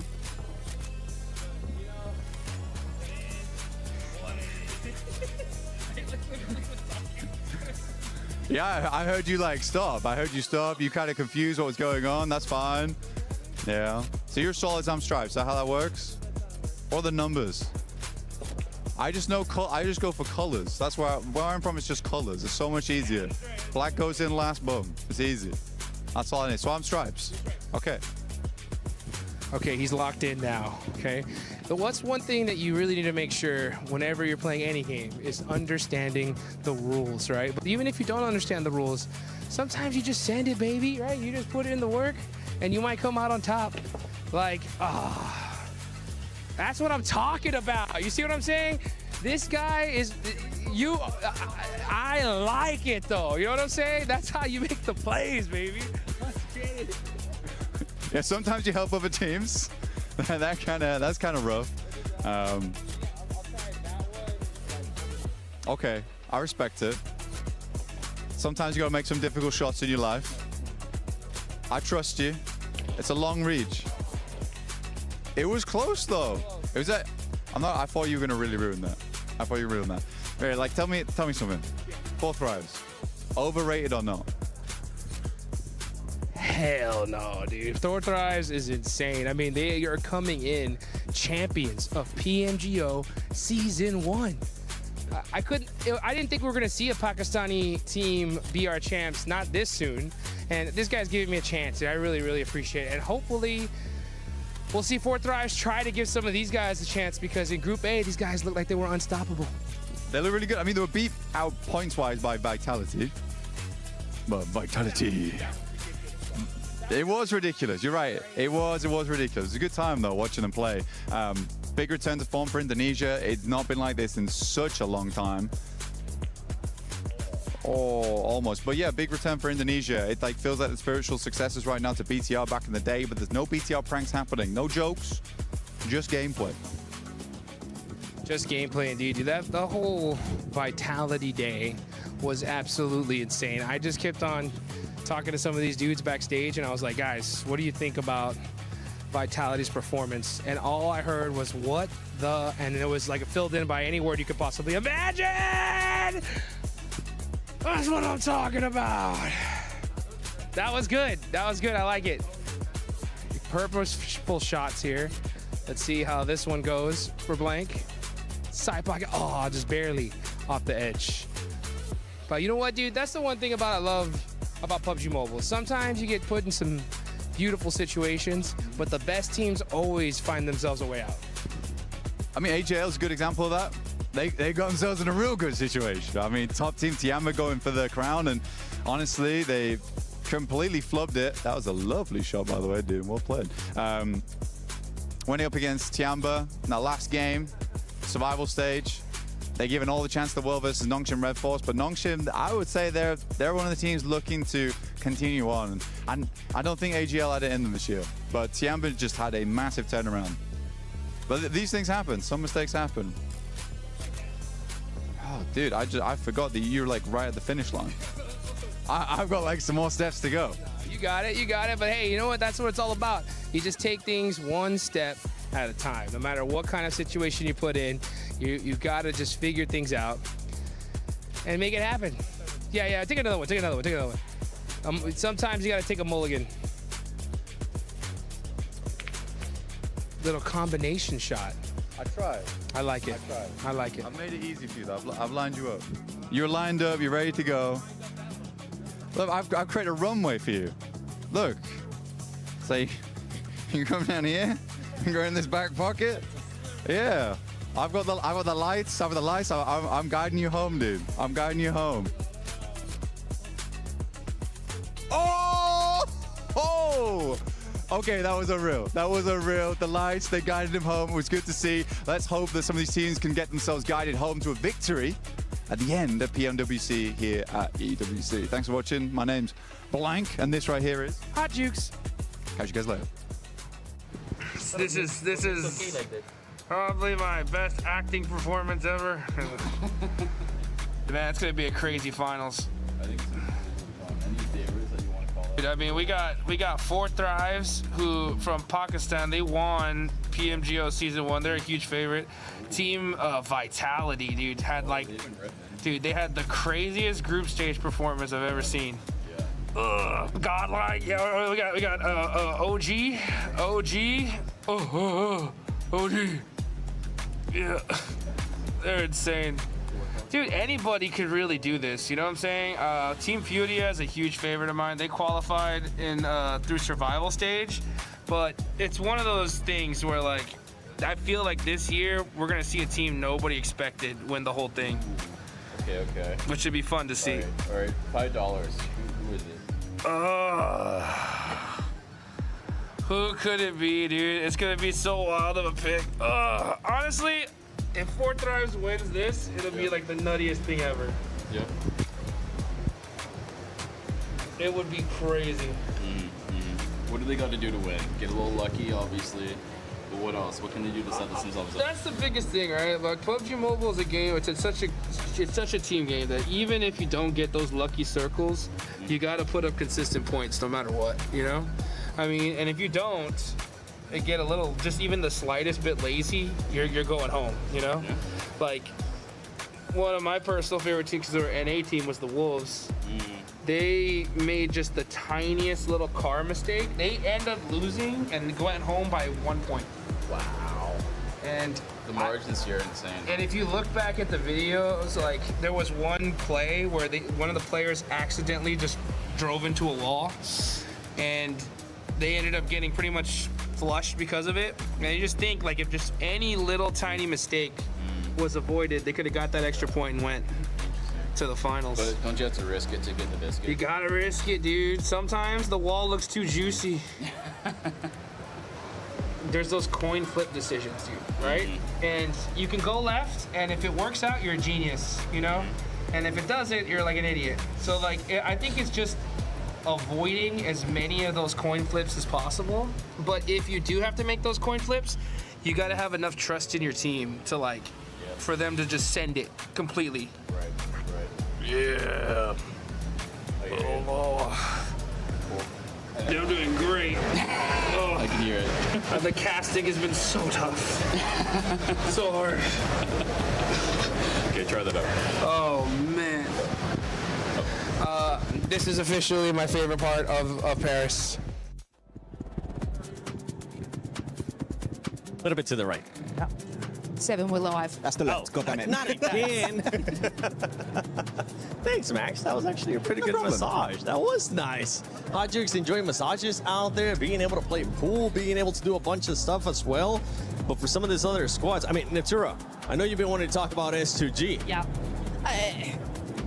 They were cruising very nicely on like one game with those hovercrafts, which I'm still very impressed with. I think the momentum, they saw their opportunity and they took it. They absolutely ran with those things. Really, really nice to see. However, and this is what gives me a little bit of an issue here, is it's because of the hovercraft that they gained that momentum, and then in the next couple of games we have not seen the same come from them. So for me, that feels like that ends up being a little bit of a fluke, which I really hope that that is not the case, that we do see them come back in a more normal way and still have that same kind of momentum, because that's what you really want. You can still get that same speed with those vehicles, it's just not the tankiness of a hovercraft, but you can still do it. It's still very doable. So I'm really hoping that actually they'll be able to do something else that doesn't include a hovercraft. Would be nice. I mean, actually, if you're looking at the overall rankings, right, their position actually, I mean, production, 10 out of 10 stuff. Actually, no, they're on the second page, but S2G, they got that one chicken dinner with a hovercraft, as you already stated here, Niptura, but they only have 10 placement points, meaning, and I always love to say this point, which is you take that chicken dinner away, what do you really have? And you can really only judge a team on their bad games. Do you still get 1 or 2 points only, or you're a team that on your bad games get 3, 4, 5 points, a few placement points, a little sprinkled in with a few eliminations? That is the mark of a great team that generally, right now, I would say that Team TIANBA, I mean, actually, look at their 37 points, right? You take away their placements, Niptra, they would still be in, what is that, 4th place? Yeah. Insane stuff from this team in day one. It's so good. S2G, you take away that win, they would have 0 placement points. So going along the lines of what you were talking about. Got a chance to talk about NONGSHIM REDFORCE. NONGSHIM REDFORCE, just black and white, honestly. I know we keep talking about this team, Max. Black and white in regards to what we saw during groups, during survival as well for this squad. We were talking about how they would end up getting so many placement points, but they just weren't being aggressive. This time they're like, okay, we hear you. How about we just flip it upside down and we end up being more aggressive and end up getting only 1 placement point after 4 matches. This is not the NONGSHIM REDFORCE that will crown your PMMI 2026 champions. I'm just going to be brutally honest right now. They look like a shadow of their past selves. We know they can do so much more, and I mentioned it earlier, right, is that especially they got caught on their rotation on that previous game, which was a while ago now, by actually decided 4 thrives outside Potato Hill, and they just didn't have a plan B. They just didn't know how to catch up. And actually, a team that, in my opinion, Niptra, is a great team when it comes to getting a second, like, plan B, plan C, the entire alphabet, right, is TIANBA, in my opinion, because looking back at that Rondo, they were getting chased with Eagle, that recall player, outside in Tinglong Garden, and man, they booked it because they're like, if we lose that solo player, our game is done. Eagle, literally, by doing so, saved the game. I would love to see a similar kind of mindset and approach to the game from NONGSHIM REDFORCE, and even maybe Team Flash. Yeah, no, because I think if NONGSHIM played the way TIANBA are doing, they would be so scary, right? Going back to our previous point of the Smash ruling, right? I watched the last game of PMMI, where NONGSHIM REDFORCE won by Smash, right? I watched that game on my couch in my living room, and I was still scared. I was scared and I wasn't even playing because that team, they knew what they had to do, and rather than fall underneath the pressure of like so many other teams do, quite rightly, this team knew exactly how to play this. It was like they weren't worried at all. They were like, yeah, we just have to get a win. That's all we got to do, and easy peasy. So for me, if this team can just move forward, step up, get that momentum going over the next day, basically, then what we could see is a team in the Smash point, and then good luck to everybody else, because that team is insane.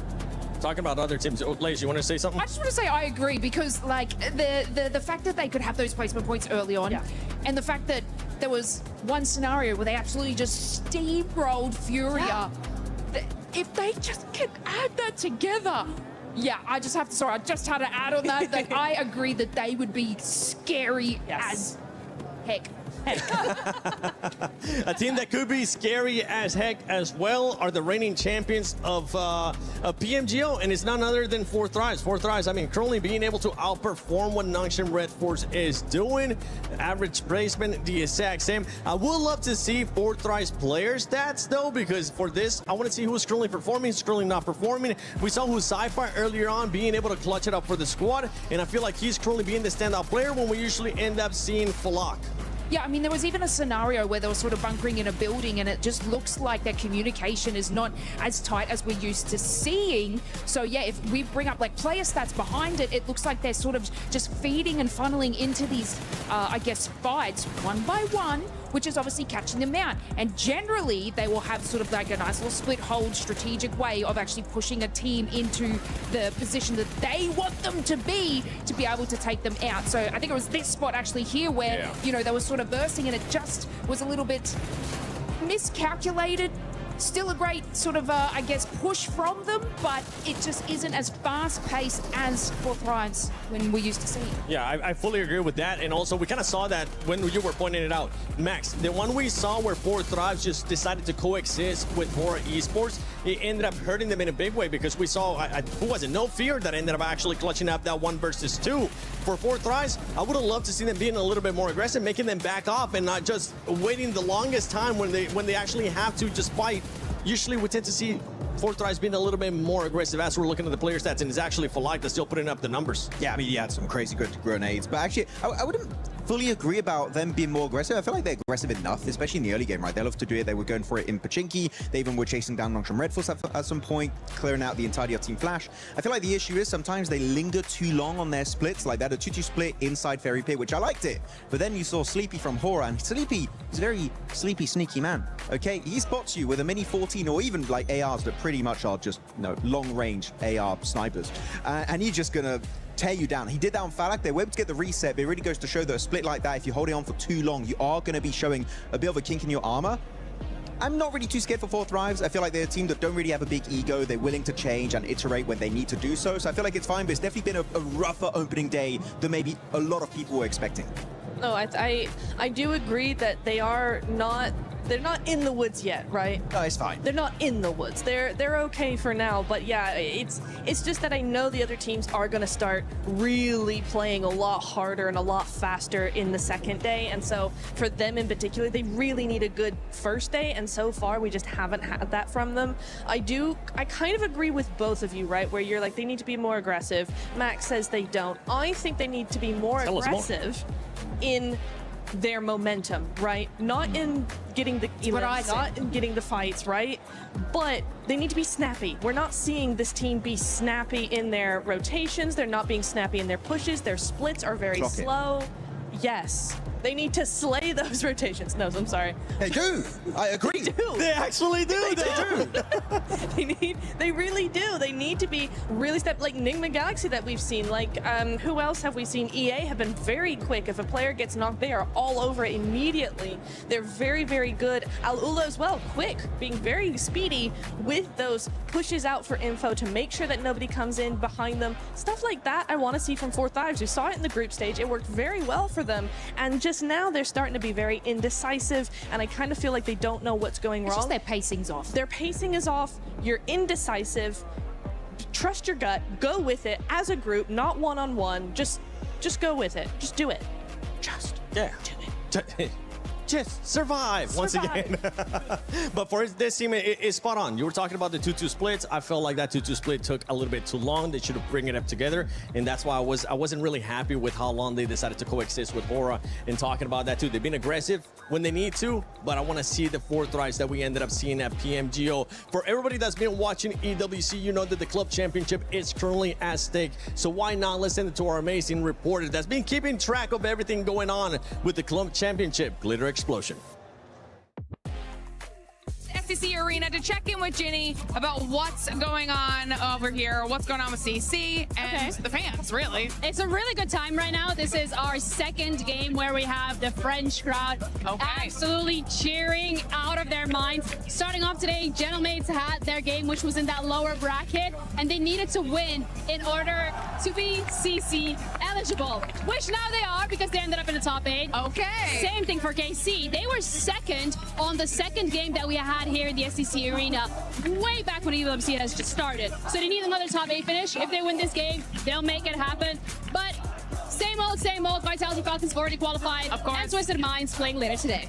All right, so then that means we've got way more competition still coming up around the corner, and it could be massive for our leaderboard at the end of it all. Of course, we'll check back in as we have more information. Hello everyone, Jackie Powers and Blank here. We're amongst it right now, Blank, and we're going to be recapping some of what we've seen today. Obviously, day 1 of finals for PMWC. We've had 3 games played, all with a very different sort of aura to them, mate. Yeah, absolutely. I think it's been a good day today. TIANBA's done very, very well so far. All been able to get that win over on match 4, I believe it was, which is very cool to see, because I really like Ulf as a team.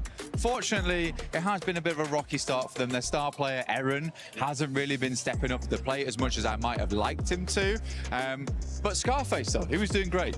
Yeah, Scarface came out swinging. Obviously, talking to some of the fans as well earlier today. Oh, really? A lot of love, mate. You can see everyone's very excited. They're actually quite a big representation of the old fandom here. Yeah. So that's been kind of cool, getting a different vibe on it. I don't know, it feels like, you know, you've got a lot of Godlike fans, very loud, very energetic for them. Oh, yeah. But the old fans are there. It just feels like they've been a bit more reserved. They're kind of waiting. They were saying, we know they're going to do well. We'll just wait until they pop off. We're yeah, ramping. exactly. We're just ramping. We're just ramping it. I do think the loudest fans today, though, of all of them, have been NIGMA Galaxy fans. True. They have come out in force. I was surprised by that, but it's good to see them here. They're all giving them a lot of love, which they deserve right now. Coops is doing fantastic. Yeah. I think Ralph's also playing a damn good game. I mean, on that match we watched, I think it was match 2, where he came out with the M249. Great shots over towards Ida. Ida in the bin, by the way, absolutely. I think that one's a cut storyline already. Like, they're just basically throwing themselves at NIGMA Galaxy. I think 3 of us at this point from the team here, the talent team, who spoke to Ralph and asked him similar questions. Yeah. And when I asked him about it, you could see that look in his eye where he's just like, I don't know why they're doing it, but it's giving us points and we're going to take it. But you're spot on, mate. NIGMA as a team, they've looked great. And honestly, you're right. The fans have been bigging them up and saying, look, I'm pretty confident we're going to win this one. Yeah. He also said himself, I think we're in a good spot. Comms are good. I reckon we can win this year's PMWC. Yeah. You think it's a bit amazing as well, because Coops said it before, he's dodged quite a few events so far with the team. And you really do want to see Coops with the squad. And now they're all together. It does feel like they're a well-oiled squad despite that. So you imagine there's been a lot of scrimming going on in the background, making sure he's been part of the team even when he's not been at events to ensure it's happened. But Coops has just had these awesome moments so far, alongside with Lord a lot, which is great to see. But I will say, one of the teams I've been sort of astonished about, let's put it that way, is Flash. Because we had some really nice moments with Flash, but match 3 today, they're able to get the win. See us with the unbelievable quick switch over towards Nothing. Yeah. That was fantastic. But again, I wanted to ask you about it because they are the rookie upstarts. When they came through, they qualified to some massive events. Some of them by playing behind a random loot crate out in the open on Miramar. It's so fun to see a team like this, but they were down on your luck. And I mean, my question to you really, throughout all your years in esports, is like, for a team to do so well as a rookie squad, do they tend to have that downtrend, do you think, before they come back up again? You know, I think if anything, it's kind of generally a bit easier in most other games. It seems kind of harder in PUBG Mobile because it's very intimate in the way the teams look into each other. They're always researching, always prepping. So even if you are an underdog or a little bit more unknown, someone knows your drop, someone knows your playstyle, they know what weapons you use, they know the way you approach the game. It feels like it's harder to counter. Yeah. But that was always my theory. Of a team like that, I think if they do start to hit that form, you could go really far, because maybe a few players aren't suspecting the best play from you at times. You can pull it out the bag. Maximus saying they'll do well. I think they could have been a little bit better in the early groups. I think now, though, they keep it up with the shots we've seen. Mechanically, they could go really far this finals. Yeah, they're looking, because it's very mirroring the fact of like TIANBA, where you're making these quick snap decisions on the fly. And I think a team like them has certainly come into this with bit more of a lackadaisical attitude of just, we've just got to get in there, we've got to make it happen. Funnily enough, it was like, I actually was getting my manicure done at the same time. Show them off, there you go. Show them off, there these are cool. at the same time as Kamikaze was getting his haircut. Oh, okay, right, yeah. And he came in, he was asking me, who do you think's going to win? And I was like, well, from what we've seen so far, Fourth Thrives looks pretty good. Vitality looks really good as well. Safe bets, safe bets. Safe bets, you know. Didn't want to put it all on the table. And he just went, we're going to win. And I was like, right. But his explanation was quite cool, though. Yeah. He said that we came in groups, we just did not care. Well, they thought that the pressure would get to a lot of teams, which it has. Yeah, definitely has. There's been too much respect. I think we said this on the card. Oh my God, yes. During groups, teams were scared to kind of make some big plays out of like, oh God, what if we don't make it? We have to go to survival. End of the day, mate, survival's the safety net. Yeah. If you're struggling, you kind of weirdly want to be there because then you can reset and come out better when we're in finals. And I think they're a team that proved, you know what, we'll just play our own game, give it. The fans are loving it. They looked kind of sick with how they've been playing today as well. And Kamikaze's like absolutely ridiculous with the plays he makes, but he can back it up. So fair play. He can, yeah. I mean, then he was just in full Zen mode, getting his quick fade, but which was cool to see. But again, I think for Kamikaze doing really good on the team. He played a long while back actually on a fair few squads. He'd always been like subbing in and out for S2G. And it's finally they believe in him now to really make those moments happen. And he is, because he was sort of the new kid on the block. Because you had your Solaces, you had your Silas, Sol K, Ketch back in the day, Kelsey, Hamty G, and then he would be like filling in here and there. But I think this must be a great moment for him, having such a fantastic time on the main stage. But yeah, I think S2G's doing well. Ulf, on the other hand, there's still a little bit more to go. They're ramping. Like we said, they're ramping. They are ramping. But it is funny to me because there is some big Turkish rivalry between those teams. It's not brotherly love between those two squads. No, like organization-wise, you can see everyone's firmly in their own corner of we want this team to win. Yeah. It's kind of fun. It makes it a bit more exciting where it's like, no, I love my team, my players. I think that's cool. I did also like to throw it in there. We had the pop-off moment with Ralph earlier. Oh, bro. The fans loved it. You could see we loved it. It was like, dude, this is what I want to see. There's a lot of personality in PUBG Mobile. And I think PMWC seems like one of the better events for it, where people get into that mindset of like, we are superstars. Yeah. And they absolutely are. Best of the best in the game, biggest stages, most lights on them, and they're living up to it. $3 million prize pool. You got to bring your best. So we'll find out how it goes here in the finals.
Hello.